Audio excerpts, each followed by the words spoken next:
Chapter 783. Something related to the Dark Lord while Adelia was fighting the beasts to get the second piece of the armor left behind by the past Dark Lord. Saber was heading for Eucerius. His destination was the Aqua Palace. Sadie received a piece of information about something valuable that was about to be auctioned. Surprisingly, this item had some kind of connection to the Dark Lord. Hence, Saber attended the auction under the Dark Queen's order. Since the Dark Lord was in his heavenly tribulation, most of his subordinates were on the floating mountain except for Saber. Rather than participating in the auction himself, Saber was ordered to be a spectator. If the item had any significance to the Dark Lord, Saber was ordered to track down the buyer and steal it.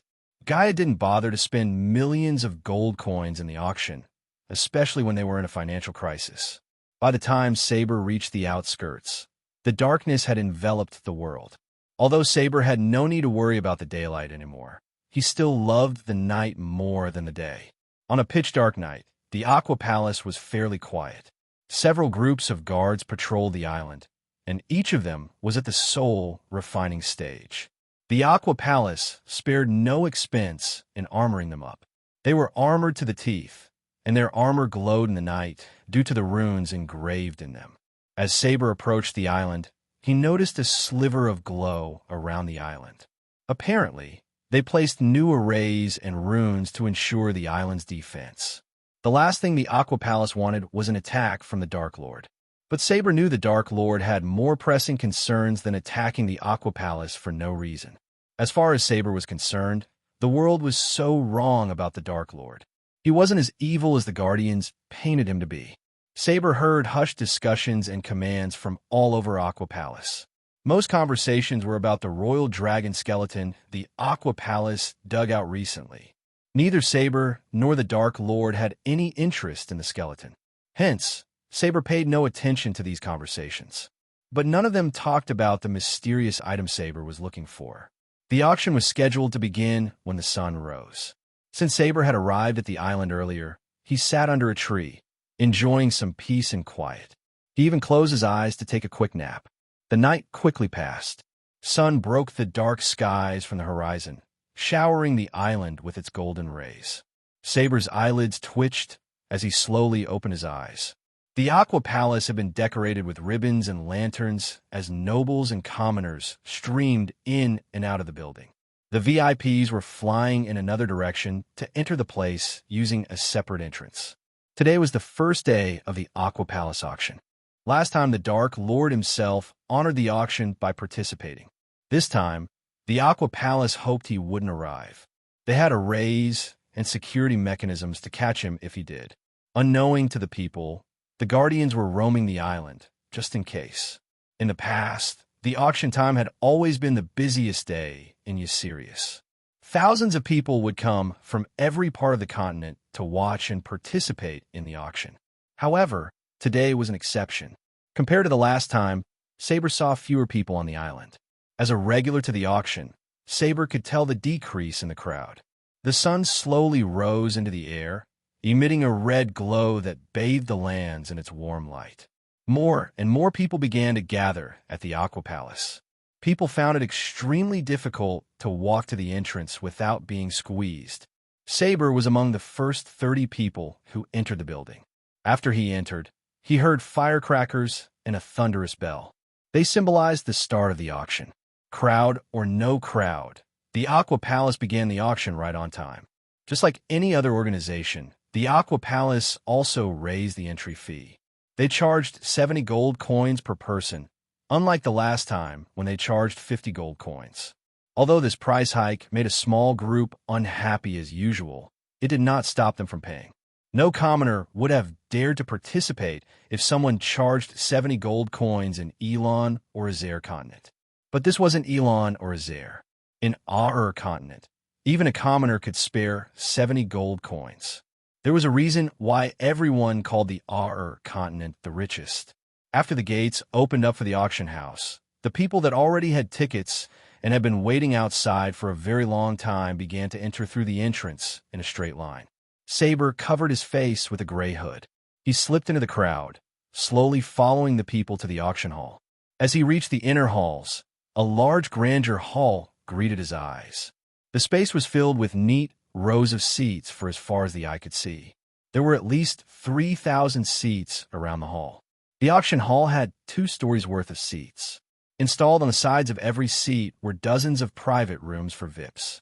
A tinted glass wall separated each room. The VIPs could clearly see the outside through the tinted glass, but no one on the outside could see what was happening inside. Everyone focused on the stage in the middle where the items would be auctioned. Several stands remained in a neat row in the center. They were all covered with red cloth to prevent people from seeing through. Finding a relatively isolated seat, Saber calmly sat down and waited for the auction to start. People all around him were slowly starting to settle down as well. Eventually, the auction house was filled up. One couldn't find a single empty seat. Changing the auction hall was a great tactic by the Aqua Palace. If they had held this auction in the hall they used last year, many seats would have been empty. This would have ruined the Aqua Palace's reputation. They knew there would be fewer crowds than the last time. Hence, they chose a smaller hall. The Dark Lord was one of the biggest reasons for the decrease in the crowd, but the Aqua Palace refused to admit that. Just as the final seats were taken and everyone had settled down, Saber heard another set of firecrackers exploding. People curiously stared at the stands as the red cloth slowly began to rise. One by one, the concealed items were revealed to the crowd. A few moments later, an elderly man descended to the center from the sky. He was the auctioneer, Rick Stun, the same man who auctioned the items when Michael was here. Rick Stun's eyes swept the audience as he cleared his throat before introducing himself. Honored guests, I thank you all for participating in our Aqua Palace's annual auction. I, Rick Stun Bash, will host this year's auction. I hope everyone will buy an item or items they longed for. Rick Stun paused for a moment to clear his throat once more before continuing to speak. Due to recent events, you may notice more guards and security arrays. They are in place to safeguard the people, so rest assured you can be at peace. Now, without further ado, I'll declare that the auction has officially begun. Rick Stun looked over his shoulder as a young, elegant woman slowly walked to his side. She gently put her hand into the first glass box and lifted up a golden pill. She raised her hand so everyone could clearly see the energy radiating from the pill. Honored guests, we shall now auction away the first item. Rick Stun looked at the pill before turning his gaze back at the crowd.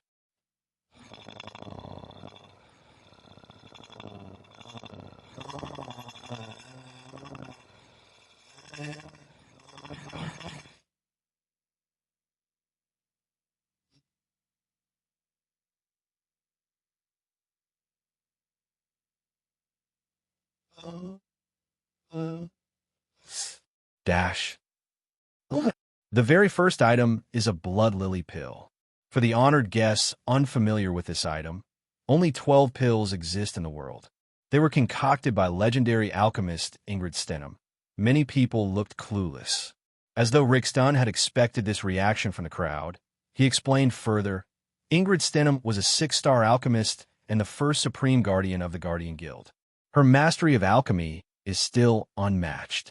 These pills were one of the few gifts she left behind before ascending to the higher realms. Those who looked clueless gasped after Rickson explained. Even an oblivious man knew about the status of a supreme guardian. Moreover, Rick Stun said she had ascended to higher realism. This was enough to make people shudder in shock. As a member of the Order, Saber knew everything about Ingrid Stenham. For instance, he knew that she was one of the Maze Roth founders.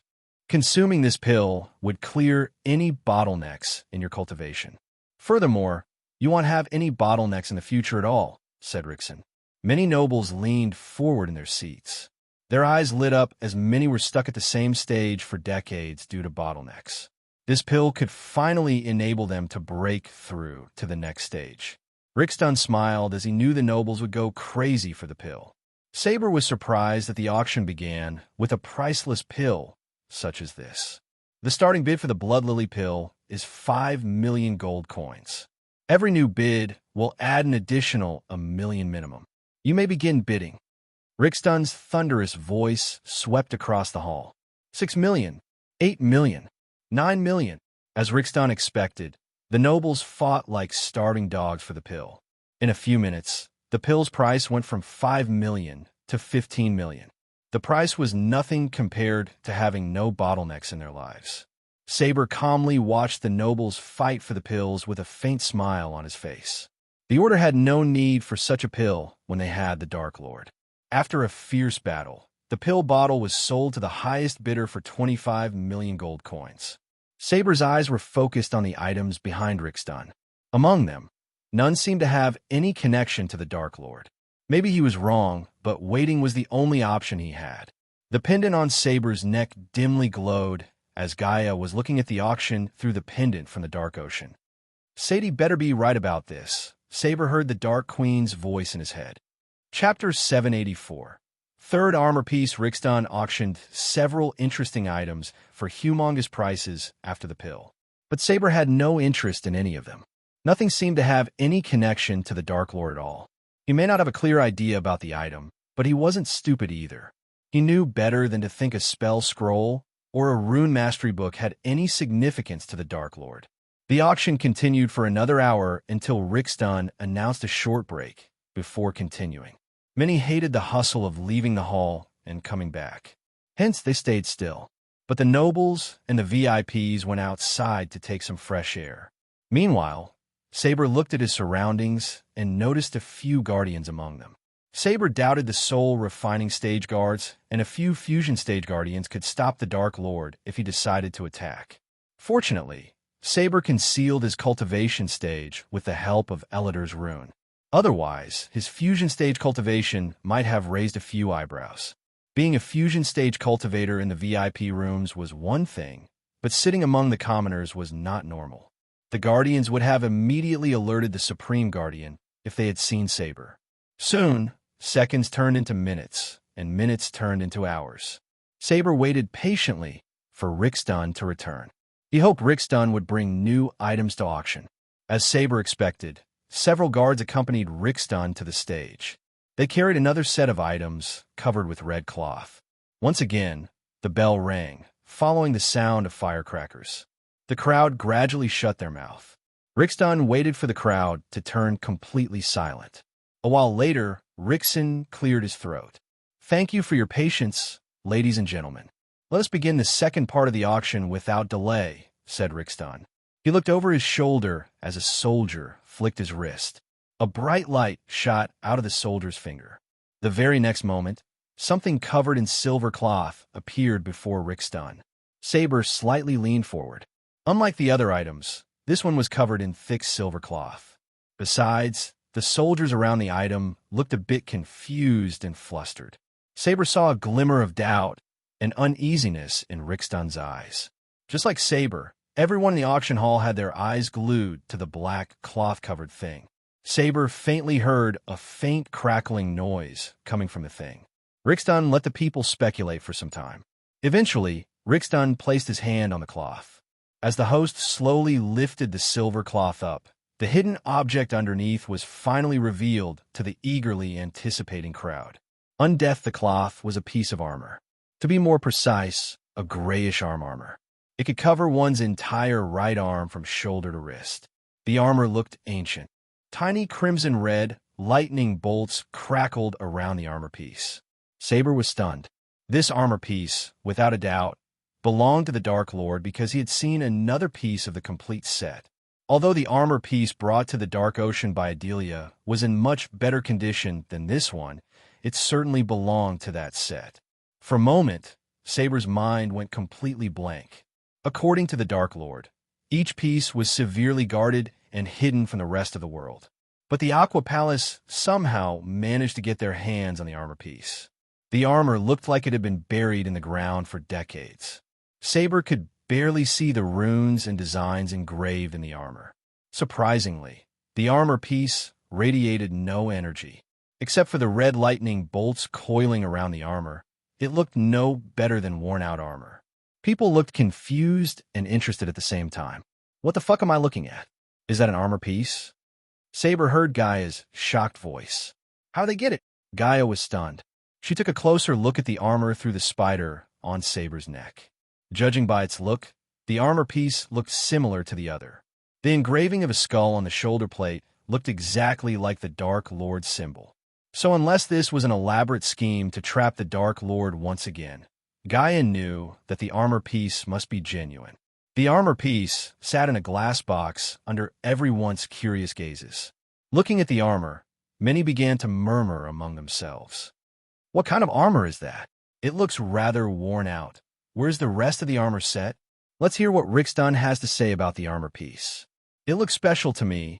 Yeah, look at the lightning bolts around it. Red lightning. It's definitely something special. If I had to bet, I wouldn't go past 1,000,000 gold coins. After the armor was revealed, the originally quiet auction house instantly buzzed to life. Everyone's gazes fell on the armor in the glass box. The sounds of intense discussion and gasps of amazement overlapped ceaselessly. Among the people present, quite a few had lived for dozens of years, yet had never seen such an armor piece. Ladies and gentlemen, Rixdun silenced the murmuring with his words. His thunderous voice swept across the hall as the discussions about the armor gradually died down. Rixdun smiled, looking at the hundreds of thousands of people attending the auction, and loudly declared, "Our team of adventurers recently unearthed this armor in Gimgular after the battle between two fusion stage cultivators," said Rixdun. Everyone in the hall knew about this big battle that happened a few months ago in a dwarven kingdom. Apparently, a dwarven royal guard and a rogue dwarven cultivator went all in to kill each other. Since the dwarves were usually battle-hungry fiends, no one was surprised at their battle. However, their battle reduced several villages to ruin. Apparently, their battle happened to happen above a dungeon built to guard the armor piece. Because of time and the effects of the battle, the armor piece was unearthed by the adventurers. The battle lasted a week until the rogue dwarf managed to escape Gimgular. Noah tried to stop the battle, but the dwarves gave no face to the Guardian Guild. They even rejected the Empress' request to send dwarven forces to stop the battle before more dwarves became homeless or dead. If Michael had known their battle would expose his armor piece, he would have taken out the two dwarves and retrieved the armor himself.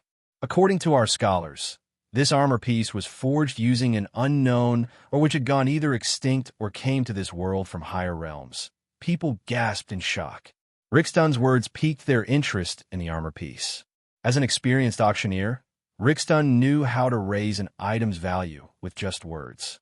This armor piece is engraved with several runes, which we believe might lead to the other armor pieces. In its full form, our scholars believe this armor could withstand a half-immortal's attack. Rixdun paused for a moment. Although we do not recommend it, one can melt down the armor to forge an unstoppable weapon out of this strange, or "I'm going to fucking kill that son of a bitch," Gaia roared after hearing Rixdun's words. Just the thought of someone melting the armor piece made Gaia's blood boil. As you can see, this armor creates these bolts of red lightning. I was assured that we could have unearthed the armor's secrets if we had more time. But the Aqua Palace has decided it's better on your hands than on ours, said Rixdun. He omitted that their scholars completely failed to learn anything about the armor piece. They knew better than anyone this armor was useless without the rest of the pieces. In fact, the Aqua Palace didn't even battle test the armor. They feared any attacks on the armor piece would wreck it completely, thus making the armor piece a scrap. In other words, the Dark Lord made sure even if someone had managed to get the piece of armor somehow, they wouldn't be able to use it at all. The Aqua Palace had a rule not to wear any armors they unearthed from unknown ruins. They came up with this rule when someone in the Aqua Palace wore armor cursed by a powerful elven witch. The Aqua Palace almost went extinct at that time. Ever since then, they had a strict rule not to wear or use anything unknown to them. This rule saved them once again as the Dark Lord armor piece was engraved with deadly runes. They would have turned to dust if someone else had worn the armor. The armor piece may look old and worn out, but it was still capable of killing people. Whoever wins the bid for the armor will get 1 hour with a 5-star runemaster and blacksmith from the Aqua Palace. You can learn more about this armor from the best of the bests, said Rixdun. Some of the VIPs became really excited by the armor. They were the collectors who invested in ancient items such as this armor. Idiots didn't even consider the armor might belong to the Dark Lord, Gaia snickered. But she couldn't blame them either. The past Dark Lord left these armor pieces before resetting the timeline. No one, even Michael, had no idea how long the past Dark Lord lived from his time. What happened to the past Dark Lord was the biggest mystery Michael had come across in his life. Fortunately, Adelia was one step closer to figuring out the previous Dark Lord's life. Let us start the bid for the armor piece. The starting price is 3 million gold coins. Each bid should increase by 2 million. 6 million. Someone from the VIP room bid for the armor. Don't let the armor piece out of your sight, Saber. When he wakes up, I want to present this to him. So don't disappoint me, Gaia said in a stern voice. You want, said Saber. 8 million, 10 million. The VIPs and the nobles continued to raise the bid. Rickstun was really surprised by their bids. But he didn't know that one of the bidders was the war god of Gondolin. At that moment, both a war god and a vampire were hoping to get their hands on the armor. Only time could tell who would emerge as the victor between them. Chapter 785. War God of Gondolin. While Saber was following the third armor piece, Adelia was breathing heavily inside the dungeon. She had defeated 4 beasts and was fighting the last one. Unlike the previous 4, the last one was not any typical beast. It was just a giant blob of goo that was immune to all physical and magical attacks. She had been fighting the red blob of good for 5 hours. She was exhausted. No matter how hard she hit the blob, she couldn't hurt it at all. It neither had any limbs nor a face. Hence, it was tough for her to tell what the beast was thinking or about to do. Strangely, the blob did not attack Adelia, but kept her from reaching the chest. Moreover, she didn't see any key on its body. She had a bad feeling that the key might be inside the goo, but she didn't wish to test that theory. Why? Because the blob of good stank to high heaven. Never in her life had she smelled something so putrid and nauseating. She couldn't even find something to compare the smell with. To fight the smell, she had to wear a mask on her face. Still, the smell managed to penetrate the mask itself. What the fuck are you? Adelia growled. She raised her hand as a stream of fire shot out of her hands. She had already tried to burn the blob, only to fail. But she hoped this time would be different. On the contrary, the red flames just brushed past the blob, causing no harm to it. Adelia was annoyed to the point she dashed at the blob with her katana raised. She wanted to chop the blob into countless pieces. The blob quickly moved in front of the chest, shielding it with its body. It was really surprising how fast the blob moved to protect the shield. She wondered what would have happened if she had brought backup. Thinking about it, she almost regretted not bringing Saber or his men with her. She cut the blob in anger. It felt like she had cut a wax statue. The cut in its body closed in a blink of an eye. Arg! Adelia roared as she raised her hand. In a blink of an eye, a chakra appeared above the blob. Jade spikes shot out from the spinning chakra. The spikes penetrated the blob into its body. However, the spikes barely harmed the blob. It just absorbed these spikes with its gooey body. She even tried to turn herself into her true form and attack the blob. Yet everything led to utter failure. This blob was immune to everything.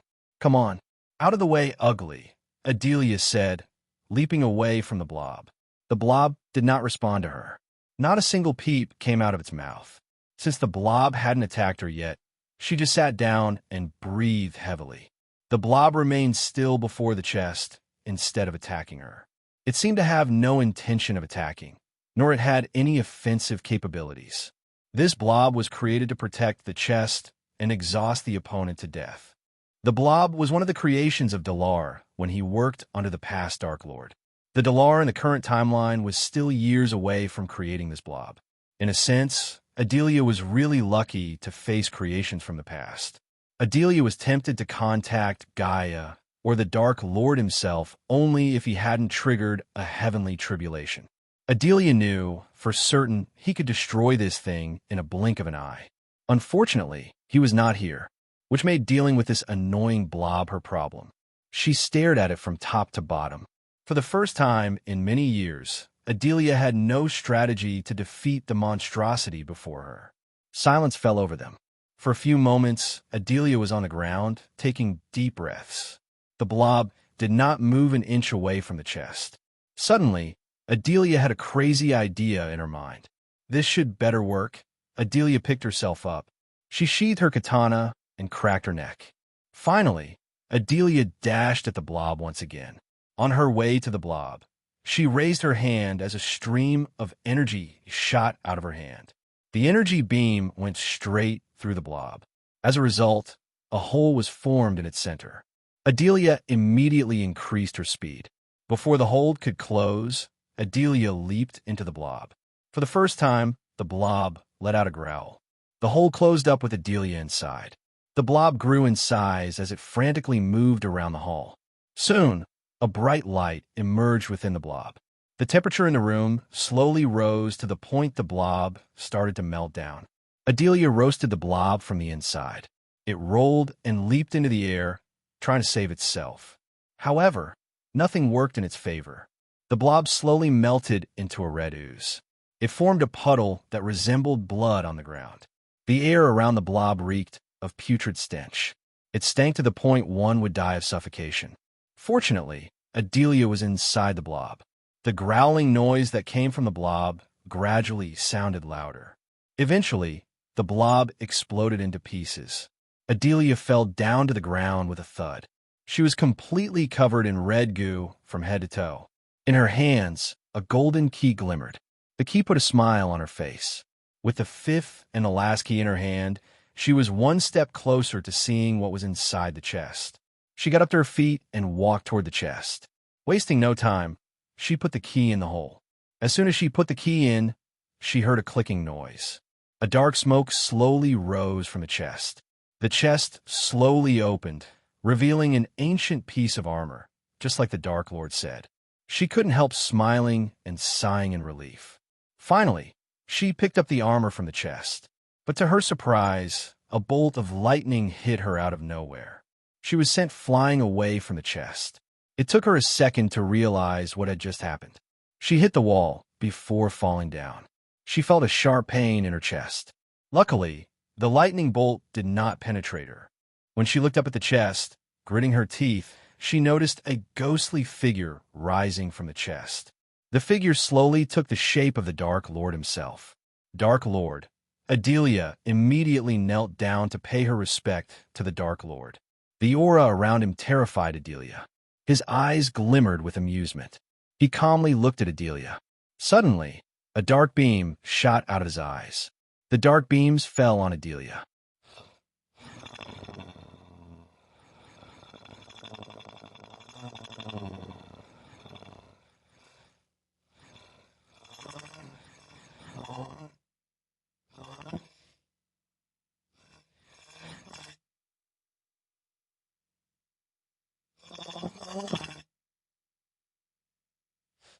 Dash.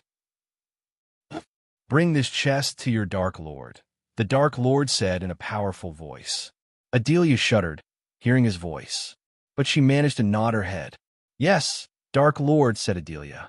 Adelia lifted her head to look at the Dark Lord. He smiled at her, but she saw a glimpse of pain and sadness within his eyes.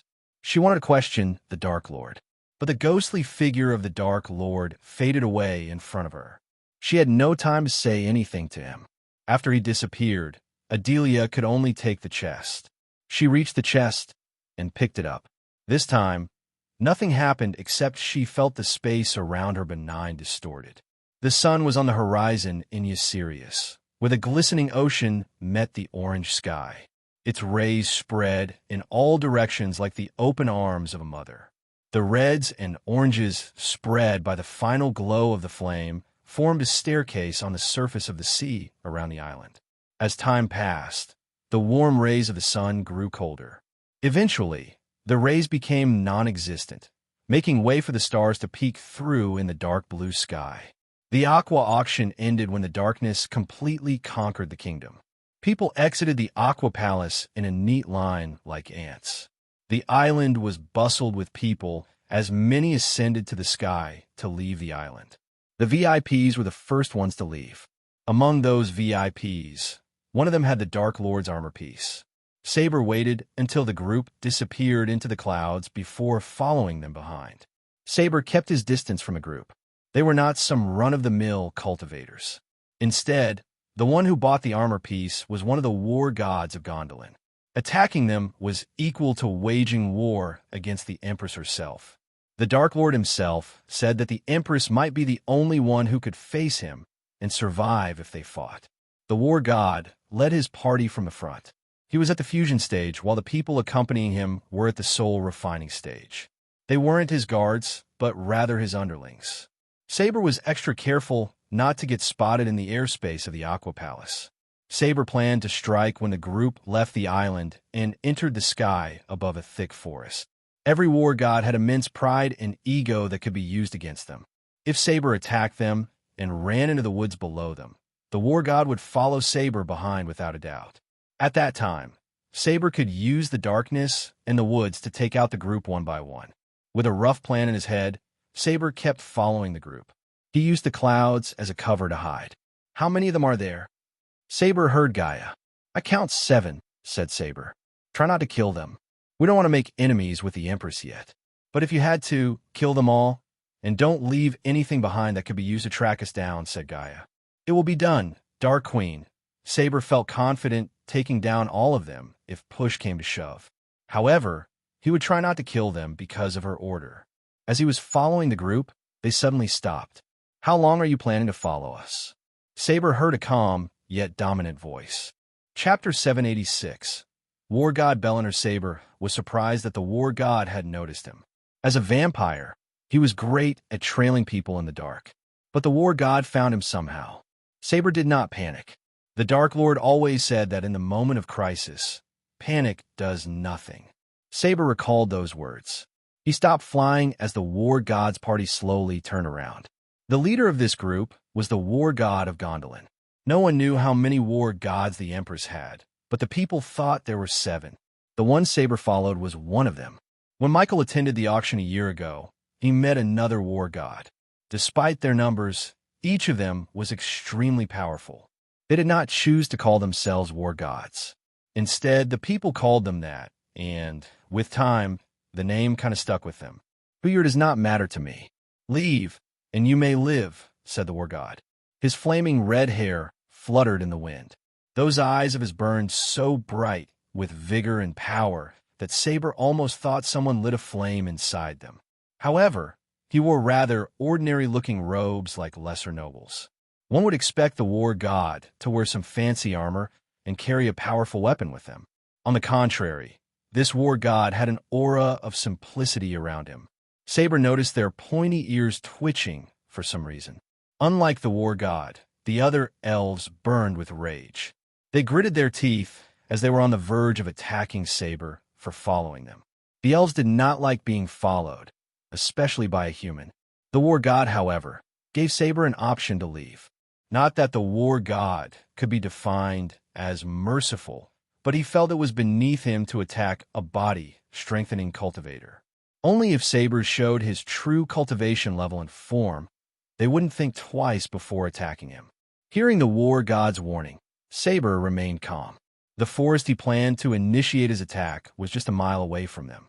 Once he had entered the forest, he could take down the elves one by one. Considering the Dark Queen ordered him to try to knock them out instead of killing them, Saber had to strategize a bit. Killing them was easy, maybe except for the war god, but the other elves would stand no chance against Saber. The Dark Lord's potions not only took away a vampire's weakness to sunlight, but also enhanced their abilities such as speed, momentum, and power of their attacks. Especially the potion he and Adelia took was several times more potent than the rest. With Saber's battle experience and enhanced abilities, he could match the war god's fusion stage level 9 cultivation. But first, Saber needed to get into the forest. "I will if you hand over your space rings." "This is a robbery, my friends." The war god looked amused, while the other elves looked a bit confused. They thought Saber was crazy. The elves weren't wrong to think so. Anyone who dared to rob the Gondolin elves was nothing but crazy. Even if this party did not belong to the war god, and a commoner was in the war god's place, the Empress' wrath would be the same. Trying to rob a Gondolian was a crime punishable by a long and painful death in Gondolin. Saber knew that, Yet he couldn't care less. The Dark Queen scared him more than the Empress ever could. In fact, the Dark Queen scared almost everyone in the army more than the Dark Lord himself. Sometimes he would understand and be merciful if one of his subordinates fucked up something. Mercy would go out the window if the matter was handled by the Dark Queen. 7 months ago, Saber noticed the Dark Queen literally axed someone to death because he dared to speak about the order in public for fame. She didn't even allow anyone to bury the pieces. It took the crows a week to clean the flesh off his bones. After that display of cruelty, no one dared to speak about the order ever again. He doubted the Empress could ever be some close to the Dark Queen in terrifying people. Saber had no idea how wrong he was. There was a dark side to the Empress that no one had ever seen or lived to tell tales about. Killing the war god would be a good way to see this dark side. Luckily, it was not Saber's intention to kill them. At least he would try not to. "How do you plan to accomplish that feat with your cultivation level?" asked the war god. If Michael was here, he would recognize the thick British accent and be surprised by it. In fact, all the elves in Gondolin talked in an accent that resembled a British accent. "Ask nicely, perhaps," Saber chuckled. "Let's kill him? Yeah. Why are we wasting time on this weasel?" Human scum. The elves began to raise their voices. They might not be as racist as the elves of Nelnathur, but still, they were racist enough to flay Saber alive for looking them in the eyes. Almost all the elves had a superiority complex. They treated every other race with scorn and distance, even their racial cousins, the Dark Elves. They had no idea Saber neither cared nor that he was a human. "Cultivation is not the only way to gauge someone's power," said Saber. These were not his words, but the Dark Lord's. "So you want back off?" The war god slightly tilted his head. A golden radiant appeared around the war god. His eyes glimmered with killing intent. Just this aura was enough to kill a typical body strengthening stage cultivator. The war god knew this. Hence he was a bit surprised that Saber remained alive instead of puking blood and falling down. Sauer calmly stood atop his flying sword and stared at the elves. "Am I supposed to be scared?" "Now you know I am not a run-of-the-mill thief," Saber calmly said. His voice oozed with arrogance and pride of being the Dark Lord's subordinate. At first, Saber felt forced and embarrassed to serve someone else other than himself. But after a year, he felt nothing but pride. The Dark Lord was the most feared and powerful man in the world.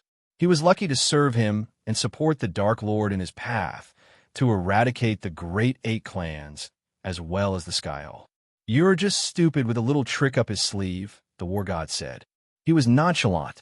Unless this thief was a half-immortal, the war god had no problem killing him.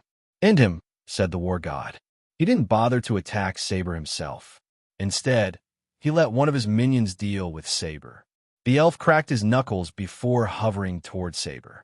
Since he was at the soul refining stage, he thought he could take on Saber.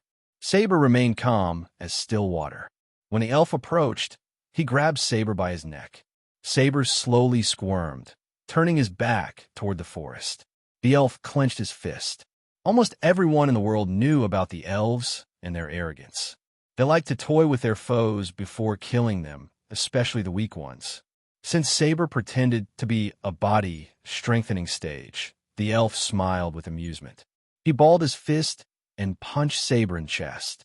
Upon the elf's fist hitting Saber's chest, a booming sound resonated. Saber was sent flying. The elf watched Saber flying toward the forest. Saber took advantage of the situation by intentionally flying into the forest. He crashed through the canopy, breaking several branches.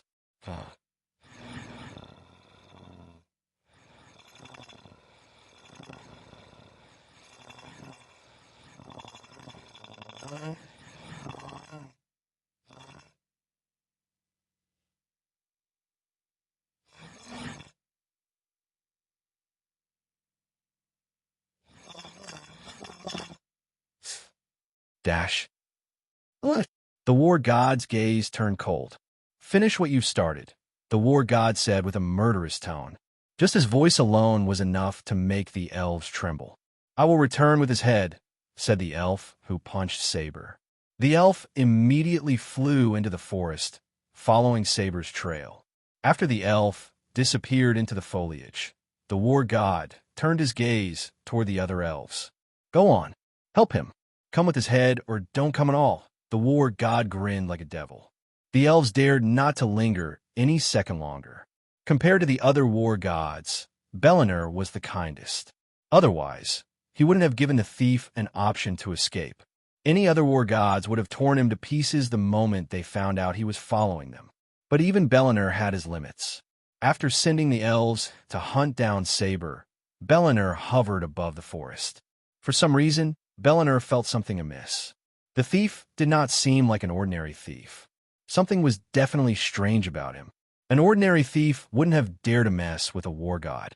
The forest the elves entered was oak brown and primitive. The grasses they stepped on were crackly beneath their feet because of the recent dry spell. One would be in awe of the size and majesty of the trees, but not these elves. They were not here to enjoy the beauty, but to kill a human. The trees' knotted arms rose ever upwards, as far as one's head could lift. They were hoary fortresses and stood proudly. The orchestra of birdsong suddenly stopped as the elves entered. A pair of jays were screeching high up in the canopy of the trees. These scavengers of the bird world sensed the murderous aura around the elves. Their eyes gleamed with delight as they hoped they could eat fresh meat soon. "Spread out. He must be here somewhere. Why don't you stay in the air and make sure he doesn't fly away?" An elf barked orders at the others. "When did you become the boss of us?" asked another elf scornfully. "Why don't we go to Bellinor and ask him?" "Fuck you." The elves scattered through the forest quickly after hearing Bellinor's name instead of bitching. The elves spread their focus around them to find Saber. Little did they know Saber was watching them and waiting for them to spread out. The elves thought they were hunting Saber, but it was the other way around. With darkness and forest to his advantage, Saber had the battle in hand. Chapter 787. Taking out one by one inside the forest, Saber watched the elves from a safe distance. He could feel their senses. Whenever he felt their senses getting close to him, he leaped away from one branch to another. As though nature wanted to add some twist to their situation, dark clouds soon gathered in the sky above the forest. Saber heard the thunder rumbling. The wetness in the air suddenly increased, warning Saber about the upcoming heavy downpour. Everything under the thick canopy rustled. He heard the elves growl. They hated getting their hands dirty. These elves were natured in palaces and mansions. Thus, they hated everything related to dirt. The elves hovered above the ground to avoid stepping on the mud. Saber could pinpoint each and every elf in the forest. They were searching for him alone, which was a big mistake. Watching a lone elf, Saber silently broke a twig. He aimed at the ground a few meters away from the elf and threw it to distract him. The sudden noise startled the elf. As Saber expected, the elf moved toward where he heard the sound. Because the elves thought Saber was just a body-strengthening stage cultivator, the elves did not put a defense shield around him. Their pride and arrogance prevented them from doing so. Saber utilized this situation. He slowly flew toward the elf without making a sound. The elf's neck hair stood up as he sensed someone approaching him. But before he could react, Saber grabbed the elf from behind. He squeezed the elf's neck until his skin turned purplish. The elf's body gradually stopped twitching as he lost consciousness. Saber did not waste any second. He immediately jumped into the top of a tree. Saber took out some ropes and tied the elf against the tree. Saber could have easily taken the elf's life, but chose not to. Leaving the elf behind, Saber moved toward his next target. After leaping from tree to tree for a few moments, Saber reached his target. The elf had a deep frown on his face. He did not like to be in the forest at all. Unfortunately for the elf, the sky broke open, pouring water in full force. The big rain droplets rushed through the canopy with an unearthly sound. "Fuck you, rain," the elf cursed the rain. Streaks of lightning decorated the dark sky. Soon, Saber heard an ear-piercing thunder. Saber immediately dashed at the elf to take him out. The elf did not expect someone to jump from above. Before he could react, Saber landed straight on the elf's shoulder. The sheer force of Saber's landing dislocated the elf's shoulder and knocked him out cold. Just like earlier, Saber grabbed the elf, leaped onto the tree, and tied him with ropes.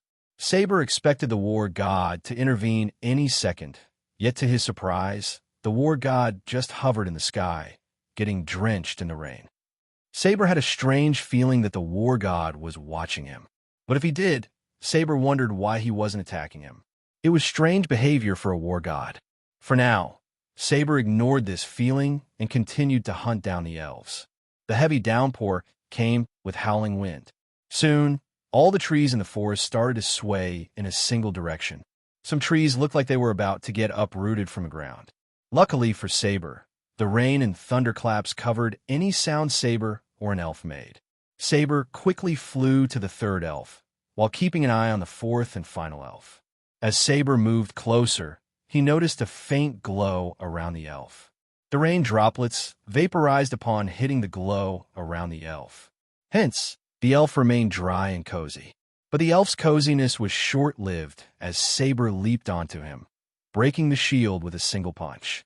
The shield exploded at the same time when a thunderclap resonated through the forest. The thunderclap masked the sound of the shield exploding and the elf growling. Saber did a quick work hiding the unconscious elf just like before. Finally, only one elf remained. Saber wanted something special for the elf, because he was the one who punched Saber earlier. As a proud elder vampire and a subordinate of the Dark Lord, it was only natural that Saber would pay back his debt in multiple folds. He was almost tempted to kill the elf. Thinking about what to do with the elf, Saber flew through the forest like a rustling wind. The elf in the air was in direct eye contact with the war god. Hence, attacking him would be equal to attacking the war god himself.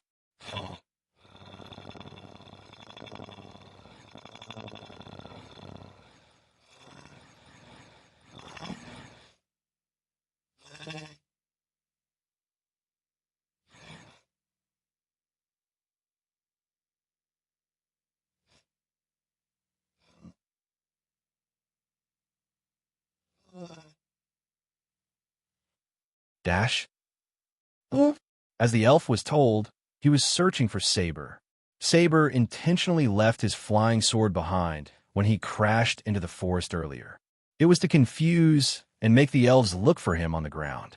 Since a body-strengthening stage cultivator could not fly, they didn't bother to look above. Plus, Saber left some blood on the ground for the elves to follow. The elf was following the trail of blood to track down Saber. Little did he know Saber was watching him from behind. The elf was too focused on the train and failed to notice anything around him. Did you see him flying away? Suddenly, the elf shouted as the birds resting in the forest scattered away. The elf didn't bother to lower his voice. Even though they weren't in Gondolin, they acted otherwise. For them, all of Aur belonged to them, the superior race of all. They could conquer all Aur if they wished to because Gondolin had the mightiest army in the world. However, even the dwarves couldn't match the elven might. The dwarves could indeed build hundreds of new contraptions, but could never compete with elven rune magic. Moreover, the dwarves were blessed with an innate talent to build, but not the talent for cultivation. Hence, they lacked powerful warriors like the war gods of Gondolin. Of course, some dwarves were an exception to the rule, but they were rare and not enough to defeat the elven kingdoms. No, he is still in there. The elf in the air replied with the same volume. War god Bellinar watched the scene with an amused smile. These elves were just there with him to entertain. He felt bored traveling alone to the Aqua auction. So although Bellinar cared for them, they weren't his friends. Otherwise, he would be in the forest with them, not watching them getting their asses kicked. I'm getting closer to him, the elf in the forest shouted. Judging by the blood on the ground, the elf assumed the thief had crawled somewhere and died. Saber slowly moved toward the elf without making a sound. At that moment, he was just a few meters away from the elf's senses. Saber was careful not to alert the elf. It was no fun that way. Eventually, the elf reached the blood trail's end. To the elf's surprise, he didn't find a body as he hit a dead end. The elf looked around. He creased his brows. What the hell? The elf was confused. The blood trail disappeared suddenly. As he was looking around, he heard a cracking sound a few meters away from the blood trail. His elven ears twitched as he followed the sound. It was Saber who broke a couple of twigs with stones. Saber waited for the elf to move away from the blood trail. When the elf reached the place where he saw nothing but some tall and thick bushes under a giant tree, he felt a chill. His senses detected a life sign near him. The elf immediately reached for his weapon. "Hello." Saber landed right before him and grabbed his arm. Saber did not knock him out with one punch, although he could do it easily. Instead, Saber punched the elf just like he did. Yet the elf didn't go flying because Saber held his arm. The elf groaned, but the sizzling sound of heavy rain hitting the canopy masked the elf's sound. Saber hit him once again in the face, breaking the elf's nose with a sickening crunch. Blood oozed out of the elf's nose. The elf's consciousness slowly slipped off. Despite his soul-refining cultivation, he couldn't withstand a powerful fusion-stage vampire's punch filled with rage. He was lucky Saber was ordered not to kill them. The smell of blood tempted Saber to sink his teeth into the elf's neck. Even though the Dark Lord's cure for the vampires cured their lust for blood, it didn't take away their temptation. In other words, a vampire had no need to drink blood, but they could if they wished to. The Dark Lord didn't order them to stop drinking blood, because it would be like asking a human to stop drinking water. But he couldn't let the vampires wreak havoc within kingdoms. Hence, Michael let them give up to their temptation if they found an evil foe. To put it differently, they were ordered not to harm any innocent. Until now, no vampire under the Dark Lord had ever hurt an innocent for blood. They only imagined what would happen if they did.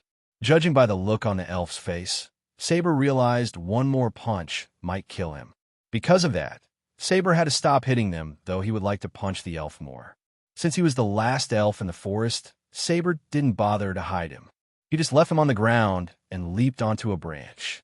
"Come out and deal with him too." Suddenly, Saber heard Belliner's voice. It sounded louder than a thunderclap. Saber wasn't surprised, as he felt the war god was watching him. A mere forest wouldn't be able to prevent a war god from seeing what was happening to his men. Saber's eyes glistened with excitement. After a long, long time, he was going to battle a worthy opponent. The elf in the air frowned. Unlike Belliner, he had no idea what had transpired within the forest. He was completely stunned when he saw the lowly thief flying through the canopy without a flying sword. Furthermore, he wasn't harmed at all. The elf couldn't help thinking the worst. He trembled slightly in fear. "We should do this alone," said Belliner. To Saber's surprise, he just flicked his wrist as a blast of wind knocked out the elf in a blink of an eye. It was a show of power. Honestly, it really surprised Saber. He knocked out a soul refiner with a flick of his wrist. "Shall we begin?" Belliner asked after knocking out the elf.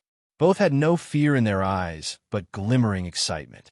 Chapter 788. Stalemate Battle. Saber cracked his fist, preparing himself to battle the war god. The war god remained calm. He wanted Saber to make his first move.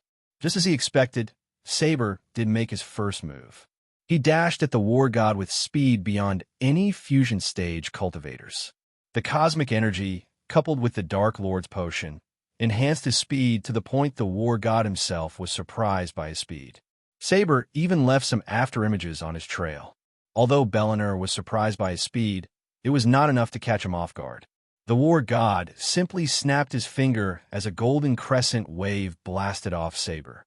As Saber was flying in the air backward, a small glimmer of light enveloped Saber's body. Each war god had their own unique way of fighting and armor. Only a few had seen a war god's battle armor and lived to tell tales about it. Luckily, Saber received a rare opportunity to see the armor. It was a set of armor with a squared helm and a squared, T-shaped opening, leaving the eyes, nose, and mouth exposed. Attached to the top was a sun-shaped metal ornament piece.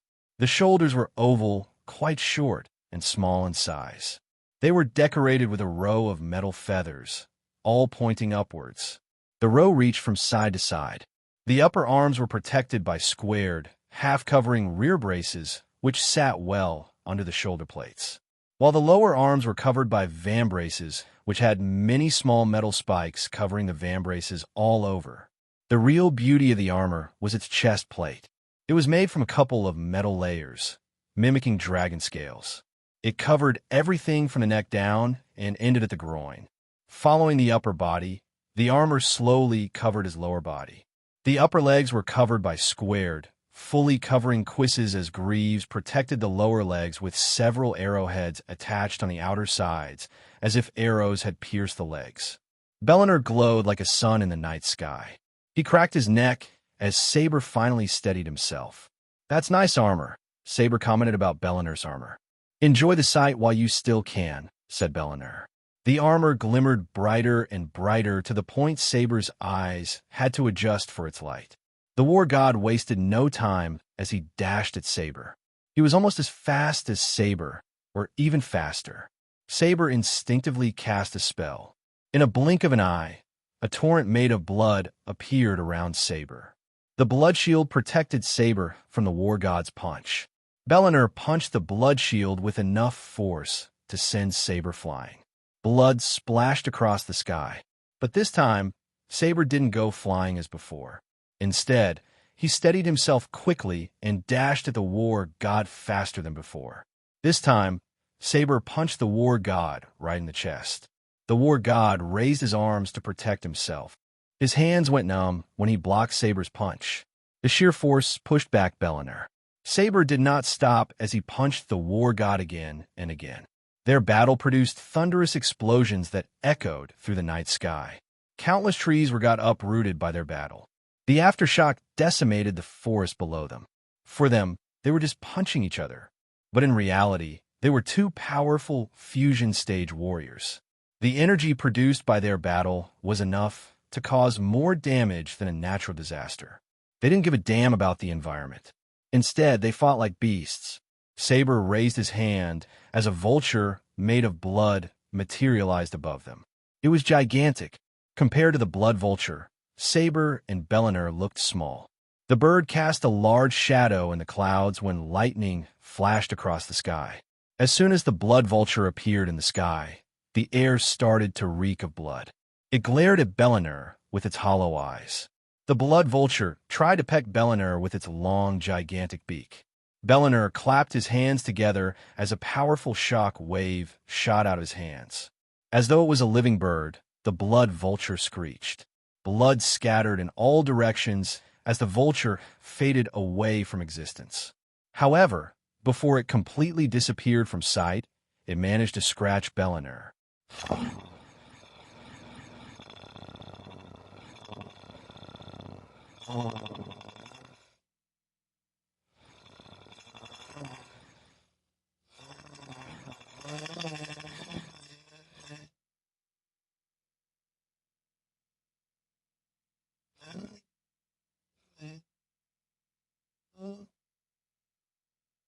Dash. An ear-piercing screech resonated from the armor. Fortunately for Bellinor, the armor saved his skin. Except for a small chunk of armor, he lost nothing. Saber didn't wait for the war god to retaliate. Instead, he pressed his attack. Saber's fist glowed in crimson red. Every punch Saber threw had enough force to scatter a boulder to pieces. Bellinor's armor glowed brighter and brighter until it exploded, creating a powerful shockwave. Saber went flying as the armor lost its glow. Bellinor raised his hand as a golden fist appeared behind Saber. Sensing a threat, Saber immediately cast the blood shield again. Upon the fist striking the shield, it created a thunderous explosion. The shield and fist exploded at the same time, creating a mist of red and gold. Both of them completely ignored the mist and dashed at each other once again. Their eyes glimmered with battle lust. In mid-sky, they went all in. Neither of them held back. No one under the fusion stage could see their moves, but only a blur. A few moments later, they stopped attacking each other. When they stopped, each had blood flowing down from the corner of their mouths. Bellinor wiped off the blood from his mouth and smiled, looking at his own blood. "It had been a long time since I've seen my blood," said Bellinor. He was not gloating, but telling the truth. The war gods usually lived a peaceful life, since no one had dared to attack Gondolin or an elven nation for the past 10 years. So Bellinor was excited to fight a worthy foe after such a long time. Moreover, the one whom the elves thought was weakling pathetic human scum had actually made Bellinor bleed. "There's more where that came from," Saber snickered. "Is that so?" Bellinor tilted his head before taking a deep breath. His skin glowed as all cuts and bruises healed up automatically. Saber and Bellinor readied for the second round. In a blink of an eye, they flew toward each other. To Saber's surprise, an ethereal lion head materialized behind Bellinor. It was just as big as the blood vulture cast by Saber.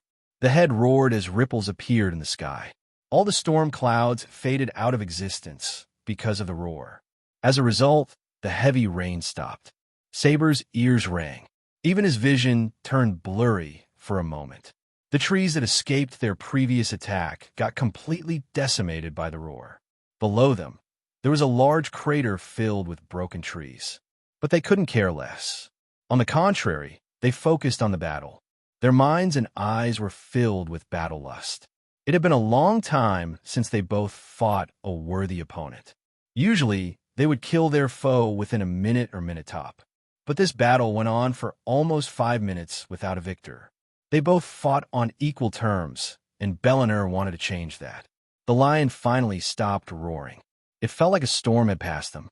Without the heavy rain, silence returned to the area. Saber closed his eyes for a second as the blood vulture appeared in the sky again. The vulture locked its gaze on the lion. On the other hand, the lion growled at the vulture as though they were both alive and had emotions. Soon, they lunged at each other, just as Bellinor and Saber did. Their battle intensified. The vulture and lion head tried to bite each other. While they were battling it out, Saber and Bellinor exchanged blows.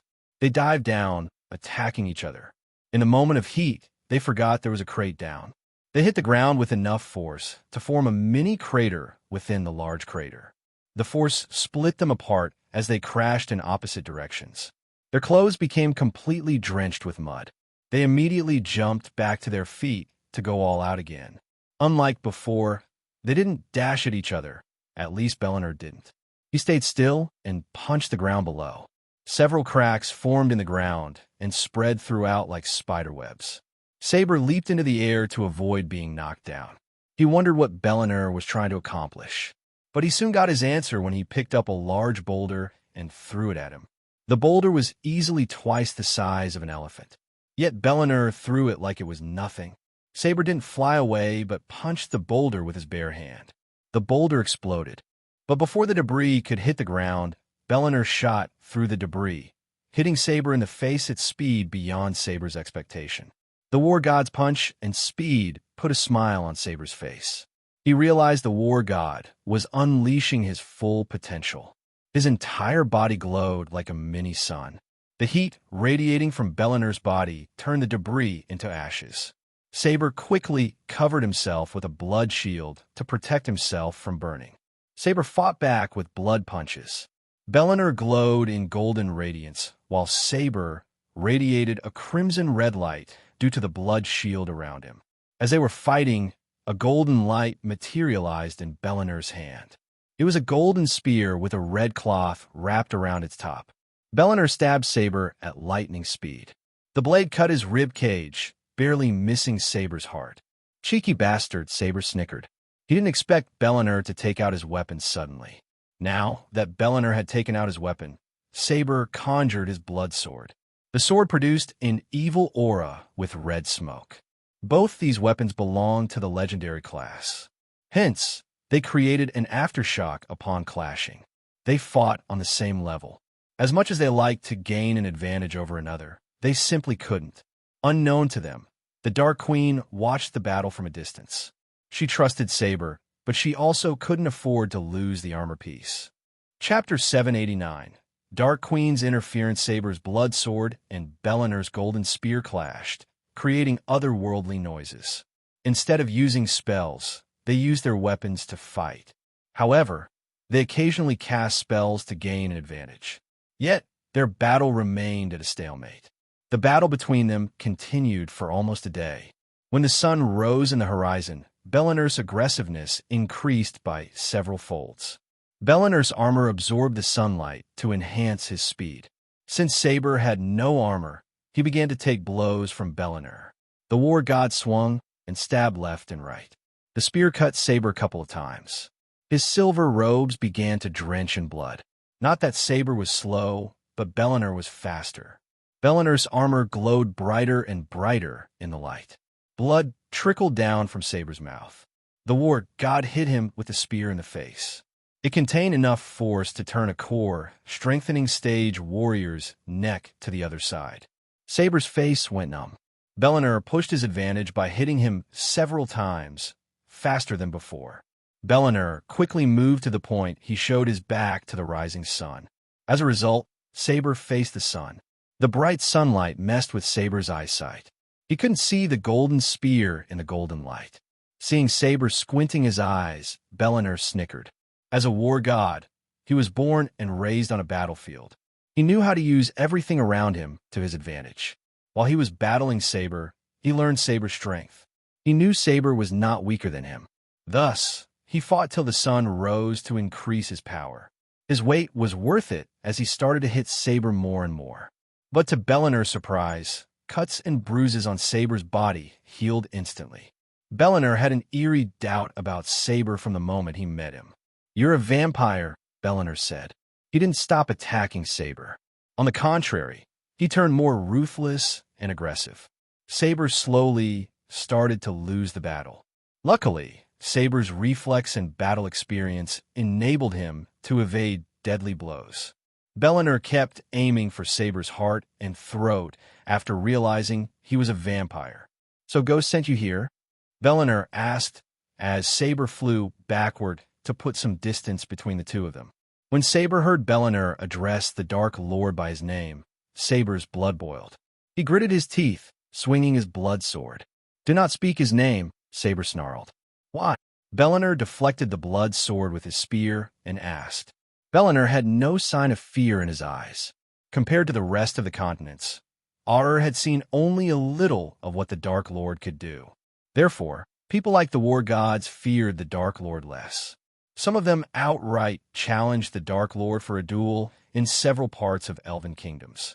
Of course, the Dark Lord ignored these silly challenges because he had more important things to deal with. Besides, the Sky Owl and Guardian would have an easier time if he answered all these challenges from nobodies.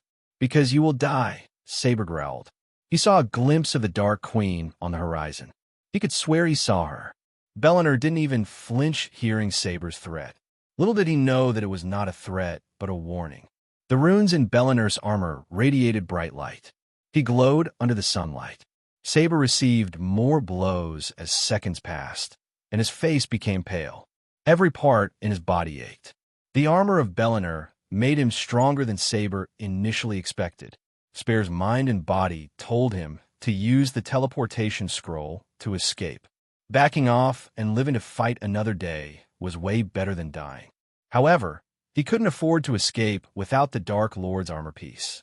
That was the only reason why Saber was still fighting Bellinor.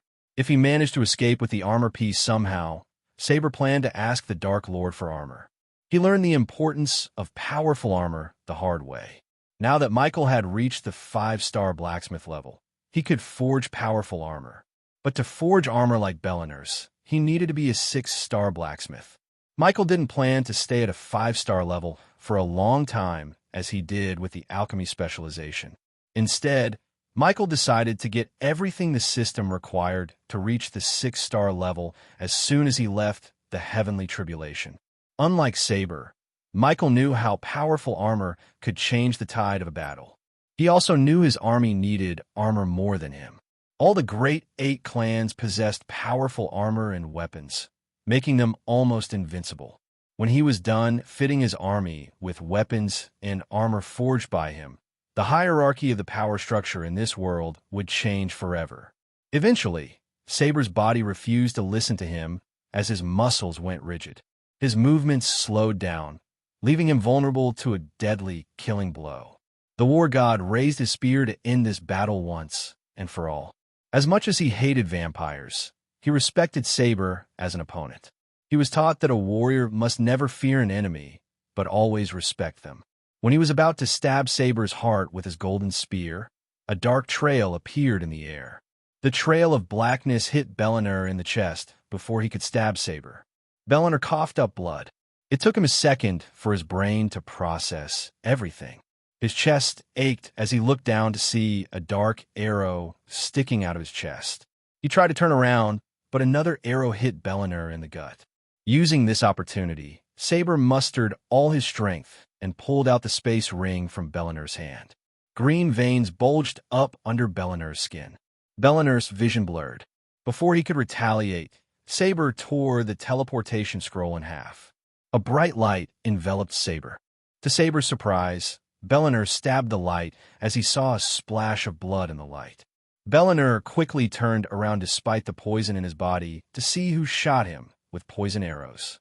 When he turned around, he saw no one in the vicinity. He immediately accessed his space ring to get a healing potion. The poison was powerful enough to harm a fusion stage cultivator himself, but he was surprised when his vision cleared. He felt better as his breathing became normal. The green veins on his skin slowly faded away. The poison cured itself without taking an antidote. Bellinar realized that whoever shot the arrows had no intention of killing him. Even when he was fighting Saber, he sensed Saber was holding back. He didn't go for killing blows. It became clear to him that Saber wanted to steal his space ring that contained the armor piece. I should have been more careful, Bellinar said to himself.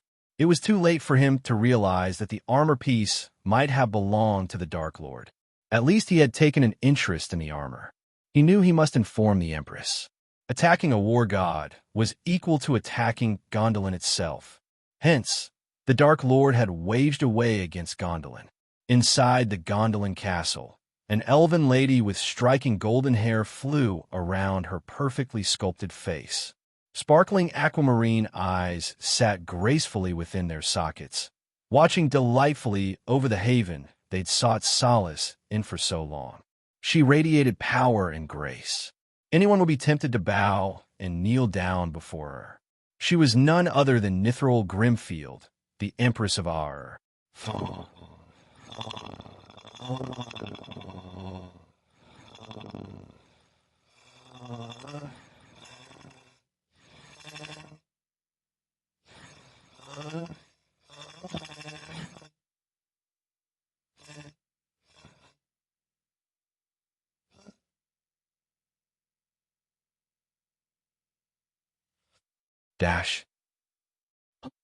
Something was appealing about her. Perhaps it was her personality, or perhaps it was simply her goodwill. But nonetheless, people tend to respect her. She stood atop the balcony outside her room and watched the city of Mvarian. Her mind was filled with new requests from the people. Recently, the dwarves had begun to build new types of contraptions, which made them worry about the kingdom's security. The dwarves had been keeping their hatred toward the elves suppressed. She worried they might side with the Dark Lord to seek revenge against them. Thousands of years ago, elves and dwarves ruled over the kingdom. Then, the dwarves cultivated almost as fast as the elves. These two races were always on the verge of the fighting because of their hatred toward each other. With their superior contraptions, the dwarves finally attacked Gondolin. They would have won the war if it wasn't for her. The dwarves knew she was powerful, but never expected to be powerful enough to wipe out their strongest armies within a few minutes. Because of what the dwarves did, she summoned all the best runemasters, healers, and alchemists to suppress the dwarves' cultivation. The dwarves slowly declined as the elves became the lone sovereign of Ar. Even to this date, the dwarves held fire in their hearts that longed to burn the elven empire to the ground. As Nithril was thinking about the dwarves, she saw Bellinar flying toward her in the sky. Even from miles away, Nithril could see the frowns on the elves' faces behind Bellinar. She patiently waited for Bellinar to come to her. A while later, Bellinar was granted permission to land on her balcony. The moment his feet touched the ground, Bellinar dropped to his knees. "Your Imperial Majesty." Bellinar lowered his head. "Rise, Bellinar. Your eyes contain anger and concern. Tell me, what happened in the auction?" Her voice sounded gentle, like a melody. Bellinar took a deep breath before telling everything that had transpired. She remained as calm as still water. When he finished his story, she just smiled. "So the time to meet him has arrived," said Nithril. "Do you think the vampire who attacked you could have killed your underlings?" asked Nithrol. She had no signs of anger in her eyes. Instead, she seemed amused. Yes, your Imperial Majesty. Bellinor nodded without a doubt. He watched how the vampire had taken out the elves. Thus, he knew the vampire could have killed the elves if he wished to. Something prevented him from killing them. Even when he was fighting him, the vampire held back. I wish to meet the Dark Lord. Bellinor was startled by her words. Before he could raise his concern, she simply raised her hand. You are coming with me, and only you. This is my order, not a request. Chapter 790.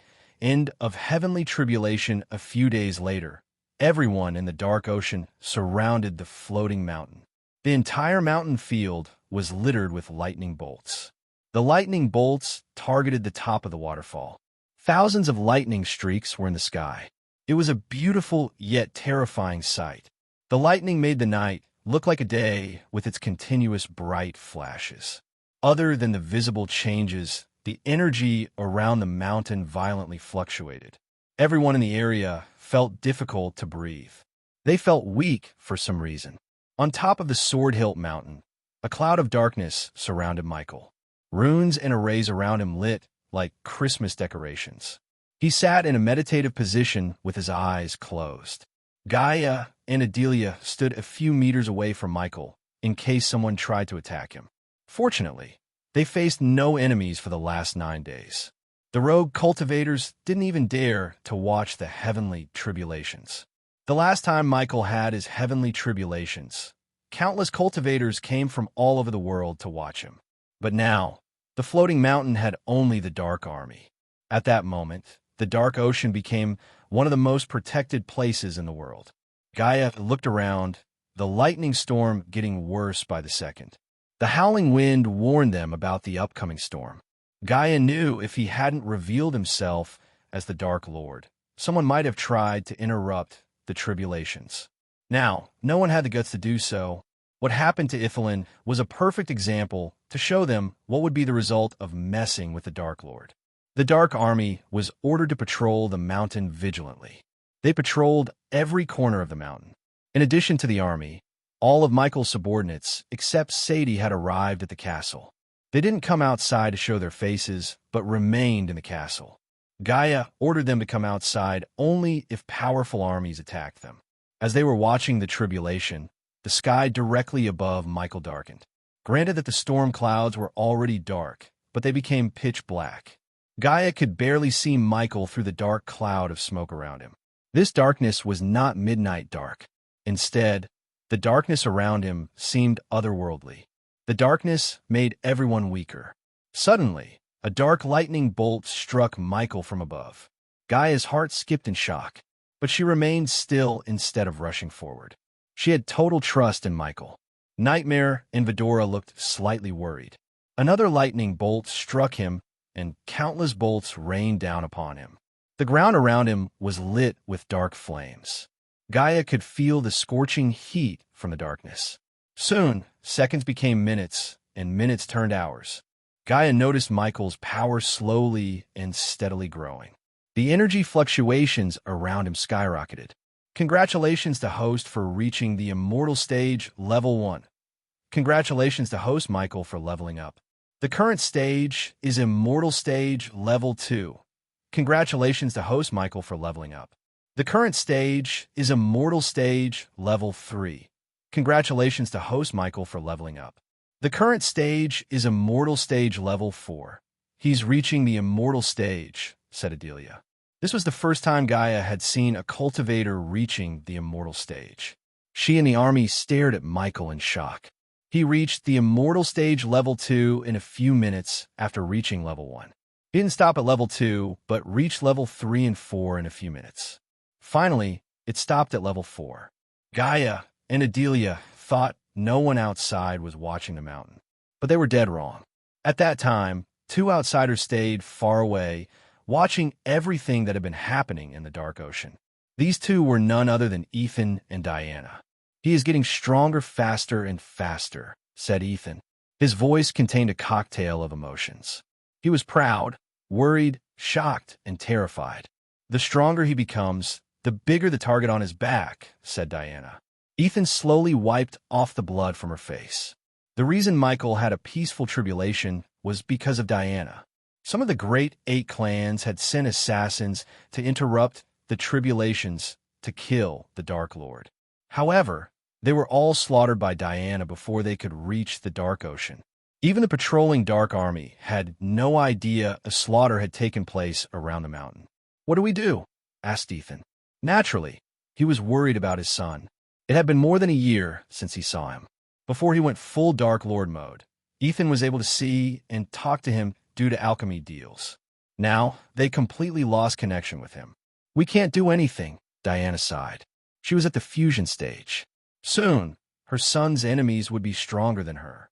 At that, no matter how fast she could cultivate, she wouldn't be able to defeat them. Moreover, soon, she would trigger her heavenly tribulation. She couldn't even imagine what Skyhall would do when they realized she had broken the seal put on her soul. If she wanted, she could have reached the half-immortal stage a month ago. Instead, she was waiting for the right time and right place. Her heavenly tribulations could destroy her entire family. She was even planning on asking the Dark Lord's help. If someone could help her, it might be her son. She didn't want to add more trouble to Noah's plate than he already had. On the other hand, Rowena had been staying in her palace for the last year. They were about to meet Rowena almost after a year at Andrew's and Catherine's baby shower. Diana and Ethan wished to spend the day as a family, but there was no way to invite Ghost. Diana yearned for a family reunion they deserved, although she knew the odds of that happening was near impossible. "I still think we should tell them everything," said Ethan as Diana shook her head. "If we did, they would go to war with the Skyhall itself.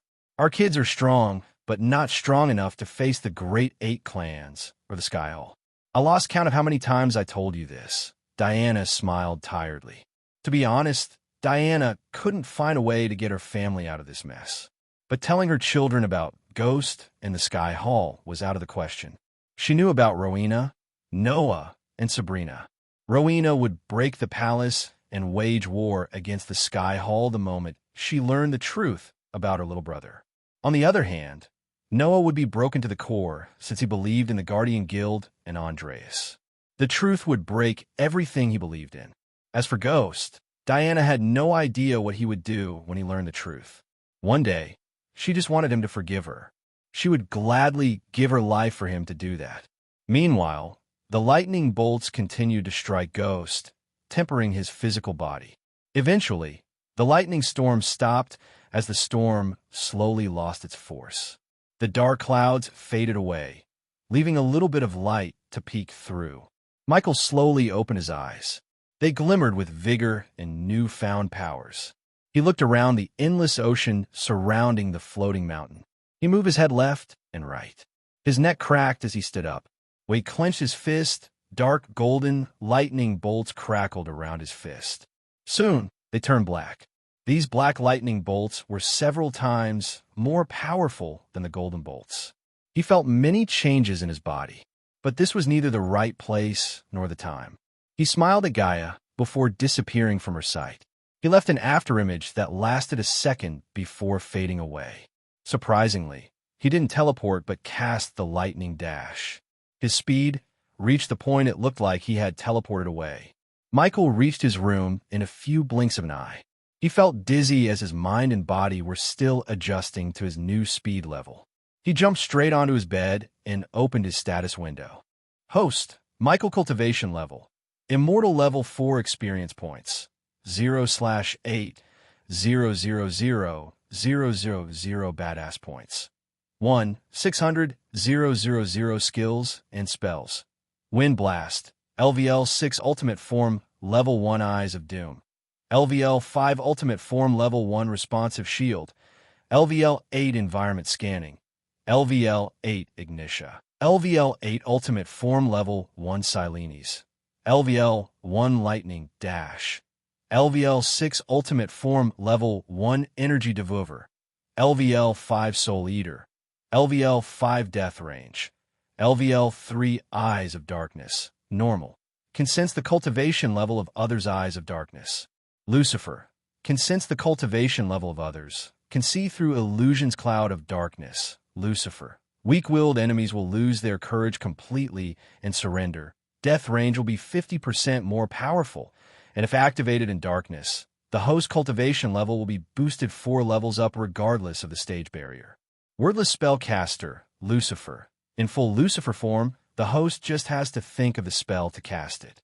Techniques: Swords of Destiny, 98% Mastery Ring of Fire, 96% Mastery Serpent Maga, 98% Mastery Occupation, Core Disciple of Sunrise, Sec the Guardian of Sunrise, Sec Lord Lucifer of the Abyssal, the Dark Lord King of Bradford status. Healthy goals: Control the world, grow the Order of Death, utility function. Banker, LVL 5, ratio, 1,000 gold coins. 40 badass points, Runic Teleportation, X-Ray Vision. Also integrated with Eyes of Darkness. Wealth, 15 million gold, special trait. 6-star Alchemist, 5-star. Blacksmith, 5-star Inventor subordinates. Gaia, Warrior, loyalty level 100%. Raylene, 5-star Chef, loyalty level 99%. Arya, Assassin, loyalty level 86%. Dead Heinberg, Warrior, loyalty level 45%. Maxine, Warrior, loyalty level 98%. Tiberius, Warrior, loyalty level 85%. Sadie, loyalty level 70%. Ricky, loyalty level 95%. Titus, loyalty level 80%. Optimus, loyalty level 80%. The Silent Reaper crew, Pirates, loyalty level 93%. Base of operation: the Abyssal, the Crypt Kingdom of Bradford Familiars. Nightmare. Royal Dragon, Vidora, 3-headed Hydra, elemental manipulation. Wind, 40% mastery. Fire, 40% mastery. Lightning, 50% mastery. Darkness, 45%. Finally, Michael had reached the immortal stage. When he came to this world, he aimed to reach immortality. After 2 years, he achieved his dream. But he wasn't as surprised as he expected it to be. He knew his enemies were stronger than himself. Luckily, he had his own army. Nonetheless, his status window put a smile on his face.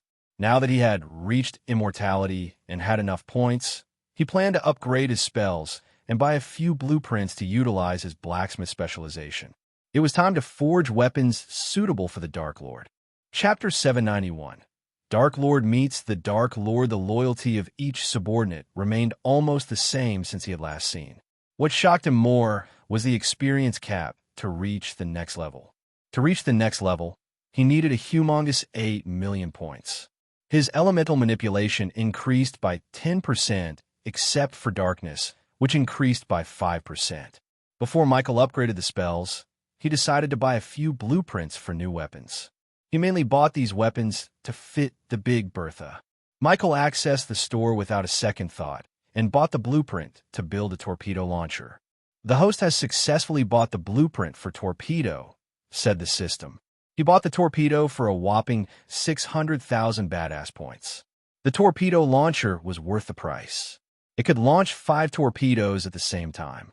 Michael could power it with the Arch energy crystals. According to the system, 2 torpedoes could destroy a frigate, and 4 could destroy a man, a warship. For some reason, he had a gut feeling that he would need to power up his naval army soon. Considering his gut feeling had never betrayed him, he went with it. He wanted to use the remaining points on a new weapon. Now that he had become the 5-star blacksmith, he only needed a blueprint from the system. He would be able to forge the weapon by himself. He rummaged through the blueprints to pick the best weapon.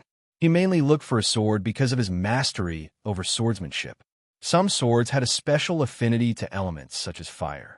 In other words, these swords could conjure flames. Most of these swords had no chance against the dark flames. Hence, a pair of swords called the Dark Swords caught Michael's eyes. Just their name alone was enough for Michael to buy them. In addition, these pairs of swords could withstand the dark flames. The only downside for this pair of swords was the things needed to forge them, especially the ore. According to the system, the ore could only be found in the demon's grave. It was the most dangerous realm in the entire world. The demon's grave would make the treacherous ocean look like a children's playground. He needed 5 materials to forge the swords. Luckily, 3 of them were in the demon's grave, and the other 2 had to be bought from the system. which made forging the swords without a system an impossible task. Michael bought the blueprint for the swords, cost him 800,000 badass points. These two purchases exceeded Michael's expectations. After buying these two, he only had 200,000 badass points in the system. Instead of spending them, Michael decided to save them for another day. He exited the system with the decision to visit the demon's grave soon. As he exited the system, he saw Gaia walking into the room. To his surprise, she seemed serious. She didn't even hug him. "You need to see something," said Gaia. The smile on Michael's face disappeared. He quickly got off the bed and followed Gaia to an empty room in the castle. Gaia didn't speak a word till they reached the room. When they reached the room, the door opened with a slow creak. Michael saw Adelia, and Azazel was waiting for him inside the room with a dark box atop a pillar. "My lord," Adelia and Azazel bowed toward Michael. "Is the armor piece inside?" Michael asked as Adelia nodded. Judging by the looks on their faces, Michael knew something was amiss. Hence, he scanned the box for any booby traps. The system took a few seconds to confirm there were no traps inside, but a hologram. As soon as Michael touched the box, it clicked. Soon, the box slowly opened, revealing the armor piece inside. But before Michael could touch the armor piece, a hologram of himself appeared above the chest. Michael took a step back. Just the hologram was enough to make Adelia and Azazel drop to their knees. The holographic Dark Lord's gaze swept across the hall. Michael felt a warmth through his body as though the Dark Lord was scanning him. Since it was not a soul piece, but a hologram, Michael knew the past Dark Lord must have used the system to use technology from the Earth. After the warmth faded, the Dark Lord locked his gaze with Michael. "Congratulations. You are doing better than I was expecting," said the Dark Lord. "Finding these armor pieces must be your priority." The Dark Lord paused, sighing heavily. "You must have lots of questions. For now, I can only confirm your suspicions. Yes, I went back in time and became you. Time traveling is not as simple as they showed us where we came from." The Dark Lord smiled a little. Even though it was just a hologram recording of himself, Michael noticed an immense sadness in his eyes. He seemed tired, void of any happiness. Seeing him, Michael immediately thought of Gaia. Did something happen to her? Michael questioned himself. "I cannot explicitly explain to you why I traveled back in time or what mistakes I made. Instead, I was only able to leave you something behind to help you on your path." However, the Dark Lord stopped for a moment before continuing. "I must tell you one thing. You will fight Noah, but do not rush into the battle. Noah is not the only enemy you have to fight. Not all people fear and worship gods. So I want to get rid of them." The Dark Lord's voice became stern and serious. "They would go to any lengths to do that. So you must protect your own and get stronger," said the Dark Lord. "And take care of my Gaia." A miserable smile appeared on his face. Gaia's eyes watered just by seeing him sad. Despite everything, he was still the man she fell in love with. Hence, seeing him hurt and sad made her eyes tear up. "No matter what happens, do not fail to protect her. I reset the entire universe so you can get the happy ending that I didn't," he sighed. To Michael's surprise, the Dark Lord turned his gaze toward Gaia. Michael wondered how the hell did he locate Gaia correctly in the hall. "I would give anything to see you smile one more time." For the first time, Gaia heard the Dark Lord's voice stutter. He was the emotionally strongest one of the two of them. Yet, he seemed so vulnerable at that moment. "I love you, my dear Wifu." Finally, the Dark Lord smiled. Soon, the hologram started to flicker. "Do not rush into the battle with Noah." Before the hologram faded away, Michael heard the Dark Lord's warning about Noah one more time. After the hologram disappeared, Michael remained still, without uttering a word for a few minutes. Silence fell over them. A few minutes later, Michael took out the armor piece from the chest. It disappeared into Michael's system storage. 2 more pieces, and he would have his armor once again. "What happened in this room stays in this room." "Got it?" Michael asked them, looking over his shoulder. "Yes, my lord." Azazel and Adelia nodded. After hearing the Dark Lord's final words, Adelia was worried about her daughter. It took her almost 3 decades to reunite with Gaia, and Adelia didn't plan to lose her again. But no matter how worried she did not question the Dark Lord's ability and love to protect her. If someone could protect Gaia, it was him. Michael then turned around. With a flick of his wrist, he took out 2 silver parchments from his system storage. He threw them at Adelia. "Take Saber with you and find me the remaining armor pieces," Michael ordered. Adelia nodded before leaving the room with Azazel. "Michael." Gaia came to his side and put her hand on his shoulder. "Are you worried?" she asked. "No." Michael shook his head. He turned around to look her in the eyes. With a gentle smile, he cupped her face. "I'm not my past." Michael gently massaged her face. "We will get a happy ending. I promise you that," said Michael. "I know you will," she smiled. The two of them shared a moment of intimacy and left the room. They headed for the outside. Just as they stepped outside to greet the Dark Army, he saw Gibson running toward him. He was drenched in sweat. "My lord, my—" He couldn't speak through his heavy breathing. "Take a deep breath and relax," said Michael. Gibson took a deep breath as he was told. "My lord." Gibson put his hand inside his robes to retrieve a golden parchment. It came from the Empress. Michael was surprised by Gibson's words. He opened up the parchment to read what the Empress had to say.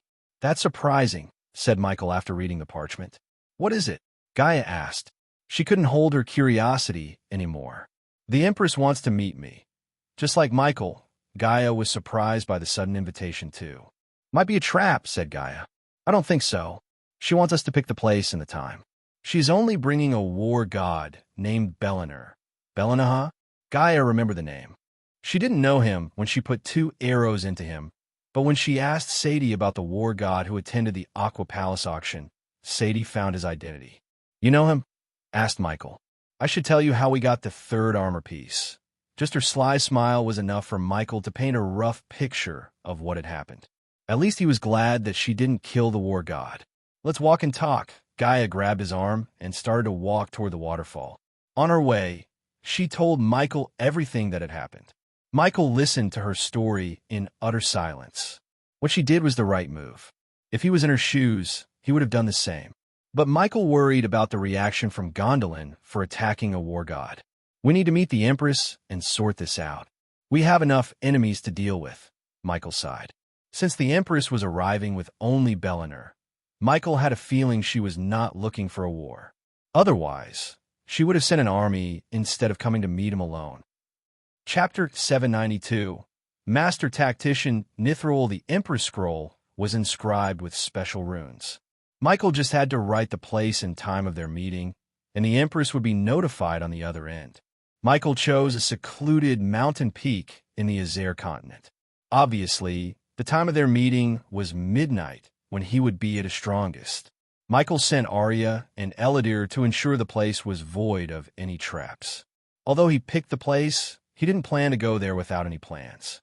Michael left Gaia back in the castle and went to meet the Empress alone. He didn't even bring Nightmare or Azazel. The mountain Michael chose was covered in pearl-white snow. When he was flying toward his destination, the serrated mountains loomed in the distance. He made his way towards them as he had to use arch energy to warm up his body. The blanketing flower white was brooded over the land. Just as he approached, a shoot of snow detached itself and went trundling down one of the mountains. It slid over the knotted edge and then crashed into the chasm below. The silence that followed was spine-chilling. Michael flew to the tallest peak of the mountain, where he asked the Empress to meet him. The heaven-touching apex of the mountain was drenched in brilliant light. Spikes of thin light from the stars above impaled the snow in a bristling, moving line. All across one's line of sight, the tips of the mountain range stuck up like a row of thorns. Swaddled around them were necklaces of powdery snow. The air became arctic cold as Michael came closer to the top. By the time Michael arrived at the top, he saw an elven woman and a man in a golden fur coat waiting for him. Michael recognized the elven woman as the Empress thanks to all those portraits in Gondolin. It wouldn't be an understatement to say every house in Gondolin had at least one portrait of the Empress. The people loved her that much. It was not a forced gesture, but the people worshipped her like a goddess. To be honest, Michael respected the Empress, Nithrol. Despite her military might, She only used wars as a last resort. Instead, she advocated peace through diplomacy. That's what Michael loved about her. The people who feared him respected Nithrol. As he descended to the ground, Belliner's body tensed up. Michael was not in his Dark Lord armor. On the contrary, he just wore a long black coat with sleeves rolled up to his elbow, a black shirt with his first 3 buttons opened up, and matching black trousers and boots. His shoulder-length hair fluttered in the cold breeze. Belliner expected a bulky man with an evil face in black armor. But Michael surprised him with his rather normal look. Even the Empress was stunned. To Michael's surprise, the Empress was just a few months' cultivation away from breaking through to the immortal stage. There was something strange about her. "Your Imperial Majesty," Michael addressed the Empress with her title. She smiled when she sensed the respect in his tone. She lived long enough to differentiate between puffery and true respect. Unlike the reports she heard, the Dark Lord seemed warm and friendly. But she could see the devil within him. He was capable of unimaginable things. In her mind, what happened to Ithalin and the Vacian Empire was just a sample of what he could do. "How may I address you?" asked Nithrol with a warm smile. To Michael's surprise, she seemed different from the racist elves he had seen in Mazeroth. "I think Ghost would do just fine," said Michael. It was a simple gesture to get onto the Empress' good side. He didn't want to be her enemy, even if he couldn't be her friend. The last thing Michael wanted was to antagonize the Empress and make enemies out of the most powerful empire. "This is Belliner. You might know him," said Nithrol, looking at Belliner. "It's unfortunate that you bought something of mine." Michael's tone was neither too arrogant nor apologetic. He didn't even ask for forgiveness, which might be considered a sign of weakness. The Empress walked toward the mountain's edge. As far as one could see, there was nothing but an endless forest blanketed with snow. Michael joined her at the edge and watched the scenery in silence. Except for the howling wind, they heard no sound. Michael broke this silence after a few minutes. "Why did you want to meet me, Your Imperial Majesty?" asked Michael. He was curious, to say the least. "The same reason why you agreed to this meeting," answered Nithrol. "Alliance." Michael joked as the Empress chuckled. Belliner was truly surprised. The Dark Lord seemed so calm and cool beside the Empress. Belliner forgot the last time someone had talked to her like this. "Not so fast, Ghost," said the Empress. "I heard you don't like beating around the bush." "You heard right," said Michael. "Blackmane had to say lots of interesting things about you." Michael recalled his meeting with the pirate Lord Blackmane. The pirates used to think the most powerful pirate lord was on a voyage, looking for treasures, but instead, he was serving the Empress all those times. He came to meet Michael in Aden when he abolished the pirates and killed Pirate Lord Vance. He struck a deal with the Dark Lord for an island on the southern continent. In addition, Michael agreed not to attack the merchants from Gondolin or any other elven kingdoms. Michael had been keeping his part of the bargain till to this date. In exchange, the Royal Navy had never stepped foot on the southern continent. As a result, there was no pillaging or piracy in the southern continent seas. Instead, the merchants paid 20% of whatever they brought to the Dark Army patrolling the seas. The pirates used to hate things they got without pillaging. But after a while, they started to love getting paid doing nothing. They just had to patrol the seas like border patrol and take things from the merchant ships. If a Dark Army ship had decided to take more than 20% or harm a merchant ship, Corey would take them to a rocky island and leave the crew there to rot in the sun alive. Fortunately, no pirate had tried to break the rules. Speaking of him, I haven't seen him since Aden. "How's he doing?" asked Michael. "In seclusion, I am afraid," answered Nithrol. The Empress voluntarily gave him a bit of secret news. She wanted the Dark Lord to know that he was not the only one who could make Southerners stronger with cultivation. Michael was slightly surprised, but didn't worry about Southerners cultivating in her army. He expected a lot more surprises from the Empress. "I want the same deal I got from you earlier, Ghost. No more attacking my people." Her voice became a bit colder. "It won't happen again." Michael requested nothing from the Empress. Although Belliner bought the armor piece, they had no right to attack him. Gaia might have left him alive, but she attacked him nonetheless. It was kind of the Empress to let go of the matter so quickly. Was that the only reason you asked me to meet you? Michael asked the Empress. The Empress stared at the sight before her without uttering a word. Her gaze was locked onto the horizon. Silence fell over them. Finally, the Empress took a deep breath. What do you know about Hontorum? Michael picked his brain and remembered the name. He heard about this place when he was in Gondolin. If I am right, it's one of the Great 8 clans. Hontorum is a dwarven clan. Why did you ask? Recently, they started to build some dangerous contraptions. Weapons, to be precise. These are untested weapons that are capable of hurting thousands. Sounds like great weapons. If it's capable of hurting that many people, then it doesn't matter whether they're tested or not, said Michael. He knew all about the history between the elves and the dwarves. It was really surprising to see the dwarves still looking for revenge even hundreds of years later. He had to admire their resolve to hurt the elves. If those weapons made the Empress ask for the Dark Lord's help, Michael could tell how dangerous these weapons were. He felt curious as he knew dwarves' talent for building mass destruction weapons. And explain to me why I should care about the dwarves and their little toys, asked Michael. The dwarves might be great builders and engineers, but lacked powerful cultivators. If Michael wished, he could bring mass destruction upon their kingdoms. Simple. The Guardian Guild is negotiating with the dwarves to buy those weapons as we speak, said the Empress. She was nonchalant. I have a feeling you don't like the Guardian Guild getting stronger. With these weapons and Supreme Guardian's guidance, they could change the tide of war. What do you want me to do, Your Imperial Majesty? Asked Michael, although he knew what was in her mind. Whatever you want. I'd appreciate it if you could talk some sense into those dwarves. If you do that, you'd be helping both you and me.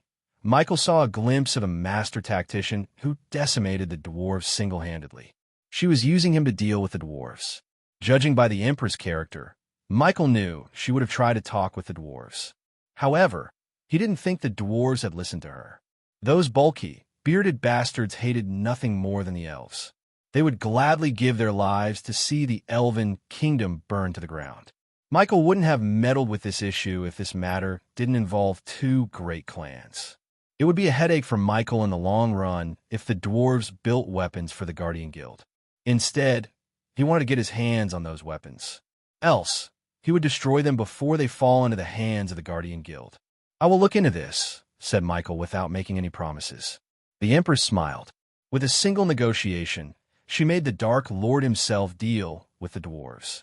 Now she had fewer things to worry about and more time to develop her empire. Good move, Nithril, Michael said to himself. Chapter 793. Preparations for Demon's Grave. After he met with the Empress, Michael returned to his castle. He summoned Gaia and Adelia to the meeting room. Michael told them about the meeting and how the Empress wanted him to deal with Hontorum. Initially, Gaia seemed furious at the Empress for using them as her pawn, but after hearing the deal between the dwarves and the Guardian Guild, she calmed down. First, we need to know more about Hontorum and Dalgarum, said Michael. Dalgarum was a dwarven kingdom where Hontorum was located. However, the dwarves were extremely cautious about foreigners, especially other race members. Visiting Dalgarum as a human would only get him extremely vulgar remarks and scorns. We need diversity in our army and subordinates, said Michael. At that moment, most of his subordinates consist of humans. Although his army had vampires, a few demi-humans, and a couple of orcs, most of whom were humans. Michael always thought of changing that, but he didn't have the time to recruit more people, especially when their expenses exceeded their income. You know, we can't afford to recruit more people, said Gaia. I'm working on that.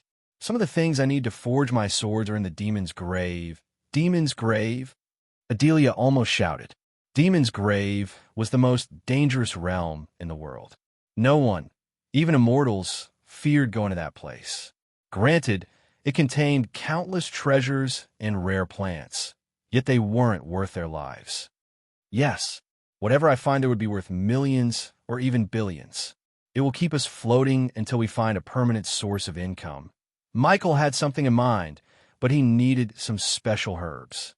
The realm didn't only contain the materials to forge swords, but also create something that would rain gold coins.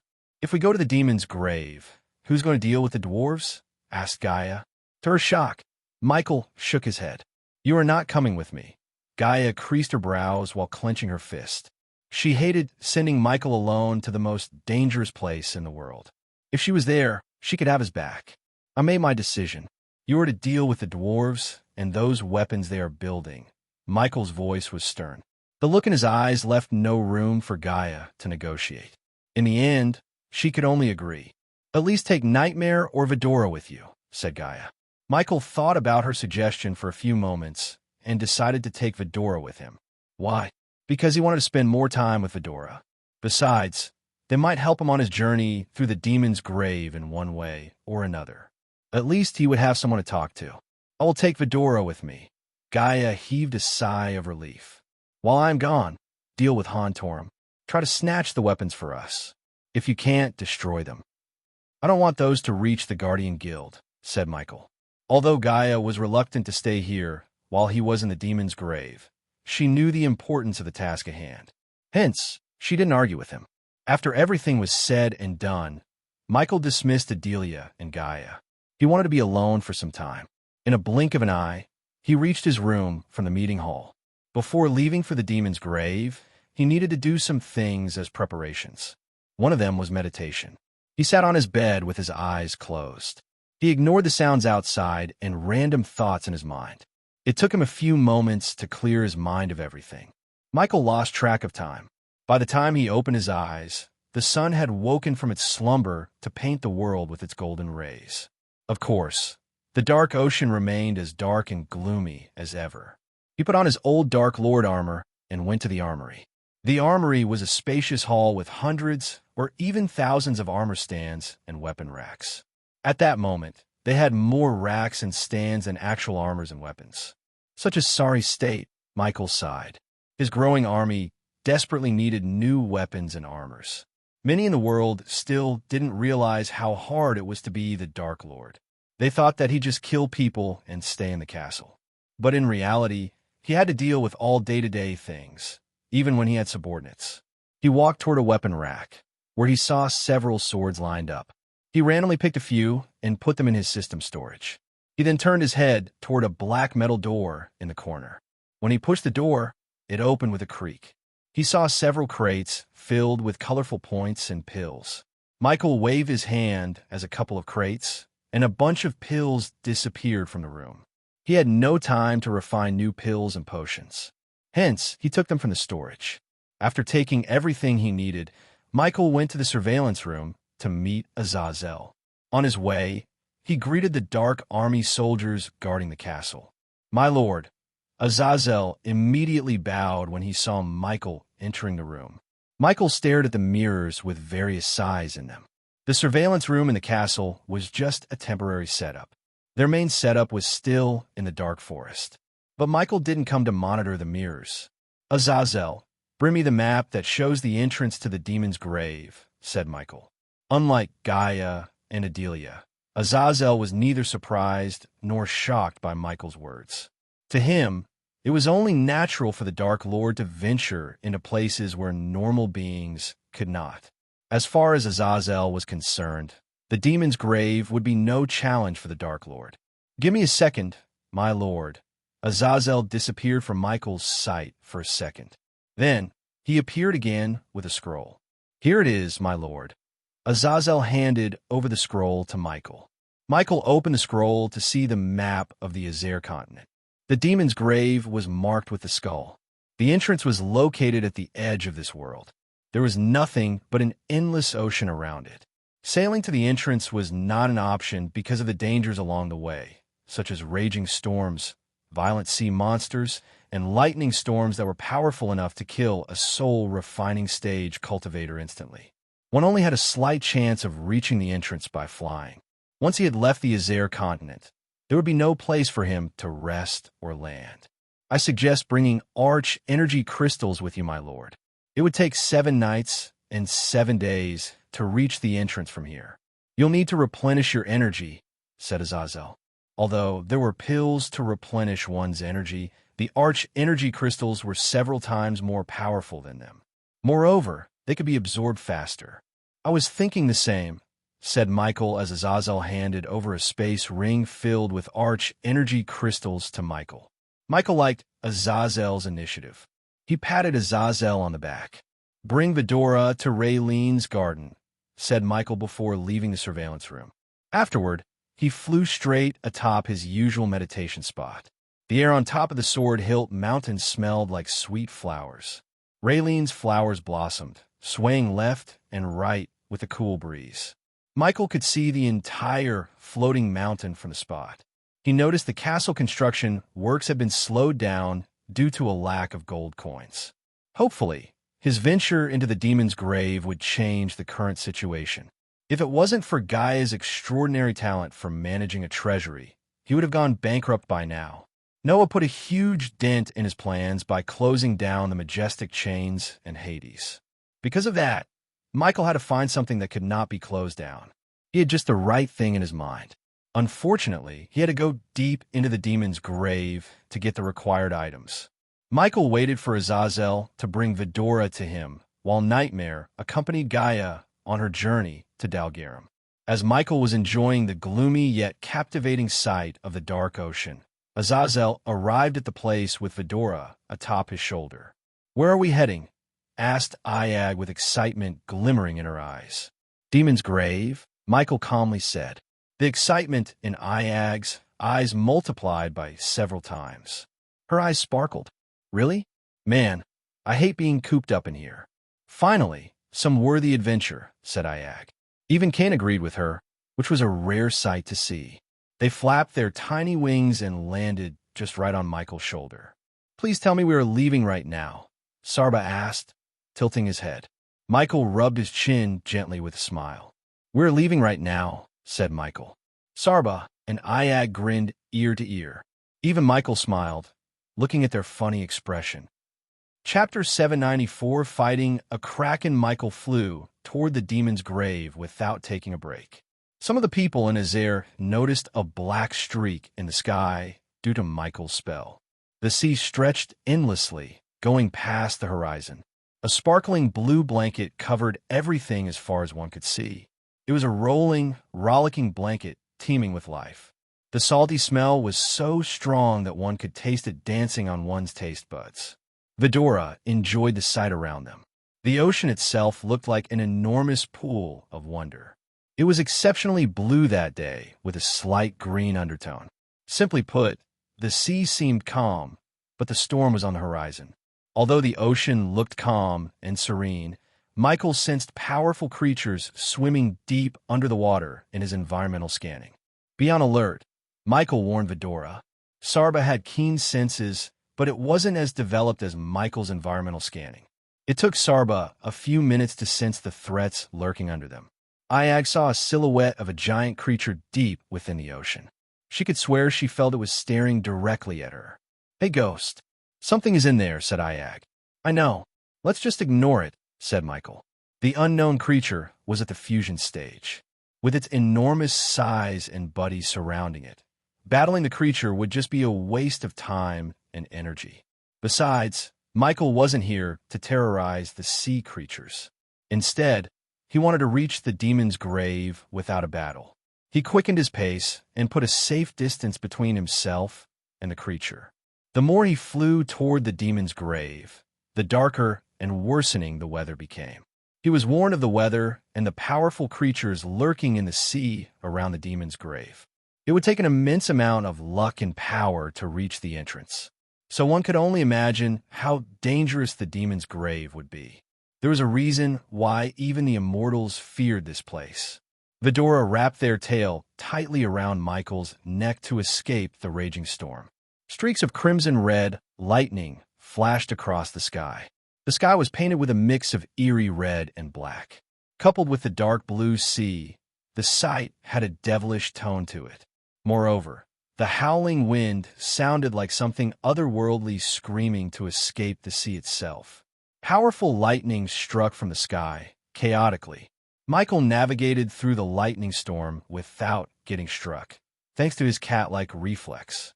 "The name Demon's Grave fits this place," said Sarba. He seemed slightly uncomfortable looking at the red sky.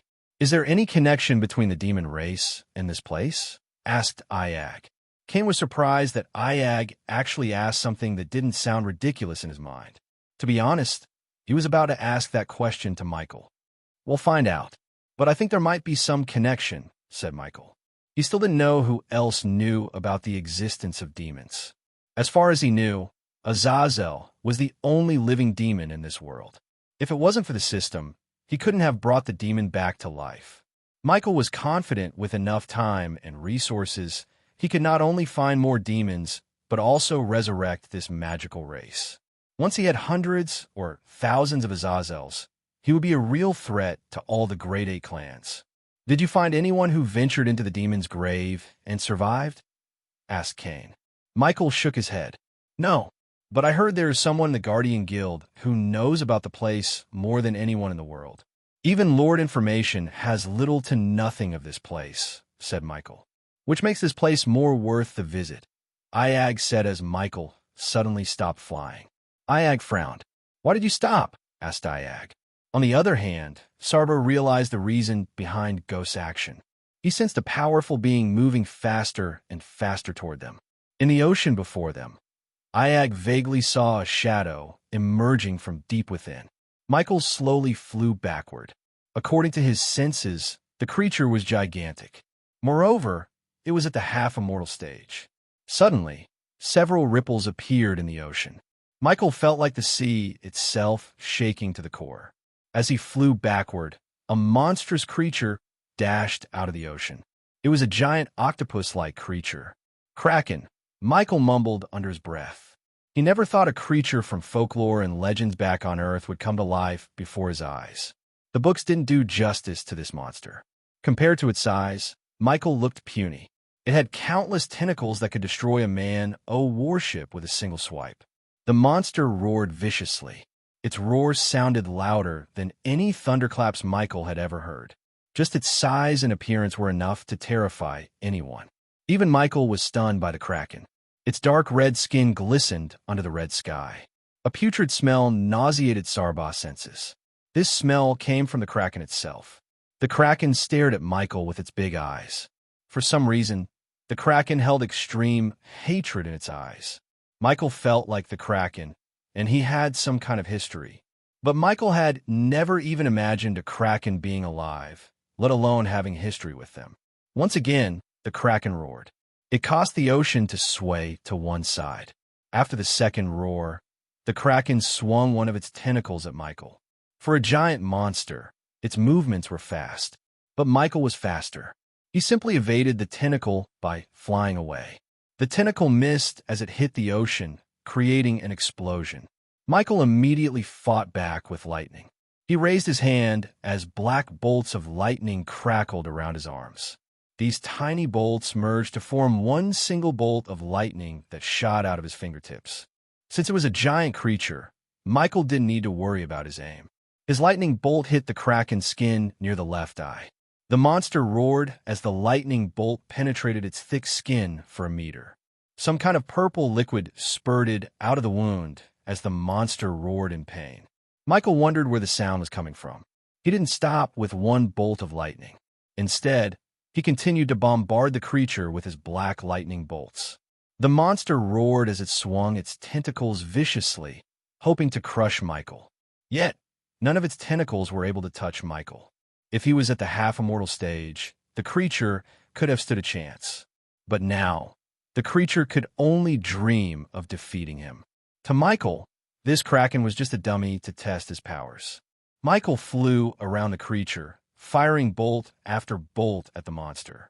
Suddenly, Michael dashed forward. A wave of dark flames suddenly shot out of Michael and burnt the creature's skin. The waves of flames pulsated from Michael's body. Because of the dark flames, the temperature in the air rose significantly. The creature swung its entire body viciously to escape Michael's wrath. While shooting lightning bolts from his fingertips, Michael raised his other hand as the sky above him rumbled. Soon, darker clouds appeared in the sky. Iag raised her head as she saw several boulders materializing in the air. Suddenly, they were lit with crimson-red flames.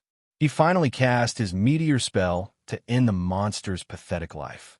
At that moment, 5 large meteors soared through the air toward the Kraken. Sarba heard a sizzling noise in the air as he smelled a strange burning smell. It took a few seconds for the Kraken to see the meteors. Grhhhhhhh. The creature roared.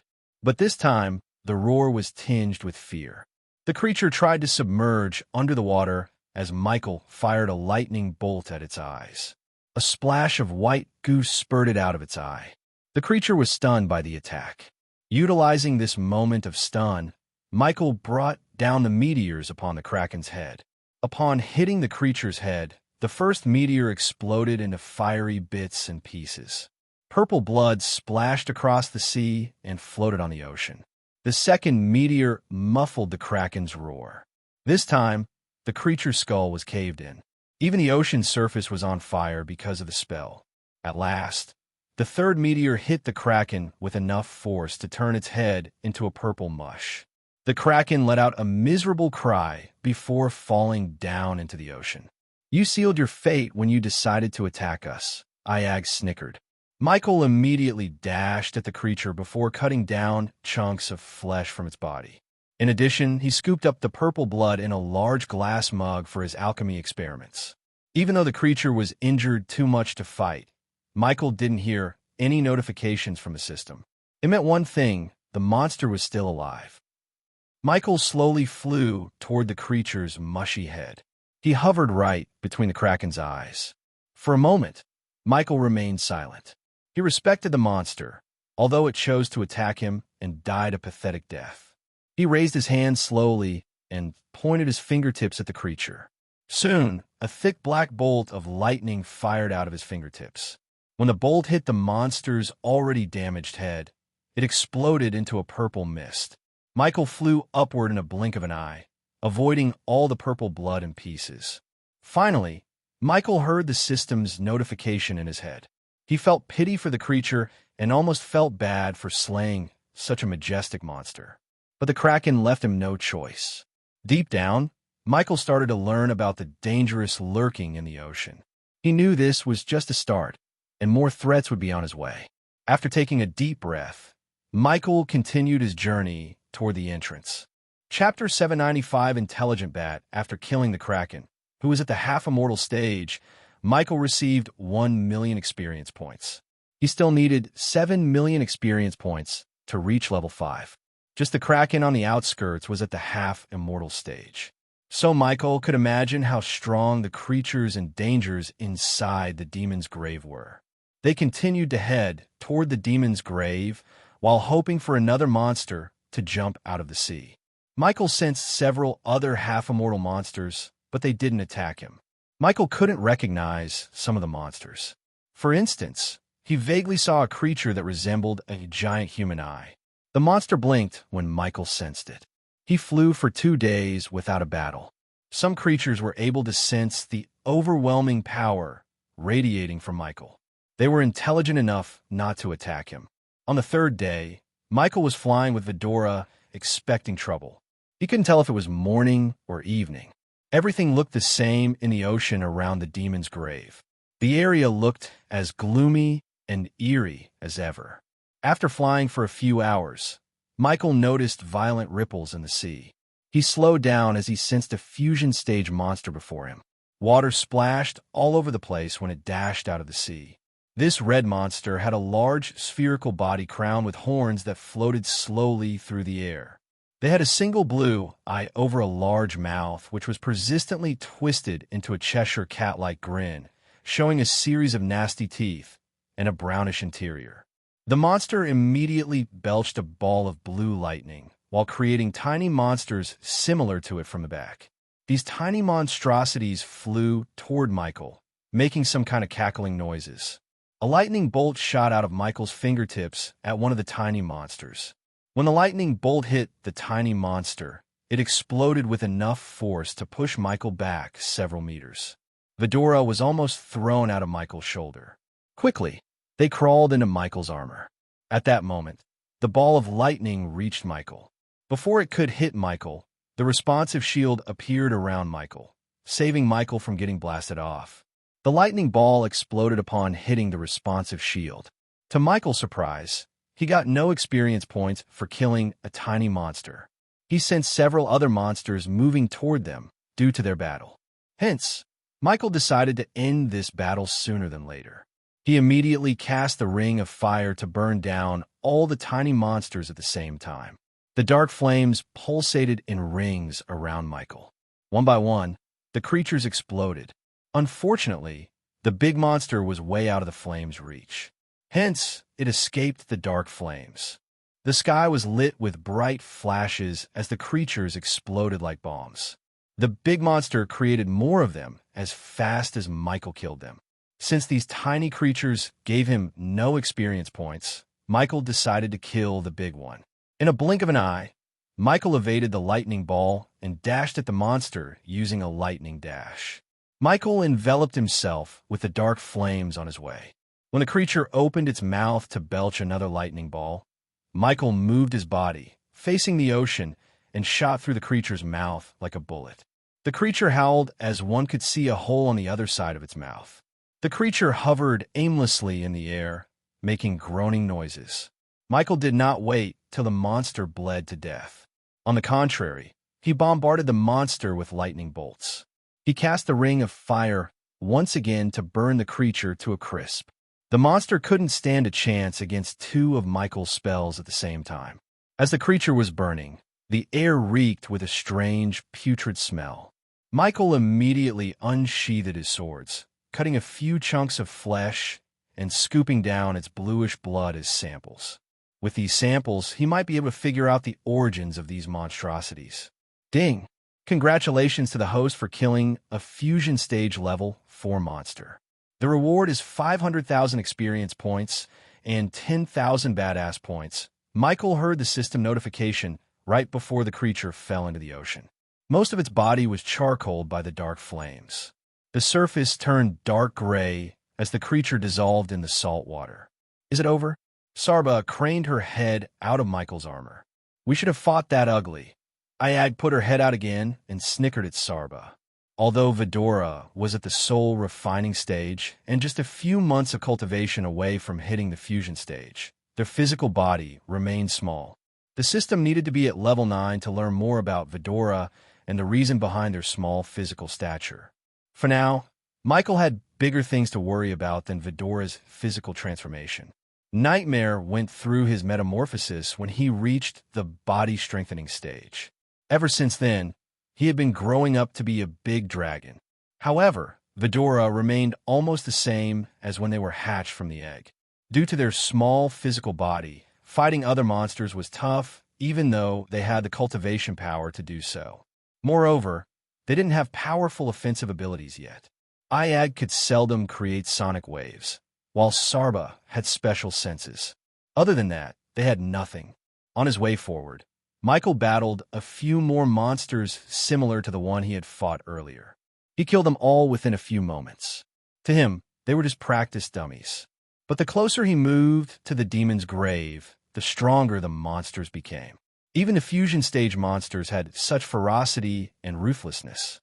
If Michael had been at the half-immortal stage, he would have been in trouble. On the night of the 3rd day, Michael thought about taking a bit of rest. Since they had no island or a play to land, he had to stay in the air and replenish his energy. By the time Michael stopped flying, Vidora had fallen asleep. Michael flew above the clouds to see the crimson-red sky above. He wondered what made the sky remain blood-red around the demon's grave. For some strange reason, he had a feeling that a massive war had taken place here. The moon glowed in the distance, but instead of sparkling blue light, it radiated blood red. Despite the monsters around him, Michael stopped flying to take a break. He took out a few snacks and refilled his belly. Then, he drank some potions to replenish his energy. He still didn't feel like absorbing the arch energy crystals in his system storage.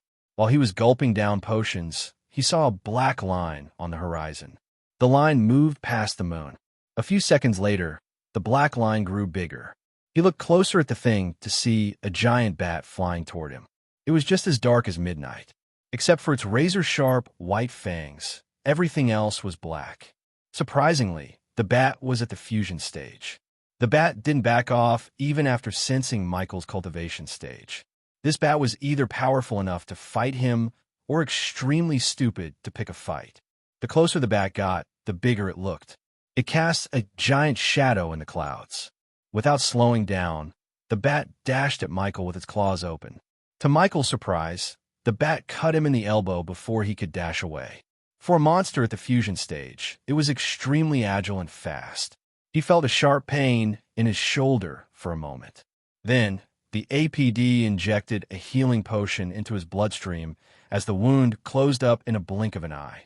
The bat viciously tried to cut open Michael with its razor-sharp claws. It didn't use any spells or energy attacks, but just raw brute strength. Michael swayed his body left and right, evading the claws. He flew around the bat, firing lightning bolts.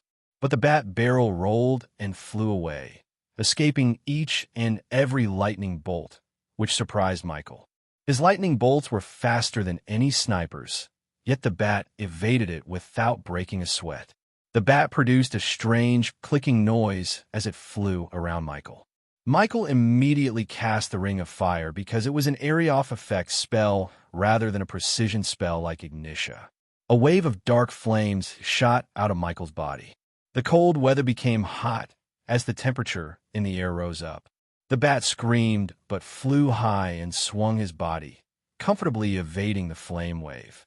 It kept a safe distance from Michael instead of flying toward him, which showed Michael the bat's intelligence. Michael continued to attack the bat while trying to figure out its weakness. Since it was as fast as him, there was no point or use in casting a meteor spell. The bat proved to be a challenge, even for an immortal. This bat's intention didn't seem to kill him, but to exhaust him and his energy. The bat studied Michael's strategy and spell. It was adjusting its battle tactics according to Michael's battle prowess. As they continued their battle, more and more monsters moved toward them. Michael prepared himself for an all-out battle. "I can hear some kind of weird noise from a bat," Sarba whispered to Michael. But Michael didn't hear a sound. Yet again, Sarba's senses were more powerful than Michael's. "Echolocation," Michael mumbled. "Occasionally missing content. Please report errors in time." Chapter 796, Nearing the Demon's Grave. "The bat is using some kind of noise to move around," said Sarba. He heard a low-pitched, whistling noise coming from a bat. Because Michael was born on Earth, he knew about bats. Of course, he didn't do masters on bats, but he knew enough to know the bats navigate using echolocation by emitting high-frequency sound pulses through their mouth or nose and listening to the echo. "Wait a minute. I have an idea." Iag quickly lifted her head from his armor. "Grh." Iag growled as though she was trying to belch out something. Michael knew what she was trying to do and gave her the time. He fired flame waves to keep the bat away from him. It took Iag a few minutes to produce a sonic wave. Michael only saw a ripple in the air, but didn't hear anything. However, the bat screeched. It sounded like it was in sudden pain. The bat dived down clumsily. The sonic waves messed up with its high-frequency sound pulses. "Fuck yeah, it worked!" Iag shouted with excitement. Michael used this opportunity. He immediately fired a bolt of lightning that hit the bat right in his belly. The bat screamed in pain. Blood spurted out from its belly. However, the app's skin was surprisingly tough.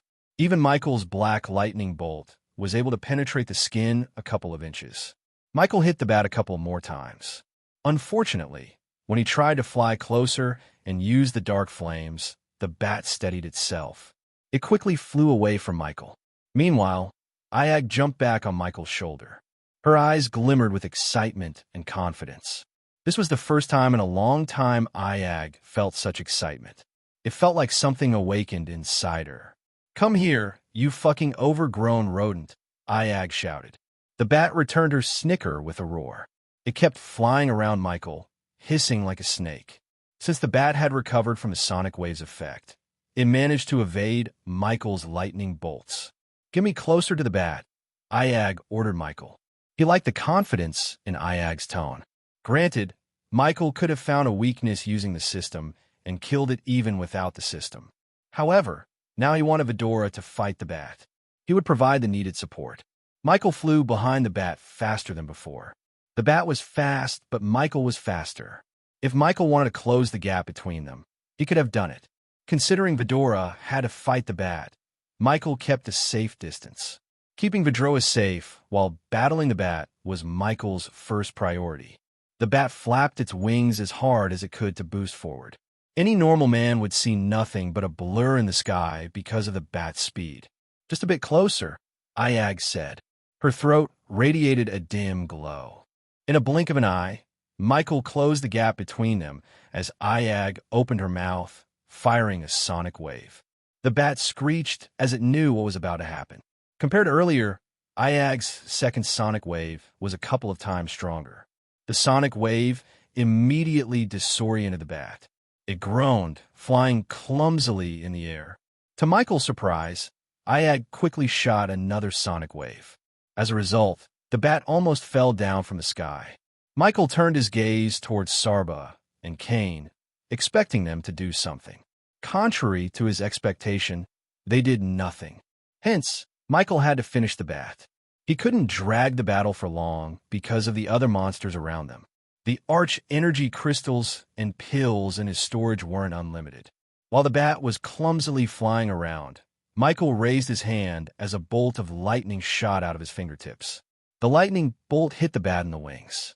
He aimed the bat's wings, as which seemed the softest part of its body. The lightning bolts created several holes in the wings. Soon, the bat started to roar in agony. He quickly flew closer to the bat and cast a ring of fire once again. Thanks to Ayag's disorienting sonic waves, the bat couldn't escape the flame waves. The dark flames burned its wings. Smoke radiated from its body, along with the smell of burning air. Michael quickly jumped on the bat's body and grabbed its half-burnt wings. The bat screeched as though it was trying to call for help. Ayag seemed exhausted after producing 3 consecutive sonic waves. 3 was her limit. Luckily, Michael did not need Ayag's help anymore. He grabbed the bat's wings and pulled them toward him. The bat screeched as Michael slowly ripped its wings. Blood spurted out from the joint where the wings met its body. Even Michael couldn't rip its wings off so easily. His muscles and veins under the skin bulged up. He could toss a stone weighing a ton simply, but had a difficult time ripping off its wings. The bat flew backward and upside down to shake him off, yet Michael stood firmly on its back. Eventually, the wings slowly started to come off of its back. The blood spurted out of its back stank to high heaven. Finally, Michael let out a roar as he tore off the bat's wings completely. The bat roared in pain as blood oozed out. Without its wings, the bat lost control of its body. It began to dive down toward the ocean, but Michael grabbed the bat by its neck and flew upward. The bat's eyes burned with rage. It tried to rip Michael apart with its claws. Michael let go of its neck and grabbed the bat's claws. The two of them made direct eye contact. Unlike the bat, Michael's eyes were as calm as still water. He just had a smile on his face. Michael locked his hands with the bat's claws, slowly squeezing its claws. Ayag hissed as she heard a sickening, crunching noise coming from the bat's claws. Michael crushed the claws with his bare hand to make the bat suffer. He was simply annoyed by the bat. Suddenly, Michael's eyes turned pitch black as the dark beams shot out from his eyes. The bat finally stopped moving. In its head were 2 large holes where the dark beams went through. Michael looked at the bat from head to toe as the dark beams cut the bat in half. He tossed one half into the sky above, quickly cut a chunk of flesh, and scooped up a blood sample from the other. By the time the second half of the bat reached him, he cast the ring of fire to burn the body to ashes. Ding! Congratulations to the host for killing a fusion stage level 5 monster. The reward is 500,000 experience points and 10,000 badass points. He heard the system's voice in his mind. Before Michael could rejoice about the experience points, he noticed another bat flying toward him. Looking at the bat, Ayag slowly raised her head. "He'll take care of it," Michael simply said. He was nonchalant. Slowly, the area around Michael darkened. He waited for the bat to come closer, and when it did, Michael cast the Silene's spell to slow down the time itself around him. The bat didn't even realize it was trapped in a time-slowing bubble. Michael immediately cast Ignitia, the ring of fire and eyes of doom at the same time. He went all in to finish the bat. All the spells hit the bat, ending its life in an instant. His power almost reached the peak of the immortal stage. The bat simply stood no chance against Michael. Plus, it was trapped in a time-slowing bubble where the bat couldn't react in time to avoid the spells. Ding! Congratulations to the host for killing a fusion stage level 6 monster. The reward is 500,000 experience points and 20,000 badass points. Even Sarba and Iag were surprised by what just happened. One moment the bat was reaching out to claw Michael, and the next it fell down, burnt, and cut. After Michael had killed the bat, he sensed several monsters moving away from him. They were intelligent enough to back off. The cloud of darkness freaked out the weak-willed monsters. They may have been strong in terms of cultivation, but they possessed a weak resolve to fight. Hence, they flew away from Michael when they saw the cloud of darkness. Instead of chasing them down, Michael continued to head toward the demon's grave. If he wasted his energy hunting them down, he would be at a disadvantage after entering the demon's grave. Judging by the monsters he had faced till now, he could only imagine how powerful the monsters inside the demon's grave would be. Michael cracked his neck before heading out. He slowly flew toward his destination, enjoying the sight. After 3 days, he had grown accustomed to the eerie red atmosphere and the monsters lurking under the sea. The following day was uneventful. He faced a couple of monsters, but they all ran away after sensing his power. At the end of the 4th day, Michael noticed a tear on the horizon. The realm tear glowed like a bright green star on the red horizon. According to the map, the realm tear was still 2 days' journey ahead of him. He stopped in the sky to look at it for a few moments. Even from miles away, Michael was able to sense a strange energy radiation from the realm tear. This feeling was similar. It was the same energy radiation he felt inside the Shadow Realm. Now that Michael had seen his destination, he increased his speed. While flying toward the realm tear, Michael wondered how Gaia was doing with the dwarves and their new weapons. Vidora fell asleep without a worry in the world. The Hydra felt safe with Michael. At that moment, neither of them had an idea about the connection between Hydras and the demon's grave.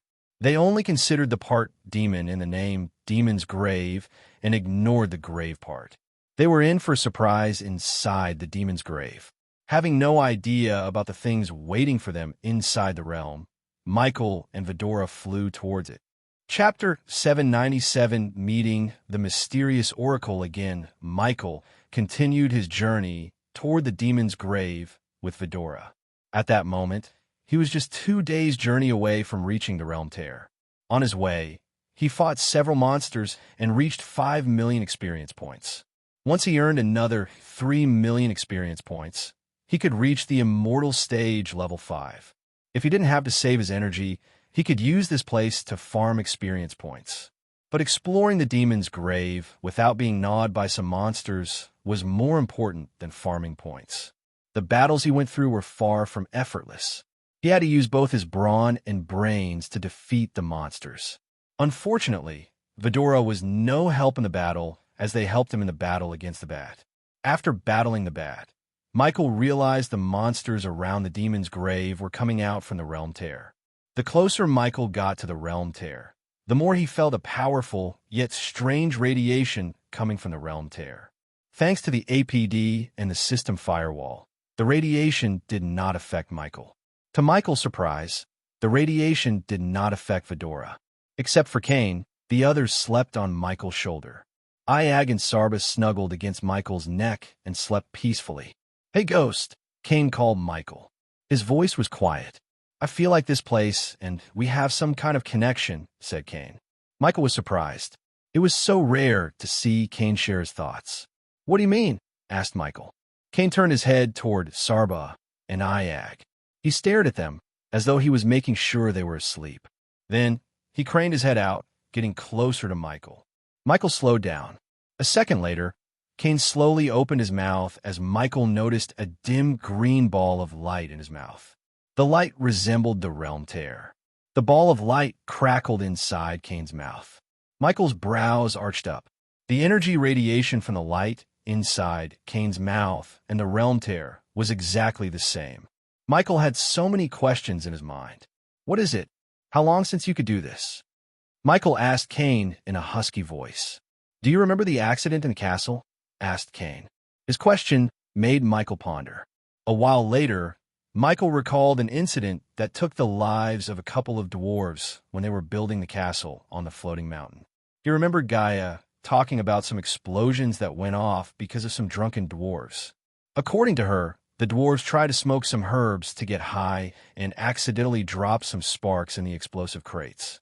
But judging by Kane's look in his eyes, Michael had a feeling the dwarves weren't the culprits. Yes, I do. Michael nodded without saying anything else. It was an accident, but the dwarves weren't responsible for the explosions. They'd had come drunk and tried to smoke near the explosives. But the crates exploded because of this. Kane opened his mouth as it lit up like a Christmas tree for a moment. I accidentally shot out an energy beam which hit the crates. Did they know? Michael looked at Sarba and Iag. No. Kane shook his little head. How did you manage to shoot an energy beam out of your mouth without them knowing? They're not the sharpest knives in the bunch, Ghost. Kane rolled his eyes. Michael couldn't argue with Kane. Does anyone else know about this? Asked Michael. No. Kane shook his head. We could ask Mugishiku about hydras, but it's too risky, Michael pondered. They resumed flying toward the realm tear while silently discussing the green glow. He is the only hydra in existence, right? Kane asked. Michael noticed a sadness hidden deep within Kane's eyes. If he was the last human in the world, he would feel sad too. Only Vidora would know their pain.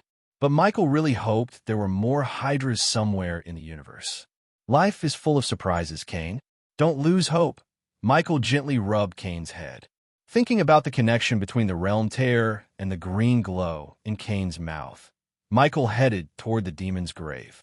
Luck was on his side as no monsters showed up to attack him. Eventually, the sky darkened. The howling wind was the only companion Michael had besides Vidora. Suddenly, the howling wind stopped. It was like someone had switched off the wind. Everything became deadly silent. Michael halted his pace. Michael sensed nothing in his environmental scanning map. However, he noticed a strange blue orb of light in the sky above him. The light slowly descended toward him. To Michael's surprise, the orb of light slowly transformed into a woman. The woman before Michael had a square face with a rounded jaw, a flat nose, and narrow lips, and her crimson eyes were sparkling with patience and mystery. Her curly, long black hair fluttered in the air as she descended from the sky like a goddess wearing red silk robes. The golden nose stud and the piercing in both her ears added a certain charm to the woman's grace. In addition, she wore Rudraksh bead mala around her neck while a red bindi occupied the center of her forehead. If Diana was here, she would instantly remember the woman. She was the same mysterious oracle who visited Diana and lifted the curse on Diana's soul 2 years ago. Read chapter 243 to refresh your memories. To this moment, Michael couldn't sense the woman in his environmental scanning. Moreover, the woman radiated no energy. But she was the farthest thing from a commoner. Any oblivious man would drop to his knees and worship such a graceful woman. Just looking at her soothed Michael's mind and soul. For a few moments, Michael just stared at the woman without uttering a word. I've been waiting for you, Michael, the woman said. Her voice sounded like the perfect melody that mesmerized the soul itself. It took a moment for Michael to realize what he had just heard. He was speechless. How could a strange, mysterious woman call him by his real name? Except for Gaia, no one knew his name in this world. Yet somehow, this woman called him by his name. I know everything about you, Michael, the woman continued. Fortunately, Vidora was deep in their sleep. I couldn't say the same about you, said Michael. How did you know my name? The woman smiled. As I said, I know everything about you, Michael. Your past, your present, and your future. Not everyone could revisit the remnants of their past. Michael creased his brows as the woman continued. The armor pieces aren't the only things that survived your time array, Michael. There are things you cannot reset, said the woman. She kept surprising Michael. For some reason, Michael didn't feel threatened by the woman even after she revealed his darkest secrets. He wondered whether she knew about the system's existence or not. This place is one of the few things your past self left behind. Now it's your responsibility to fix your mistakes. What do you mean by mistakes? Did I cause all this? The demon's grave has existed longer than 2 decades, said Michael as the woman smiled. You really think your past self existed 21 years ago, don't you? Asked the woman. Michael agreed inside. When he came to this world, Abras was 21 years old. So Michael thought the Dark Lord reset the universe 21 years ago and, thus, became an infant. But he doubted his theory after hearing the woman's tone. Michael had a hard time doubting her when she was able to call him by his real name. Then when did my past self exist? Michael questioned the woman. 5,000 years ago. Everything that happened in your life until now already happened 5,000 years ago, said the woman so calmly. On the other hand, Michael's mind went blank. He was stunned to the core. The woman gave Michael a few minutes to get his thoughts together.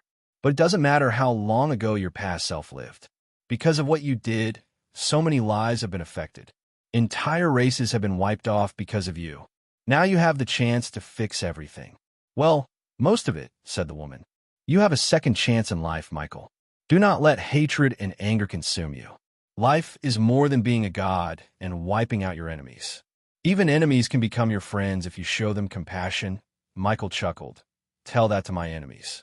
They're the ones who want to kill me. Why don't you ask them to show some compassion? Asked Michael. Because they're not the danger. You are. Michael went silent. The woman gestured at Michael to follow her. Since he felt no threat from the woman and wanted to learn more about himself from her, Michael followed her behind. Who are you? Finally, Michael asked the woman about her origin. Instead of an answer, she just smiled. One day in the future, you will know the answer to your question. The time right now is yours, said the woman. You said the demon's grave was created by something I did. What did I do? Asked Michael. Why did you reset the time? Instead of answering Michael, she asked him a question. Michael took a deep breath. He knew that to get more answers, he needed to answer the woman. Plus, he didn't think lying to her was the right move. Hence, he answered her truthfully. I think it has something to do with Gaia. Would you say you did that for love? Asked the woman. Michael nodded his head after a while. You reset the entire universe for love, but there are many kinds of love. Michael, said the woman. I'd greatly appreciate it if you stopped talking in riddles. Michael kept his tone as polite as possible. He did not want to piss off the only person who could give him some answers. Furthermore, she seemed like a being beyond the cultivation stages. Even the system couldn't grasp how powerful she was. I can only give you guidance, Michael. This is your book, so it's you who should write the chapters. Chapter 798, Demon Skeletons. Apparently, I wrote some chapters and have torn them apart, Michael joked. True, but you got new pages to write something different this time, said the woman. You didn't tell me who you are. At least tell me why you are here. The woman stopped floating toward the realm tear. Instead, she turned her calm gaze at Michael. Her gaze swept across the ocean around them.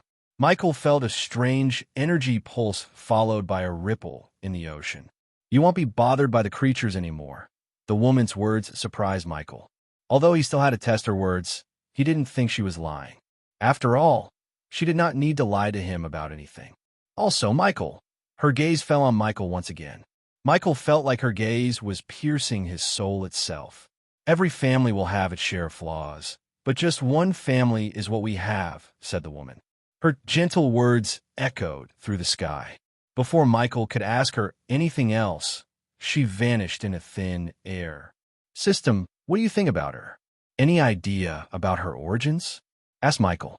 To Michael's surprise, the system went into complete silence. No matter how many times he asked, the system did not utter a word about the mysterious woman. After a while, Michael could only sigh and continue to fly toward the realm tear. On his way, he recalled her words. He still couldn't wrap his mind around the fact his past self actually lived 5,000 years ago. I must have been freakishly powerful, Michael mumbled under his breath. He saw no point in dwelling on the past.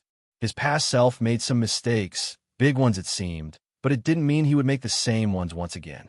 In this life, He would go to any length to protect his loved ones. For instance, he promised himself to look after Vidora. If the demon's grave was one of his mistakes, he would fix it. You reset the entire universe for love, but there are many kinds of love. Michael recalled the woman's words. He felt there might be another reason other than Gaia for him to reset the universe. He wondered what the hell happened 5,000 years ago. As he was flying toward the realm tear, he noticed the monsters moving away from him. Not a single monster dared to attack Michael. He even sensed some immortals monsters almost as strong as him. They all avoided Michael. Now he realized why even the immortals dared not to visit the demon's grave. If it wasn't for the woman, he would have had to fight all these monsters. With his speed, the realm tear got closer and closer to him. When he eventually reached the realm tear, he was stunned. He expected a tear in the space for 6 feet or something. But to his shock, the realm tear seemed at least 70 feet from top to bottom. He looked small in front of it. Moreover, it radiated overwhelming energy. What the hell? Ayag finally woke up from her slumber. Her eyes went wide when she saw the realm tear. Michael felt a strange force pulling him into the tear. Are you guys ready? Michael asked Vidora. We were born ready, Agay said with excitement tingling in his spine. Finally, Michael stopped resisting the pull and let loose of his body. The realm tear pulled Michael inside as he disappeared into the tear in a blink of an eye. Everything became blank to Michael. He closed his eyes because of the glow. Feeling the pull, Michael remained with his eyes closed. Vidora snuck back into Michael's armor and clenched the robes tightly. They traveled within the tear for an unknown amount of time. Eventually, Michael sensed the brightness dimming down. Suddenly, he felt a powerful pull. Before he could open his eyes and react in time, he fell into a soft grass field with a thud. Michael slowly opened his eyes to see a murky swamp before him. Everywhere he turned, he saw nothing but ancient cypress trees looming out of the murky water. Their brittle bark was weathered and pitted, scored by the marks of nature and man alike. They seemed to have stood the test of time and won. Any oblivious man wouldn't dare venture this deep into the demon's grave anymore. Only the very foolish or the very brave, or someone with godly powers. Here, and their clumps of moss clung desperately, filling the moist air with the scent of decay. The grayish mist covering the swamp added an extra creepiness to the place. Michael picked himself up. His black armor turned brown by the mud. He ascended to the air, but gravity pulled him down back to the swamp. The ground felt semi-solid and gooey. He moved 1 inch, and his feet went 2 inches deeper into the mud. Flying was the quickest route out of the swamp. However, when he tried to ascend toward the sky, a powerful force pulled him down. System, can you do something about gravity? Michael turned to the system for its help. No can do. The system level is too low to change the rules of the demon's grave, said the system, making Michael roll his eyes. So you are useless? Michael sighed. The system did not give Michael an answer as he slowly tried to move forward through the swamp. The smelly water was up to his waist.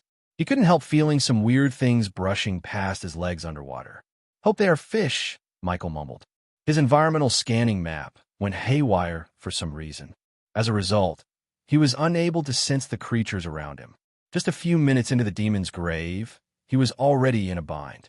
But the swamp was far from something that could stop Michael. He looked at Vidora, who sat atop his shoulder.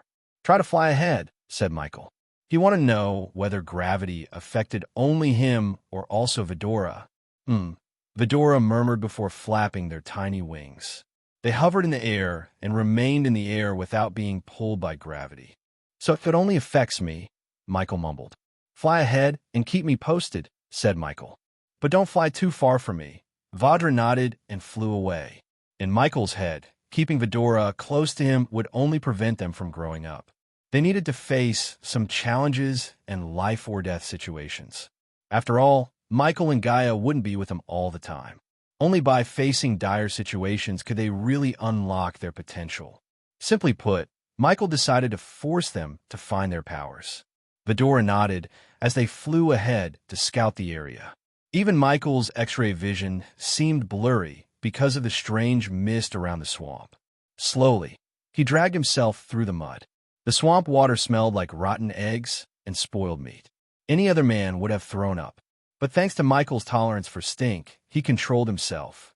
Fortunately, Michael faced no monsters or creatures while he was in the swamp. Vidora flew back and forth to keep Michael updated about the swamp. As Michael was moving through the swamp, he finally noticed what seemed to be the shore. He smiled. Finally, but his moment of joy was short-lived as he felt something grabbing his legs. Vidora returned to inform Michael about the land. To their shock, Michael disappeared into the swamp water in a blink of an eye. It happened so fast.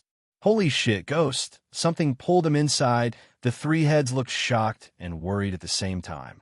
They shouted for Michael, yet they only saw bubbles and ripples on the swamp water surface. Inside the swamp, Michael struggled to free himself from the strange thing's grab. He couldn't see what was before him with his naked eyes. So Michael immediately activated his X-ray eyes. As soon as everything turned blue, he saw a dark figure holding his legs. When he turned his vision to normal, he vaguely saw a brownish skeleton. However, it wasn't a human skeleton. On the contrary, it looked humanoid creature with two horns protruding from its skull. He also noticed a few bones that formed a vague shape of wings. The skeleton reminded Michael of Azazel. Wings, horns, and a bulky structure resembled Azazel's physical body. One of the skeletons grabbed Michael's legs, and the other grabbed his shoulder. They tried to drown him. Although drowning wouldn't kill him, Michael wasn't prepared to test his immortality underwater. According to the system, getting killed by other means wouldn't end his life, but reset his cultivation. Beheading, on the other hand, would reset his cultivation and make his soul wander until he finds a suitable vessel for the soul. Finding a vessel might take days, months, years, or even decades. Under the water, Michael did not panic. He quickly formed a wind bubble around his head to breathe. The very next moment, the water began to boil because of the dark flames dancing on his hand. The cold water became hot in a few seconds. Michael clenched the skeleton's head with his hand as several cracks formed in the skeleton.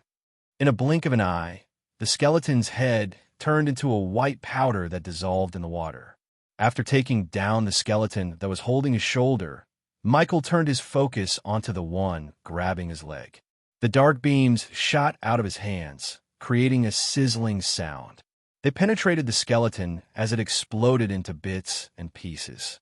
Surprisingly, Michael didn't receive any badass points or experience points for taking down the skeletons. System, did you forget something? Michael talked to the system in mind. They are already dead and weak as hell. Why do you expect experience points and badass points for killing such pathetic monsters? The system growled. They didn't feel weak, Michael replied. Mere weak monsters couldn't have pulled him down and held him underwater for a minute. Unlike the system said, they were the farthest thing from being weak. That's because of their innate strength. What did you expect from the monsters in the demon's grave? The system questioned him. Instead of arguing with the system, Michael wanted to escape the swamp water. He hated being watery and stinky. Two streams of dark fire shot out of Michael's hands and propelled him out of the water like a rocket. From outside, Vidora noticed the water being vaporized by something hot. The temperature in the air had risen significantly. It was enough for them to know what was about to happen. As they expected, Michael shot out of the water and dashed toward the shore before the gravity could pull him down. Chapter 799, Skyall, Angels and Demons. Grave Michael quickly dashed toward the shore and landed comfortably on solid land. Even after landing, he vaguely saw the skeletons lurking deep within the swamp. These demon skeletons would wait for another one to drown. Their next victim might arrive next month or year, but they would wait because they had all the time in the world. An equally creepy forest surrounded the murky swamp. Dark and misty forest. The only way forward was through the forest. Unfortunately, gravity was still too strong for him to fly. Should we go into the forest? Asked Sarba, but Michael shook his head. Stay with me, said Michael. Once they had entered the forest, there was a high possibility for them to get lost. Even worse, they could get into trouble with another monster. Until he could cross the forest, he wanted Vidora to be with him. Vidora nodded before landing back on his shoulder. A bone-chilling breeze brushed past him. It was like something calling for him into the forest. Michael ignored these strange feelings. The trees in the forest were malady brown. Grains of poison begrimed the bark and gleamed like witch dust. The decaying air and stifling atmosphere provided the perfect abode for those who worshipped the darkness rather than the light. In the dense shadows, spiders clutched their snare strings. Their webs shimmered like meshed steel dipped in silver. Eyes aflame with hunger, they hoped to dine on weak prey and slurp on hot blood. The deeper Michael went into the forest, the darker it became. Everything in the forest seemed primordial. If this demon's grave was indeed his mistake, as the woman said, this place must be at least 5,000 years old. It was the only explanation for the primordial trees. Their sprawling limbs guarded the darkness, blotting out any sunlight. Their bark was mottled and splotched, as if the bubbled soup had been frozen in time on its surface. A pungent tang oozed from every sentient being in the forest. Bewailing sounds ghosted through the trees. Whether it was from the predator or prey, only the forest could tell. It was truly a place to make one's veins freeze over. Everything considered edible in another forest was nauseating here. It left Vidora with the same sickening taste of their own blood. It was a forest to be avoided. Michael navigated through the labyrinth of a forest, trying to find a way out. His black armor turned murky and green because of the moths and mud in the swamp. He ignored the blood-sucking leeches littering the ground and hoped they weren't on him. As he was walking through the forest, he suddenly heard a muffled thud noise. It sounded contrary to all creepy nature sounds. Michael quickly raised his hand as the Mark III grappling hook shot out of his wrist and coiled around the branch above him. Since gravity was too strong, Vidora grabbed Michael by his collar and added an extra boost to the grappling hook. Finally, he reached the top. Thanks to the trees being so cluttered, Michael was able to walk on one branch to reach the other. He crouched and strolled without making a sound. Despite being immortal, Michael did not act so brashly. There would always be someone stronger than him until he reached the absolute top. The thudding sound continued to echo through the forest rhythmically. He followed the sound that sounded louder and louder. Eventually, the forest opened up to a circular area void of any trees. The surrounding trees were neatly pruned to prevent someone from looking at the place from above. The thick canopy covered the place, only letting a few rays of light through. To Michael's shock, he saw a portal gate and several people armed to the teeth, digging the ground with some kind of contraption. It looked like a giant spoon that created a thud sound everything it dug into the ground. These men were adorned in light blue armor with angel-like wings made of sharp blades. Michael couldn't see their faces through their masks. With a golden spear in their arms and the wings, they somehow reminded Michael of angels. What surprised him more was he had seen them before. They looked exactly like the one who invaded the Netherrealm. Dalar had to stop bringing undead from the Netherrealm with the portal open because of these people. They're the same men who harvested the undead in the Netherrealm. Kane whispered to Michael, while Sarba and Iag remained completely silent. They didn't dare to make a sound that might draw the attention of these armored soldiers. The Angels of the Sky Hall, that's who they were. Unfortunately, Michael did not know. He had a closer relationship with them than he actually knew. Diana, his mother, was one of them. In fact, she led a powerful group of angels. "Look," Sarba whispered as Michael noticed the angels digging a black casket from ground. The contraption dug the ground deep enough to reveal what seemed to be a burial site. One by one, the angels dragged the caskets out and threw them into the portal behind them. At that moment, Michael counted 11 angels. Surprisingly, they were all at the fusion stage. This piqued Michael's curiosity. A run-of-the-mill organization wouldn't use fusion stage cultivators for grunt work. Since there was no insignia or anything that could be used to reveal their organization, Michael had to move closer. He took out a spider from the system storage and let it crawl toward the angels. "I hate this place. It gives me chills. For me, it's the smell. The place smells like dead. Michael began to hear the angels as the spider crawled closer to them. "I'm glad this is the last grave site," Michael frowned. If this was the last grave site, it certainly meant these people were digging up more sites. Whatever was inside the caskets, these people might have hundreds or even thousands of them. No matter what, he wanted to take a look inside the casket. However, alerting these soldiers didn't sit well with Michael. His instincts told him not to kill them, although he could slaughter them quite easily. But easy didn't mean he should do it. Silence. Why do I feel like we're being watched?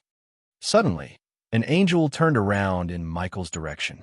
Michael quickly moved behind the bark to hide. The angels slowly walked toward Michael. Their instincts and perception really surprised Michael. He kept a safe distance from them, yet they somehow managed to sense him. Even though he didn't want to fight them, he would have no choice but to fight if they found him.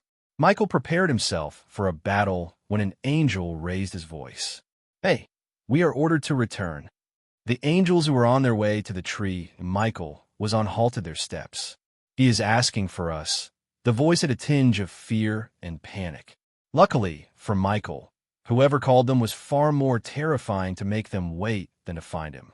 Finally, the angels turned back and returned to the portal. At first, one of the angels flicked their wrists as the giant spoon-like digging machine flew straight into the portal. Then, they tossed the caskets behind the machine. Afterward, the angels themselves flew into the portal, disappearing from the forest. By the time Michael decided to move his body, the place was empty. The angels didn't bother to close the hole they dug, which worked in Michael's favor. He leaped from branch to branch and eventually landed on the palace where the portal was a few moments ago. The hole was picked clean. As far as Michael could see, there were no caskets left behind. He looked around the place for a few moments to see if they had left behind something that could be used to unveil their identities. Unfortunately, Michael's search bore no fruit. After a brief moment of looking around, Michael returned to the front of the hole they had dug. This hole was at least 8 feet wide and 15 feet deep. "You can't jump down there," said Iag. She was right. Gravity was too strong for Michael to fly upward again. It was weird and strange, but he could do nothing about it. Hence, he decided to drop one of his drones back into the hole. The drone slowly hovered down into the dark hole. They patiently waited outside to get a glimpse of anything but mud. A few minutes later, when Michael was about to conclude that the angels had grabbed all the caskets, Michael noticed the edge of a casket sticking out of the mud. "Found something," Michael said to Vidora. "A casket?" asked Iag as Michael nodded. "Since you can't jump down and carry on your back, let us go down there," Sarba suggested. Having no other choice, Michael agreed. After he nodded, Vidora leaped into the hole from his shoulder. They dived down until they reached the drone. Despite their small physical stature, they were blessed with enough raw power to carry the casket in their legs. But first, they had to dig out the casket.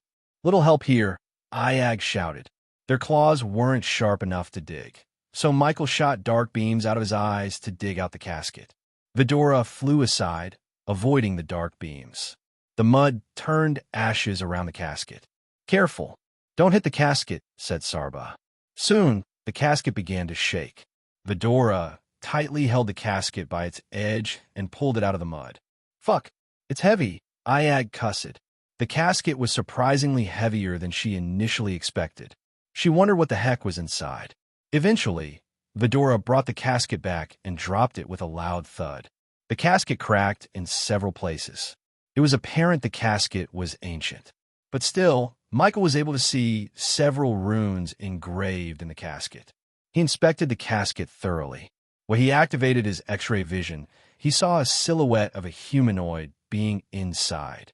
Michael was about to open the casket when he heard twigs and dried leaves breaking behind him. Someone was behind him. Instead of panicking, Michael slowly turned around. Chapter 800 Prank Gone Wrong. While Michael was in the demon's grave, Sabrina was returning home from Azair, tired and exhausted by flying all the way to Penn Town. The once salmon and lavender sky transformed into a vast expanse of jet black. The night laid down a blanket of darkness. When Sabrina tilted her head skyward, She could clearly see millions of bright stars dotted on the black sky at night as the thick, gloomy clouds shaded over the luminous moon covering its entirety. Penn Town glimmered like a Christmas tree on the horizon. Despite the time, the streets were bustling with crowds and carriages. The baby shower of Princess Catherine and Prince Andrews was a hot topic in the continent. Almost every prominent figure in the world was invited to the event. Usually, coming across a fusion stage warrior was as rare as a four-leaf clover. But that was proven wrong in Penn Town. These fusion stage cultivators arrived at the Penn Town a month early to ensure security. In addition to powerful cultivators, several invisible arrays and runes covered the entire town. These specialized arrays were able to read one's thoughts and alert security if they bore any ill intentions. Only the Empress of Aur had these arrays. But thanks to Rowena, the Winstons could get them. As Sabrina flew toward the manor, she felt a warmth in her body. She didn't freak out as she knew the arrays were scanning her. In the distance, the Winston Manor stood majestically glimmering. The servants went all out in decorations. They almost turned the manor unrecognizable. Rare and beautiful flowers waved their heads, welcoming the gates. Special orbs fired light beams, turning the fountain water a colorful rainbow. The servants of Winston Manor noticed Sabrina in the air and quickly bowed. Their eyes glistened with joy because of their young Miss return. Young Miss Sabrina is back, informed Lady Diana and Lady Imelda. The servants cheered as Sabrina flew straight into the manor through the roof door. Young Missy. As soon as Sabrina landed on the rooftop, she heard a wobbly voice. Surprisingly, she saw Samuel standing before her with his usually neatly combed hair messed up. He looked funny with his nervous smile. Judging by the smell of rum coming from him, Sabrina could guess what made Samuel walk clumsily and smile like a guilty child. Well, Sabrina amused. Are you drunk, Grandpa Samuel? The answer was obvious to Sabrina. Still, she wanted to mess with Samuel. No. Samuel quickly hid the mug of rum behind his back. Since the baby shower was just a week away, everyone in the Winston family enjoyed themselves. But it was surprising to see the stoic Samuel himself get drunk. What's that behind you? Sabrina asked, trying to hold the urge to laugh at Samuel. Young Mississippi. You must be tired. Samuel slowly talked. He found it difficult to stay still and find words. Samuel, where the hell are you? Suddenly, Sabrina heard Imelda shout from downstairs. Bring me another barrel. Sabrina couldn't believe what she had just heard. It was Imelda. There was no doubt in Sabrina's mind. Now everything made sense to Sabrina. The room behind Samuel was used to store booze for special occasions. It looked like Samuel came here to bring booze to Imelda. A light bulb lit up in Sabrina's mind. She slowly walked towards Samuel. Why don't you take a short nap, Grandpa Samuel? Sabrina whispered in a gentle tone as specks of golden light floated into Samuel's mind. Soon, the old man dropped to the ground and began snoring. After putting Samuel to sleep, Sabrina opened the door behind Samuel. The door opened with a creak, revealing countless wooden barrels. The Winstons only opened these barrels for special occasions. Each barrel was at least 100 years old and engraved with a special rune. The air in the room itself had a tinge of sweetness. Sabrina walked toward a barrel and placed her hand on the side as a rune glimmered on the barrel. In a blink of an eye, the barrel shrank to the size of a mug. Sabrina picked up the mug and left the room.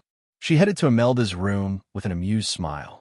The manor was just as cheerful inside as it was on the outside. Every corner of the house was decorated with rare flowers, antiques, and light orbs. Moreover, everyone was in such a good mood. Luckily, for Sabrina, no one noticed her as they were all in the main hall, and Imelda's room was far from it. After taking a few quick steps, Sabrina reached an emerald green door with Winston family portrait hanging above. Sabrina couldn't help smiling, looking at the portrait. She was 5 years old when they drew the portrait. Everyone looked so happy in the picture. To be honest, Sabrina missed those good old days. Nowadays, everyone in her family was going through a tough time. Letting out a heavy sigh, Sabrina opened the room. As soon as the door creaked open, Sabrina was welcomed with the strong scent of booze in the air. She saw Imelda rolling on the bed with a large mug of rum in her hand. Her hair was a mess, and so were her robes. A wide, stupid grin from ear to ear was plastered on her face. Diana. Imelda mistook Sabrina for Diana. One couldn't blame Imelda completely. The older Sabrina got, the more she resembled her mother. Since Imelda was drunk to the throat, she thought it was Diana who entered the room. The prankster in Sabrina told her to go along with Imelda and pretend to be her mother. "I brought you something, Imelda," Sabrina sternly said. She surprisingly sounded exactly like Diana.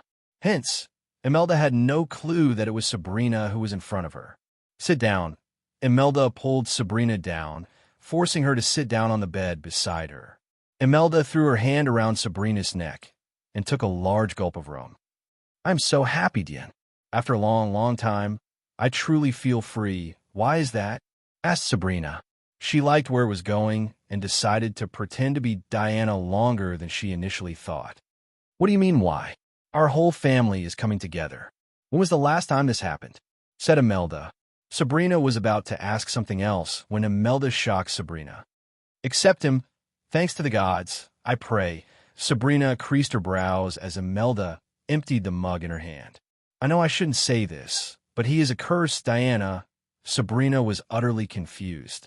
The words that came from Imelda's mouth didn't make any sense to her. "I even have to call you Diana because of him." Sabrina's instinct told her to refill Imelda's mug. With a flick of her wrist, she transformed the mug to its original size. Sabrina drowned a mug into the barrel and handed it over to Imelda. "You can call me whatever you want, Imelda," said Sabrina. At that moment, Sabrina didn't know she was about to be shaken to the core. "Good." Imelda raised her mug before gulping the rum down her throat. Foam and rum flowed out her mouth and drenched her robes. "Harry Hunt," said Imelda. For a moment, Sabrina couldn't believe what she had just heard. Harry Hunt was a legend among cultivators. As a student of Trident Academy, Sabrina studied Harriet Hunt and her adventures. It wouldn't be an overstatement to say Harriet Hunt was the most powerful and strongest cultivator of her time. It was really unfortunate that she and her sisters died in an accident. Even to this day, some people believe Harriet Hunt is still alive. Sabrina was one of them. "Why did you call me that?" Sabrina frowned. "It's your name, silly." Imelda knocked Sabrina on the head. After hearing Imelda's words, Sabrina's mind went blank. Confused and bewildered, Sabrina stared at Imelda. Ever since Sabrina was little, she had this strange feeling that her mother was putting on a mask. After she grew up, it felt like Diana was pretending to be someone else. Although Sabrina had grown used to the feeling, Imelda's words brought up everything Sabrina buried deep within her. "I am Harriet Hunt. And who are you?" "Erna Hunt." Once again, Imelda raised her mug proudly, having no idea what she had just done. Silence fell over the room. It took Sabrina a few minutes to collect her thoughts. At that moment, her thoughts were a mess. What she thought would be a good prank turned out to be a life-changing moment. Never in a million years had Sabrina thought her mother was Harriet Hunt. Sabrina stood from the bed and went to the doorway to close the door. Sabrina decided to unveil the secret behind her mother and why she faked her death. "Don't you miss our old life?" asked Sabrina. Imelda shook her head. "No, I have everything I want here," said Imelda. "I am glad you feel that way, Imelda. I just wish I could say the same." Sabrina sighed. "You have to let him go, Harry. He is a curse. The moment he came into existence, we lost all the happiness in our lives." Sabrina wondered who she was calling a curse. Judging by her words and the look in Imelda's eyes, Sabrina had this strange, eerie feeling. But Sabrina was afraid of asking her directly, which might reveal her identity to Imelda. Instead, Sabrina decided to take a subtle approach. She put herself in Diana's shoes and thought about what her mother would say at this moment. "He is not a curse, Imelda. Aren't we happy right now?" "I am, but you aren't," said Imelda. "You can fool others, Harry, but not me. I know you. My heart bleeds every time you go out there to keep him safe. Yet you forgot he is the threat to all, not the other way around." "You don't mean these words, Imelda," said Sabrina. "I do, Harry. It's you who has yet to see who he really is. You know what he did to the barns. As soon as Sabrina heard these words, she learned who she was talking about. Ghost, Sabrina mumbled under her breath. Don't even say his name, Harry. It's bad luck. Also, don't do anything stupid like trying to invite him, Harry. He brings nothing but death and destruction. Why would I do that? Asked Sabrina. Huh. Imelda dragged her words. Because you still think of him as your son. Remember this, Harry. You may have given birth to twins, but you only have one son. It's Noah. Sabrina's heart skipped a beat. Her entire body trembled from head to toe. Sweat beads appeared on her forehead as she shivered. Ghost is my brother. Sabrina's words spanned before her eyes, learning the biggest secret in her life. Chapter 801 Andor, God of Time and Space. Tears gushed out of Sabrina's eyes, knowing the truth. The Dark Lord was her brother. Everything fell into pieces in her mind. When she prayed for her brother to save her from the vampires, he arrived at her aid. Now she knew why she felt a strange connection with Ghost. The truth would change the Winston Manor forever. The images of Ghost's face flashed across Sabrina's eyes. She wanted to tell Rowena and Noah about the truth. If Noah and Ghost had learned the truth as she did, they might stop hurting each other. Sabrina now had the power to bring peace between the Guardians and the Dark Lord. But first, she wanted to know why her mother hid the truth about Ghost from everyone. Imelda, Sabrina called Imelda. It became so difficult to keep pretending as Diana when her mind was in a shamble. Sabrina turned her gaze back to Imelda. Suddenly, the door creaked.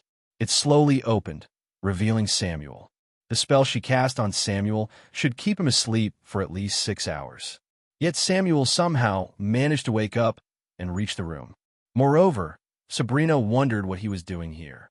Gramp, Sabrina's words stuck in her throat when she noticed the strange glow in Samuel's eyes. The pair of eyes glimmered like diamonds.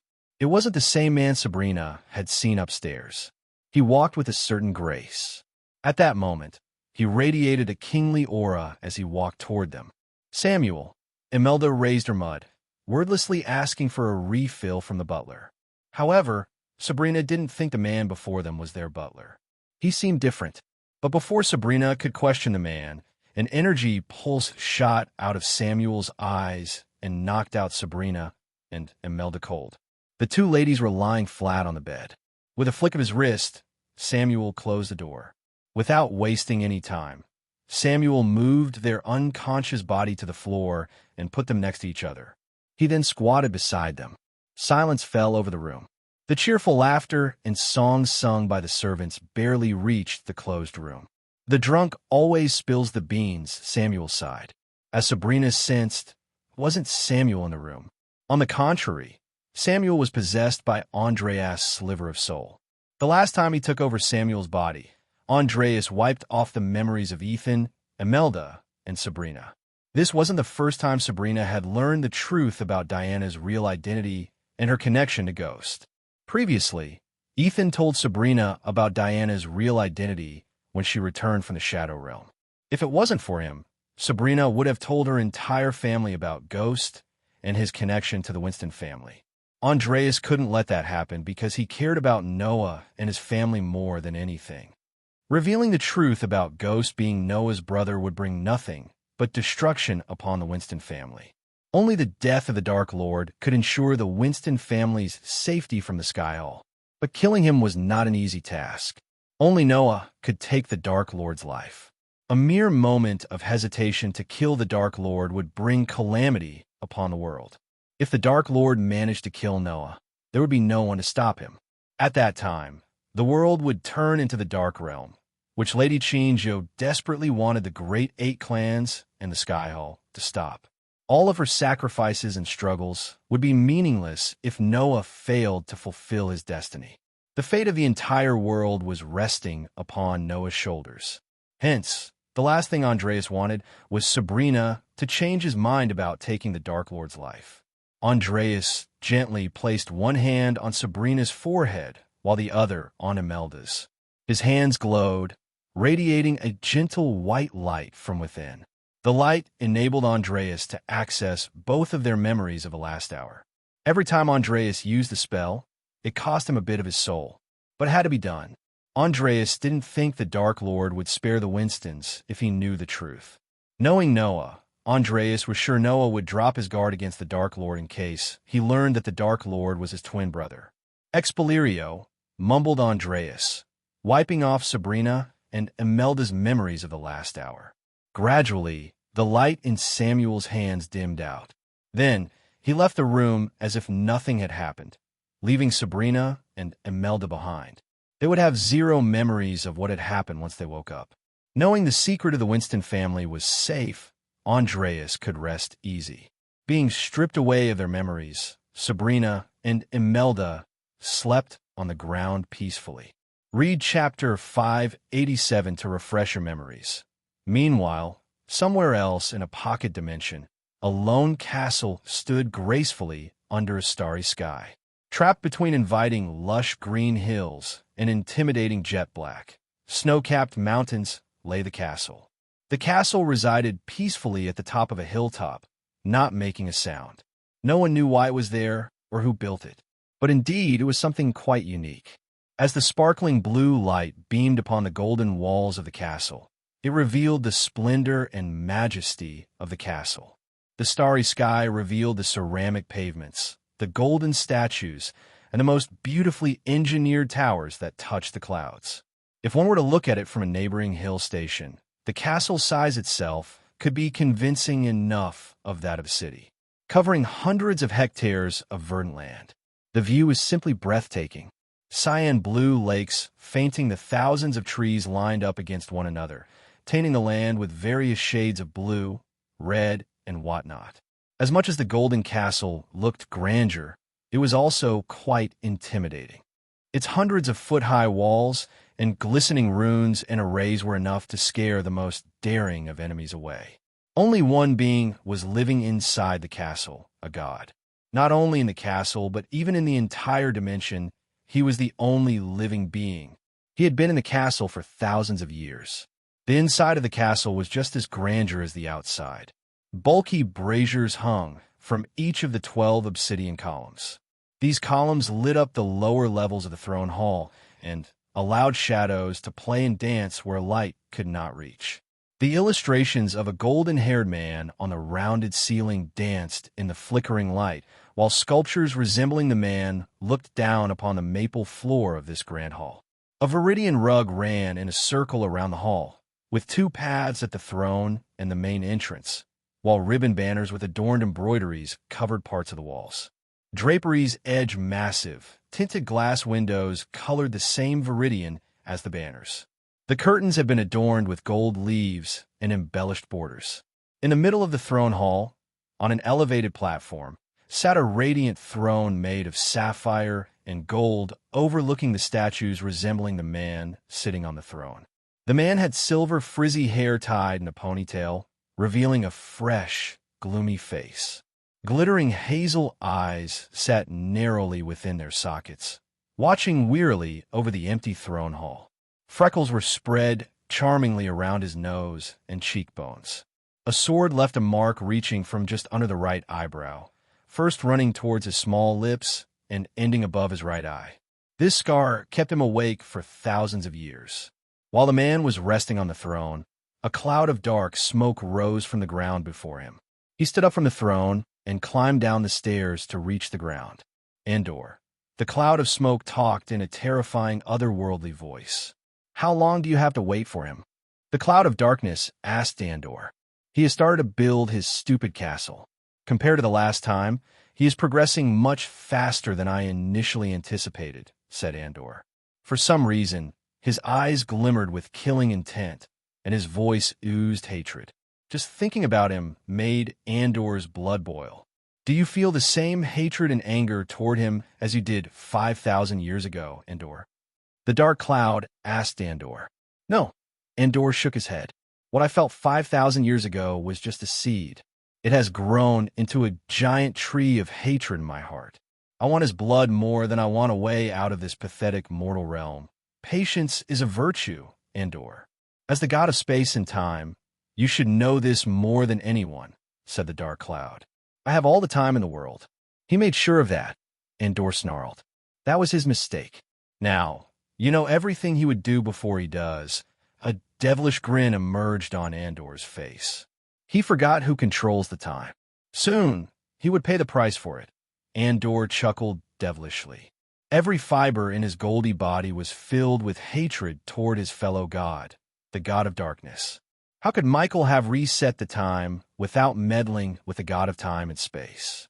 Their battle shook the universe itself and created tears in reality. The god of darkness proved to be the most powerful of the two. As a result, he successfully reset the time using Andor's blood. Because Andor was the god of time and space, he was able to escape the time array created by the god of darkness. By resetting the time, Michael closed the portal to the higher realm, the world of the gods. The portal could only be opened again by the one who closed it in the first place. But to do that, Andor had to wait for the god of darkness to get stronger. Certain things must happen to the god of darkness in his life. Otherwise, the timeline would change, and his way out of the mortal realm might become a dream. That was the main reason why the Sky Hall didn't send their entire army to destroy Michael in the first place. Because the Sky Hall was controlled by none other than Andor himself. Chapter 802 The Realm of Gods. Eventually, the cloud of darkness faded out of existence, leaving Andor alone in the giant castle. It was time for Andor to see what his minions were up to. He just raised his hand as a golden beam of light shot out of his hands. Soon, 3 figures emerged from the light. They were in their astral forms rather than physical forms. The moment they came into existence, they fell to their knees. Heavenly Lord Andor. They greeted him with utmost respect and reverence. They didn't even raise their heads to look him in the eyes. These 3 were none other than the 3 elders who planned to enslave Noah, Devdan, Thorfinn, and the Lady in White, Irael. Through these 3, Andor controlled the entire Sky Hall. They served him wholeheartedly in the hope of becoming gods one day. Once the Dark Lord could open the portal to higher realms, they planned to ascend with Andor. "What are you 3 idiots doing nowadays?" asked Andor. He didn't bother to hide his disgust toward the mortals. The mortals were pretty disgusting in his eyes. In his mind, the mortals were a disease to the world. If he cared about the world, even for a bit, he would have cleansed the world of the mortals.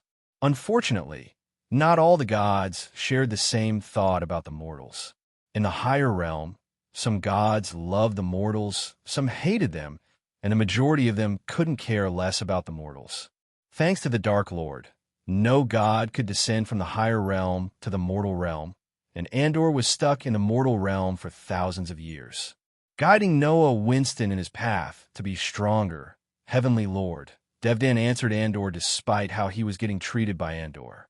"What's the god of light up to?" asked Andor. As the god who wields power to kill his opposite, Andor rooted for Noah. Simply put, Noah was like a friend to Andor, as the enemy of his enemy was his friend. "He is on his way to his home." "Heavenly Lord," said the dwarf, Thorfinn. "What?" Andor's calm voice turned menacing. He creased his sword-like brows. "Shouldn't he be searching for the arrows?" asked Andor. Although killing a god was not an easy task, it was not impossible. There were some ancient texts in the higher realm which mentioned killing a god and its effects. But Andor had no idea how a mortal like Chingio managed to get a piece of this ancient text and managed to forge these god-killing arrows.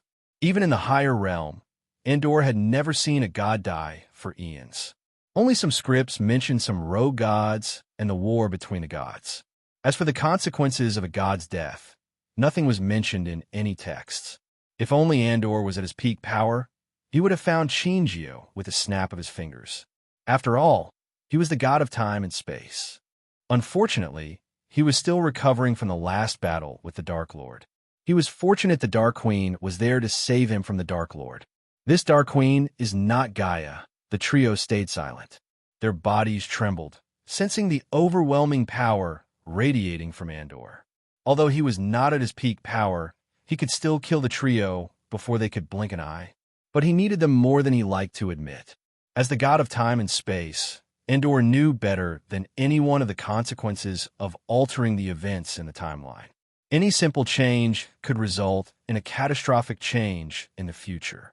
Hence, Andor had to approach the situation with extreme caution. For a moment, Andor picked his brain in complete silence. Finally, Andor came up with an idea to nudge Noah in the right direction. It was not changing the events per se, but speeding things up a bit. Send an assassin to the Winston Manor. Take a shot at one of Noah's loved ones, but do not kill them. Just let your clone and the family take care of the assassin, said Andor. Let the Dark Lord take the fall. It should be enough to light the flame in Noah's heart. By injuring someone from Noah's family, Andor was not completely altering the timeline, but nudging Noah in the right direction.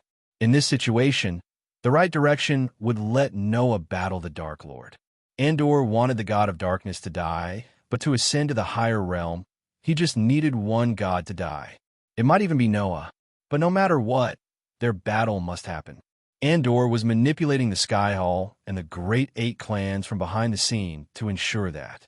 Otherwise, the Sky Hall could have easily taken down the moment Michael revealed himself as the Dark Lord. Although Andor felt he was in control, and he was, for the most part, he failed to take the past Dark Lord into the equation. His ego as a god blinded him from thinking whether the past Dark Lord planned this or not. Andor was still thinking that the past Dark Lord did not anticipate Andor would escape from the time array. As for the God of Darkness, make his life harder, but don't end it. I won't stay in this scum of a world a second longer than I have to, Andor snarled. It wouldn't take a second for Andor to leave his caste and kill the God of Darkness. The current Dark Lord's power was not even a fraction of his past self. Hence, killing him would be as easy as stepping on an ant to Andor. However, if he did that, the Dark Lord's soul would leave his body and wander the universe for an unknown time before finding another suitable vessel. It might take eons. Even the God of time and space did not have that much patience. The quickest way for Andor to leave this mortal realm was with the God of Darkness. Consider it done. Heavenly Lord, the trio bobbed their heads up and down. Now leave. Andor waved his hand as the astral figures of the trio vanished into thin air. As Andor returned to his throne, his mind played tricks with him. He heard the God of Darkness words in his mind. May the other gods have mercy on you because I want. These words sounded loud and clear in Andor's head. It was as though the Dark Lord himself was speaking to him from somewhere in the castle. Andor clenched his fist to the point golden blood trickled out of his palm. I'm not my brother, Andor. He will show you mercy. I will show you death. When mortals are desperate and helpless, they will pray to a god. Tell me, Andor, what are you going to do? The more he heard the Dark Lord's words, the redder Andor's eyes turned. He wanted to leave the castle and rip him to pieces. I am the God of Darkness. I am vengeance. I am your death.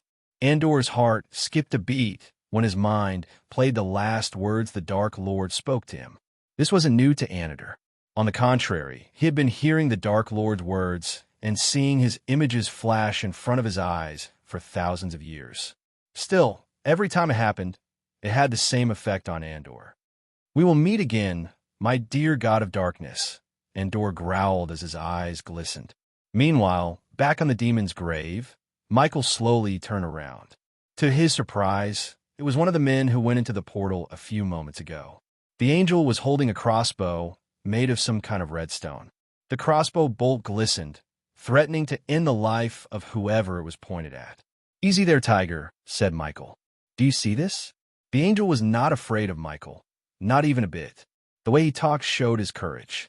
This is specially designed to knock out an immortal, said the angel. Because of the helmet on his head, Michael couldn't see the angel's eyes. But if he had to guess, he would say they had no fear within them. Get on your knees with your hands in the air, said the angel, only to see Michael laugh. Vidora snuck back into Michael's robes. Trust me, that bolt wouldn't save you if I wanted to kill you, said Michael while moving the spider toward the angel. It was slowly crawling on his armor. The angel had no idea. Michael was just buying time until the spider could reach an exposed area in his armor and send its venom into the angel's bloodstream. Spider was just one way of dealing with the angel. If Michael wanted, He could kill him with his dead beams in a blink of an eye. The angel was not even strong, as he was just at the fusion stage. "You have 3 seconds," the angel warned Michael. "But you only have 2 seconds," said Michael as the angel's eyes went wide. His muscles tensed. Soon, the angel collapsed to the ground, unconscious. "Done," Michael smiled. He walked toward the angel and picked up the crossbow from the ground. "He'll take a look at you later," said Michael. The crossbow vanished into thin air as Michael turned his gaze back to the angel on the ground. "Let's get out of here first," said Kane. Lingering around in this place was not a safe option. Michael knew that. He waved his hand as the casket slid toward him. "It's your Michael growled, picking up the casket from the ground. He carried the casket on one shoulder and lifted the angel by his chest plate. Then, Michael dashed into the forest, using the lightning dash. Michael just hoped the other angels wouldn't track him down until he could get information from the angel. Flying away would have been much easier if it wasn't for the strange and powerful gravity. Eventually, Michael put several miles of distance between the digging site and him. From where he was standing, he saw nothing but ancient trees.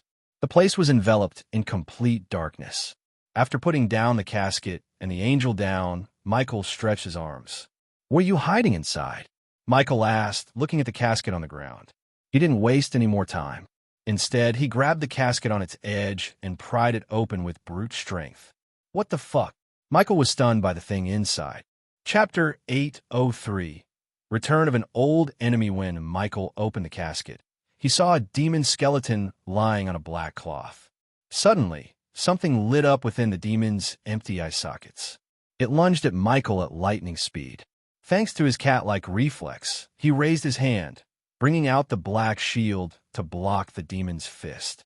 The demon's hand cracked upon hitting the black shield. Without giving any time for the demon to retaliate, Michael grabbed the demon by its neck and forced it down instead of attacking it. He then quickly shut the casket on the demon. The demon banged and growled from within. Several seconds passed as Michael noticed some runes started to radiate a pale blue light in the casket. Following the runes, the demon inside calmed down. It finally stopped banging against the casket and returned to its eternal slumber. "So all those caskets have demons inside?" asked Iag from within Michael's robes. Michael did not answer. Instead, he turned his gaze toward the unconscious angel. A pale light shot out from Michael and scanned the angel on the ground. Just after the light faded away, Michael approached the angel. He picked him up by his neck and slammed him against a tree nearby. The force substituted the need for water to wake up the angel. Michael grabbed the angel's helmet and pulled it upwards, revealing the face of a golden-haired elf. The elf stared back at Michael with no emotions. One would expect the angel to be scared shitless, yet Michael saw no signs of fear in the angel's eyes. He doubted the angel was oblivious to the fact he was the Dark Lord. The entire world knew his face. Either the angel was really courageous, or he didn't know Michael's identity. There were other explanations. "You shouldn't be here," said the angel. If I were you, I would worry about yourself," Iag said as they leaped on top of Michael's shoulder. A 3-headed hydra. Finally, Vidora brought a sliver of surprise to the elf's expressionless face. "Hey, race the deal. I'm going to ask you some questions. Satisfy me with your answers, and I will let you live. Does that sound good to you?" asked Michael, only to see the elf snicker. "Humph. You're going to kill me either way. It's in your eyes. But I will answer your questions." Both Michael and Vidora were surprised by the angel's answer. "That makes my life much easier. Let's begin with who you are and whom you serve." "It doesn't matter who I am when I serve the Almighty," said the angel. His voice oozed pride and arrogance. "And who is that?" asked Michael. "Skyall." Michael clenched his fist as a sudden urge to snap the angel's neck emerged in his heart. But he controlled himself. Michael used to think the Guardians were the big bad guy in his life until he met Eladir. Only then did he realize the real puppeteer was none other than the Skyhall, the most powerful clan in the entire world. Even before he was born, they slaughtered millions and eradicated the Order of Death with the help of Andreas. "Soon, my fellow angels will bring you the wrath of Holy Skyhall, and smite you to oblivion," the angel threatened Michael. Vidora saw Michael bruising in laughter. "Angels, wrath, smiting me to oblivion. Geez, you guys really think you're from the God's land, don't you?" Michael's devilish laughter echoed through the forest. "Lucky for you, Angel. You're staring right at a god in the flesh," said Sarba. "I know who you were the moment I laid my eyes on you," said the angel. Now Michael really felt bad about his reputation. He was the Dark Lord. Low-level soldiers like this angel should be afraid of him. Yet somehow, this angel showed no signs of fear. Of course, Michael could bring a whole new world of fear within the angel if he used the fear toxin. "The world has changed, Dark Lord. You are not the highest priority of Sky Hall. How do I put this nicely? You are a cog in a machine, just a big one, but not the biggest. I am offended." Michael shook his head disappointedly. "I thought you idiots were hunting him, the Dark Lord. Instead, you're grave robbing." "Why?" asked Iag, turning the angel's gaze away from Michael. "An angel's duty is to get the order done, not to question it. In other words, you don't know." "That's a shame," Sarba sighed. "They're building an army. Why else do they need the undead and now the demons?" "The question is, are they planning to wage war against us or someone else?" said Cain. When Michael looked at the elf, he didn't seem to know the answer. As he said, the angel was just a soldier. Michael doubted that even if he interrogated the entire angel unit, they would know something about the harvesting of demons and the undead. "Who's giving you these orders?" asked Michael. "It would be better if I showed you," the angel smiled. Soon, Vidora heard the trees rustle around them. The dried leaves and twigs broke under heavy footsteps. Michael let go of the angel as a strange light fought off the darkness around them. As Michael expected, 5 angels came out of the dark woods and stepped into the light. A hovering ball of light lit the place, revealing the glistening runes in their armor. They all spread their metal angel's wings and took out their golden spears to end Michael's life. Even the angel Michael interrogated quickly dashed away and joined his fellow angels. Pulch, to Msahil's shock, an angel stabbed the elf right through his chest with the golden spear. The elf coughed up blood as the angel lifted his body into the air. "You are tainted by evil.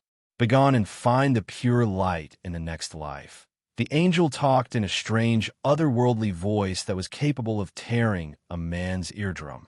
The high-pitched voice even hurt Sabra's ears.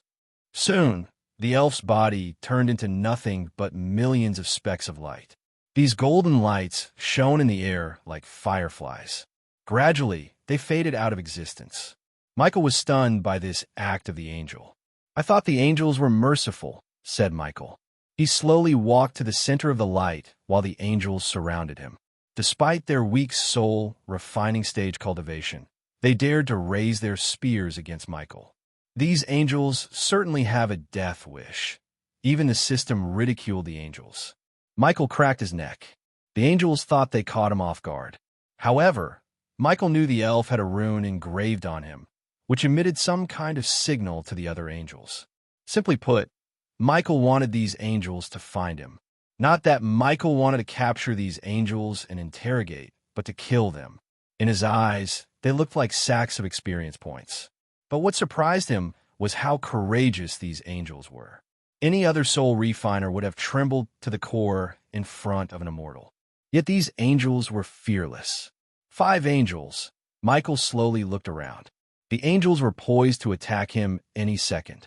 Suddenly, the orb of light hovering above the angels exploded into bits. Darkness returned to the place. The Angie's eyes glimmered like diamonds in the darkness. They all dashed to the center where Michael was standing. Ding! The sound of metal clashing reverberated through the forest. Unlike the angels were expecting, they hit nothing. "Arg!" An angel growled. Michael grabbed an angel by his wings and ripped them off with his bare hand. His dark beams shot out of his eyes, ending the struggling angel's life altogether. He dropped the dead angel. Ding! Congratulations to the host for killing a soul refining stage level 6 angel. The reward is 300,000 experience points and 6,000 badass points. Ding. Congratulations to the host for successfully being a badass. The reward is 7,000 badass points. Before even the other angels could hear the sound of his body hitting the ground, lightning flashed across the dark forest. In a light that lasted for a moment, the angels saw the bloodied metal wings on the ground. Then, another angel groaned. Ding! Congratulations to the host for killing a soul refining stage level 5 angel. The reward is 300,000 experience points and 6,000 badass points. Ding! Congratulations to the host for successfully being a badass.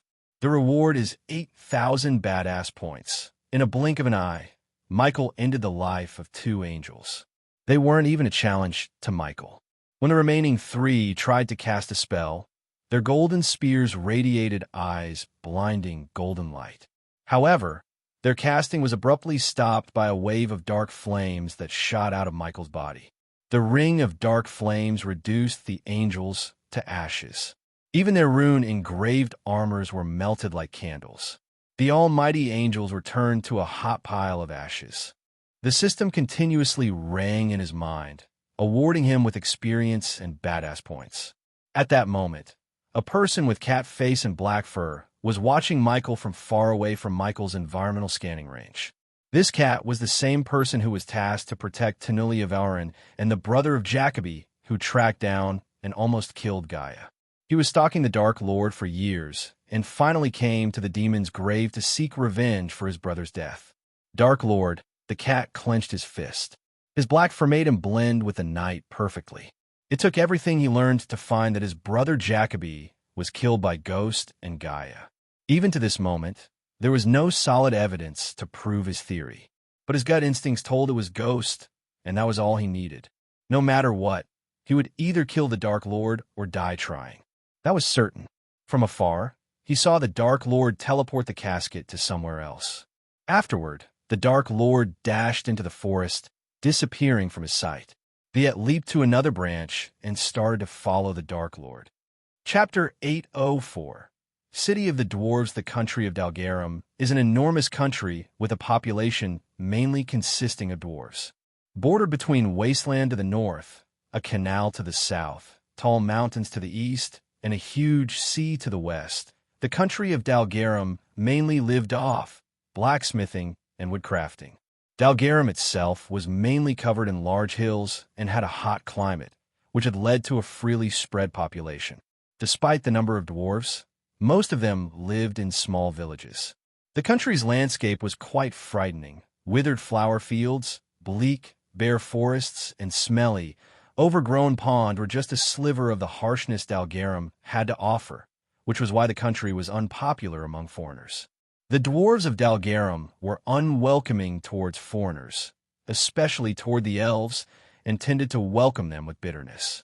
They felt foreigners were a disease to the kingdom. At that moment, a young lady with golden hair left a black carriage and headed deeper into the forest. A long sword dangled on her back, complementing the silver armor she was wearing. "Don't take too much time." A thick, bitter voice resonated from the carriage. "Yeah." The woman rolled her eyes as she walked into the forest without giving a damn about the carriage or the person inside. Annoying little twat. What did I do to deserve such an asshole for a client? The woman bickered with herself. The passive and daunting forest around her had the appeal of a forgotten land, which had been lost in time. The isolated forest remained in a capsule, untouched by the destructive essence of man. The dark shadows of the voluminous trees and puzzled bushes had become the structure of the forest.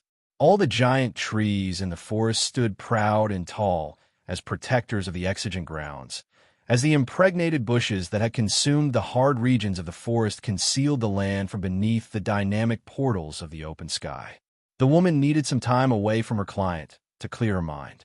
She was afraid that if she spent any more time in the carriage with him, she might draw her sword and cut his head off.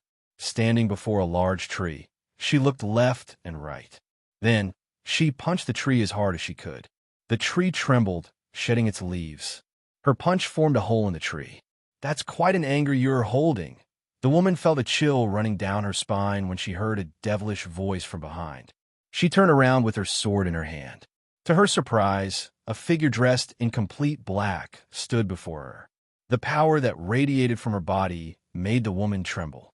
A half-immortal, the woman mumbled. Her grip around the sword loosened.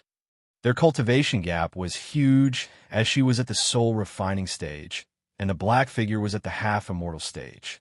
If they fought, there was no chance for her to defeat the black figure. "I'm not here to hurt you," said the black figure. "On the contrary, I am here to make a deal with you. A deal you might gladly accept." As a mercenary for hire, the woman liked the sound of the word deal. Controlling the overwhelming fear in her heart, the woman managed to speak. "What kind of deal?" "Simple," the black figure shrugged. "I will give you 300,000 gold coins for you to leave and never turn back." The woman's eyes glistened with joy, but soon the glimmer faded out. She couldn't believe someone would pay 300,000 for no reason. But then the black figure tossed a space ring toward her.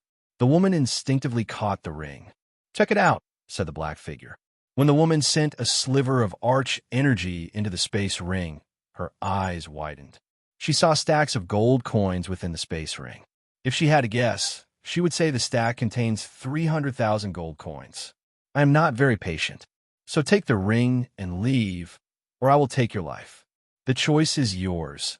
The woman's heart skipped a beat when she heard these words. "I will take the ring," the woman quickly said without taking any time. "Good. Close the deal with a handshake." The black figure slowly approached the woman. The latter did not back away in fear, because if the half-immortal wanted her dead, she would be dead by now. Hence, she held her ground firmly. When the black figure arrived at arm-reaching distance from her, she reached out to shake her hand. The woman slowly shook her hand as she felt a sting in her hand. After shaking her hand, the black figure turned around and left. The woman was bewildered. However, she was able to heave a sigh of relief. With the space ring filled with 300,000 gold coins, the woman could settle down somewhere and live the rest of her life peacefully. There was no need for her to risk her life, protecting scums like her current client. The black figure then slowly removed the cloak and hood, revealing her face. It was none other than Gaia. She then flicked her wrist as a ceramic mask appeared in her hand. When she shook the woman's hand, she took a drop of blood from her hand. Gaia dropped the drop of blood onto the ceramic mask. Then, she placed the mask on her face. Soon, the ceramic mask trembled as it merged with Gaia's face, turning her into a woman who resembled the mercenary Gaia met a second ago. Gaia planned to take the woman's place from the beginning, one way or another. Now that she had changed her face, she then proceeded to look the part. Thanks to Titus and Optimus, who were in charge of acquiring items for the Order, Gaia managed to get a replica of the woman's silver armor. With a flick of her wrist, she changed the black armor.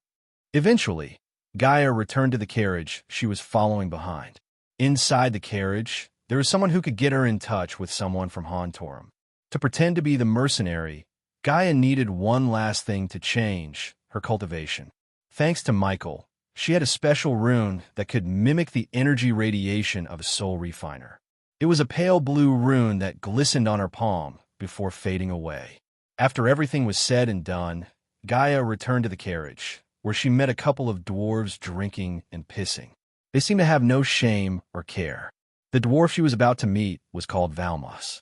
According to Gaia's sources, Valmos was a weapons dealer and was on his way to Dalgarum to get his hands on the new contraption the dwarves of Hontorum had built.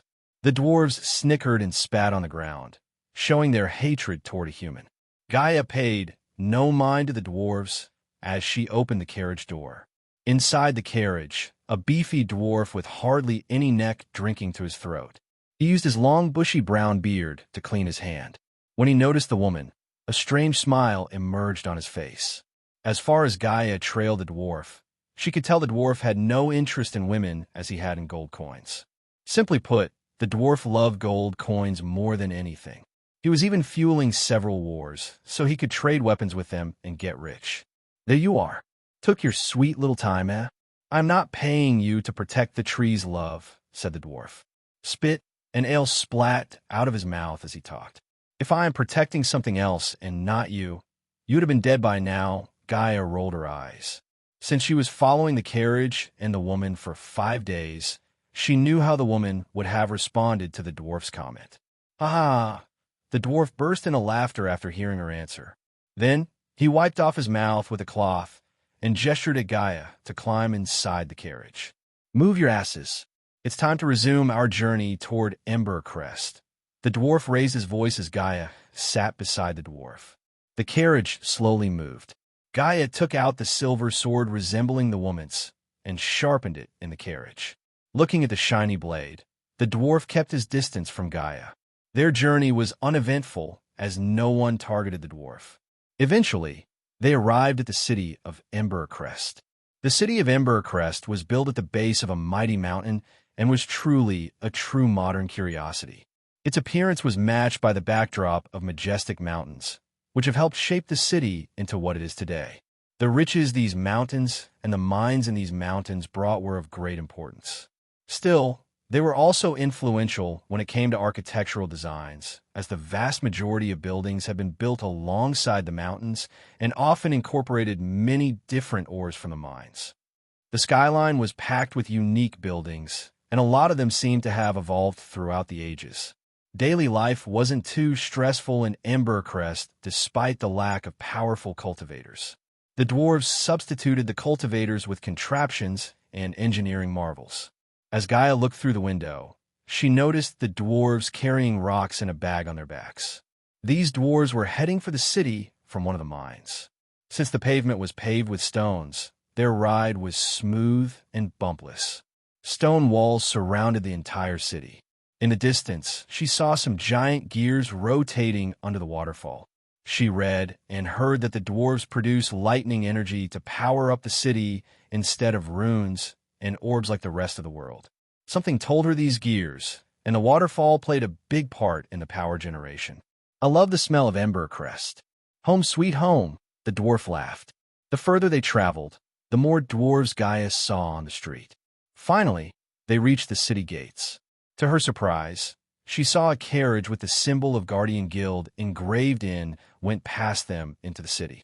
Chapter 805, Thieving Dwarves and a Weapons Dealer. Velma's, the weapon-dealing dwarf, had 5 bodyguards, 3 dwarves and 2 humans.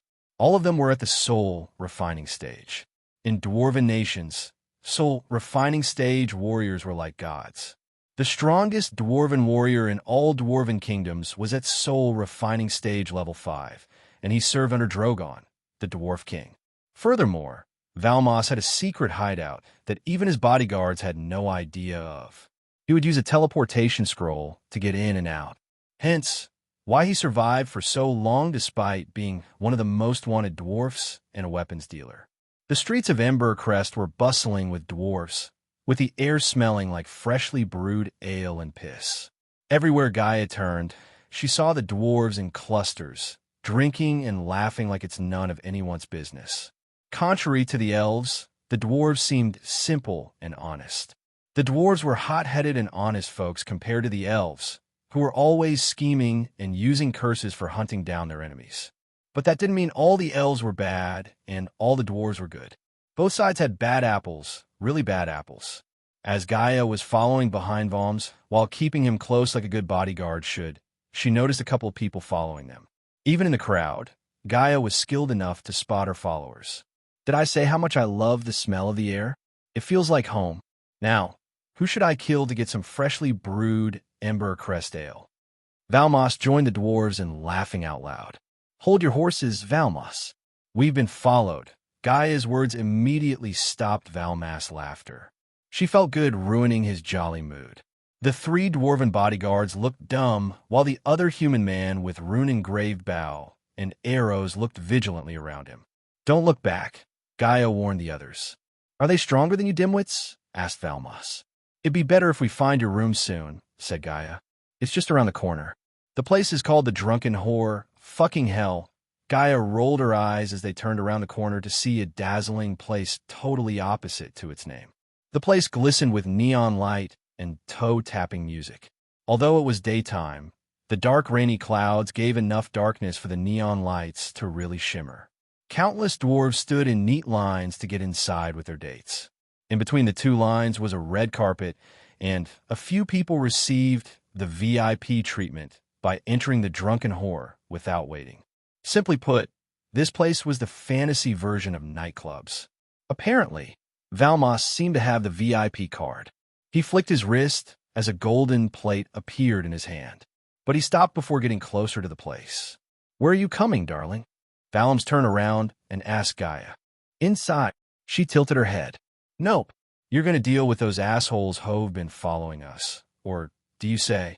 I want their heads." Valmas' eyes glistened with killing intent. "What are you waiting for? I am paying you to do what I say, not to gawk like a dumb chicken." Gaia wanted to strangle the dwarf, but she managed to control her inner rage. "The rest of you, follow me inside." Valmas gestured as the others followed him behind before throwing a you-deserve-it look at Gaia. "Azazel, I'm moving away from the dwarf. Monitor him," Gaia said to Azazel through the earpiece while walking away from Valmos. "Got it, Dark Queen." Azazel acknowledged her order and focused on the spider on Valmos himself. After separating herself from Valmos, Gaia entered a dark alley between two tall buildings. She noticed several dwarves on the ground, too drunk to get up. With quick steps and leaps, Gaia reached the top of the building. As a human among dwarves, she stood out like a watchtower. Trailing her followers in her current state would only put a bigger target on her back. That was the reason she chose to get on top of the building. Regardless of the size of the dwarves, their buildings were surprisingly tall and unguarded. Thanks to the buildings being in a cluster, she leaped from one building to another. Eventually, she spotted the dwarves who had followed her earlier. The dwarves were gathered in a group and gawking at the drunken whore from a safe distance. Poor souls failed to notice Gaia straight on top of them, watching them like a hawk. "How do we get inside?" "I, for one, cannot stay in a line, no shit." By the time we get inside, he would disappear like he always does. Gaia saw 5 dwarves conspiring against Valmos. Yet she didn't know the reason. To be honest, these dwarves seemed harmless to her. The one who looked like the leader had straps of white in his long, bushy beard, and he was the strongest among them, a core formation level 3 warrior. Even if the entire group went against Valms, they would stand a chance against a single bodyguard, let alone all of them. "We cannot let him sell the blueprints. Once they get out, who knows how many people will die?" The leader dwarf stuttered. Judging by their looks and words, Gaia thought these dwarves were innocent and almost formulated a lie to tell Valmos about their bodies. However, her thoughts were shattered by what they said next. "Who cares? We aren't here to save people. We are here to get our money." I almost died snatching those plans. If anything, I should have gotten a bigger cut. "Don't be ridiculous. I was the one who found the location of his workshop," said another dwarf. "Stop following around, you morons. None of us got paid, not a single coin. That bastard has to pay us with coins and with blood if we played our cards right," said the leader of these little dwarven thieves. "Let's get to our safe house and plan our next move. I have someone on the inside who could tell us where Valmos would be next," said another dwarf. "Azazel, anything hot happening with Valmos?" asked Gaia as the dwarves began to dismantle their group. "Nothing so far, my lady. He's just drinking and dancing with dwarven ladies. I don't think he would be able to do anything for a few hours judging by the amount of booze he drank," said Azazel. The demon was quite surprised by Valmas' ability to drink gallons of ale and stay awake. "Good. I am trailing some dwarves who might have some interesting insights. Happy hunting, Dark Queen. I will keep you updated on Valmas' status," said Azazel as Gaia trailed the dwarves to their hideout. The tables had changed, as it was Gaia who followed the dwarves this time. While she was following them, Gaia noticed the dwarves looking behind to see if anyone was following them, a trait of a thief. She was certain that these dwarves were thieves, but the question was whether they were working for someone or alone. The city of Embercrest was built like a labyrinth.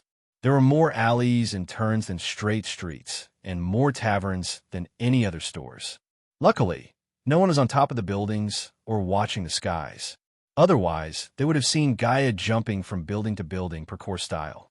After almost jumping from building to building for 15 minutes, Gaia reached the outskirts of Embercrest, where the infamous dwarves liked to live. This area before her had no tall buildings or lavish stores. Instead, All she could see were tiny huts in clusters and dirty river running across them. Gaia was standing atop the last tall building overlooking the outskirts. One more step, and she would be visible to all the dwarves on the ground. Even if she could sneak without getting detected, she doubted she would fit inside one of those huts. They were barely 4 feet tall. Thanks to Michael's inventions, she had a drone at her disposal. With a flick of her wrist, she took out a drone the size of her palm. It was transparent, as the wire and gears inside were visible to the naked eye. The back of Gaia's neck let out a dim light when the drone started to fly upward. This glimmer of light was a chip that allowed Gaia to control the drone without his or Azazel's help. On top of that, this tiny drone was specially made for her as his gift. It was fast, soundless when flying, and equipped with various types of gases to deal with enemies lethally and non-lethally. "Fly, my beautiful night owl." Gaia controlled the drone to fly ahead. "I need to work on my naming skills," said Gaia, watching the drone fly toward the dwarves. Suddenly, everything the drone saw popped up in the corner of her vision. "This is how he feels." Gaia thought about Michael controlling several drones at the same time. The drone swooped into the hut through a fist-size hole. The dwarves were too busy searching for mugs and booze. A sane person wouldn't live in the hut for a minute. It looked shabby, dirty, and housed countless cockroaches. Yet, the dwarves didn't seem to mind their house guests. Instead, they filled their mugs and took them to the only piece of furniture that looked relatively new, a table. The dwarves sat around the table to discuss their future plans. They had no idea a drone was hovering above them, listening and watching them. Before they uttered a word, each took a large gulp of ale and didn't bother to wipe their mouths. "When will we receive intel from your source?" a dwarf asked. "He can't fly here, moron. He has a pet owl that would bring the intel to us." "We just have to wait," said the leader. "Let me guess. Your source is a human. A damned elf would use magic mumbo-jumbo. Any decent dwarf would use a crawler. But only a human would do something so stupid." The dwarves laughed. "Don't be too hard on my contact. Without him, we aren't getting near Valmos." It didn't take a genius to figure out the dwarf's inside contact, because the only human Valmos had around him was her and another bodyguard. But Gaia could care less about him. The only thing she needed from the dwarves was what they sold to Valmos. You're tuning into the Romance Rendezvous YouTube channel. We're so grateful for your support, and don't forget to subscribe to join us on this incredible journey through captivating stories. Your generosity through donations truly makes a world of difference, as it's the primary source of revenue that allows me to expand and enhance this channel for you. Thank you from the bottom of my heart for being a part of this adventure.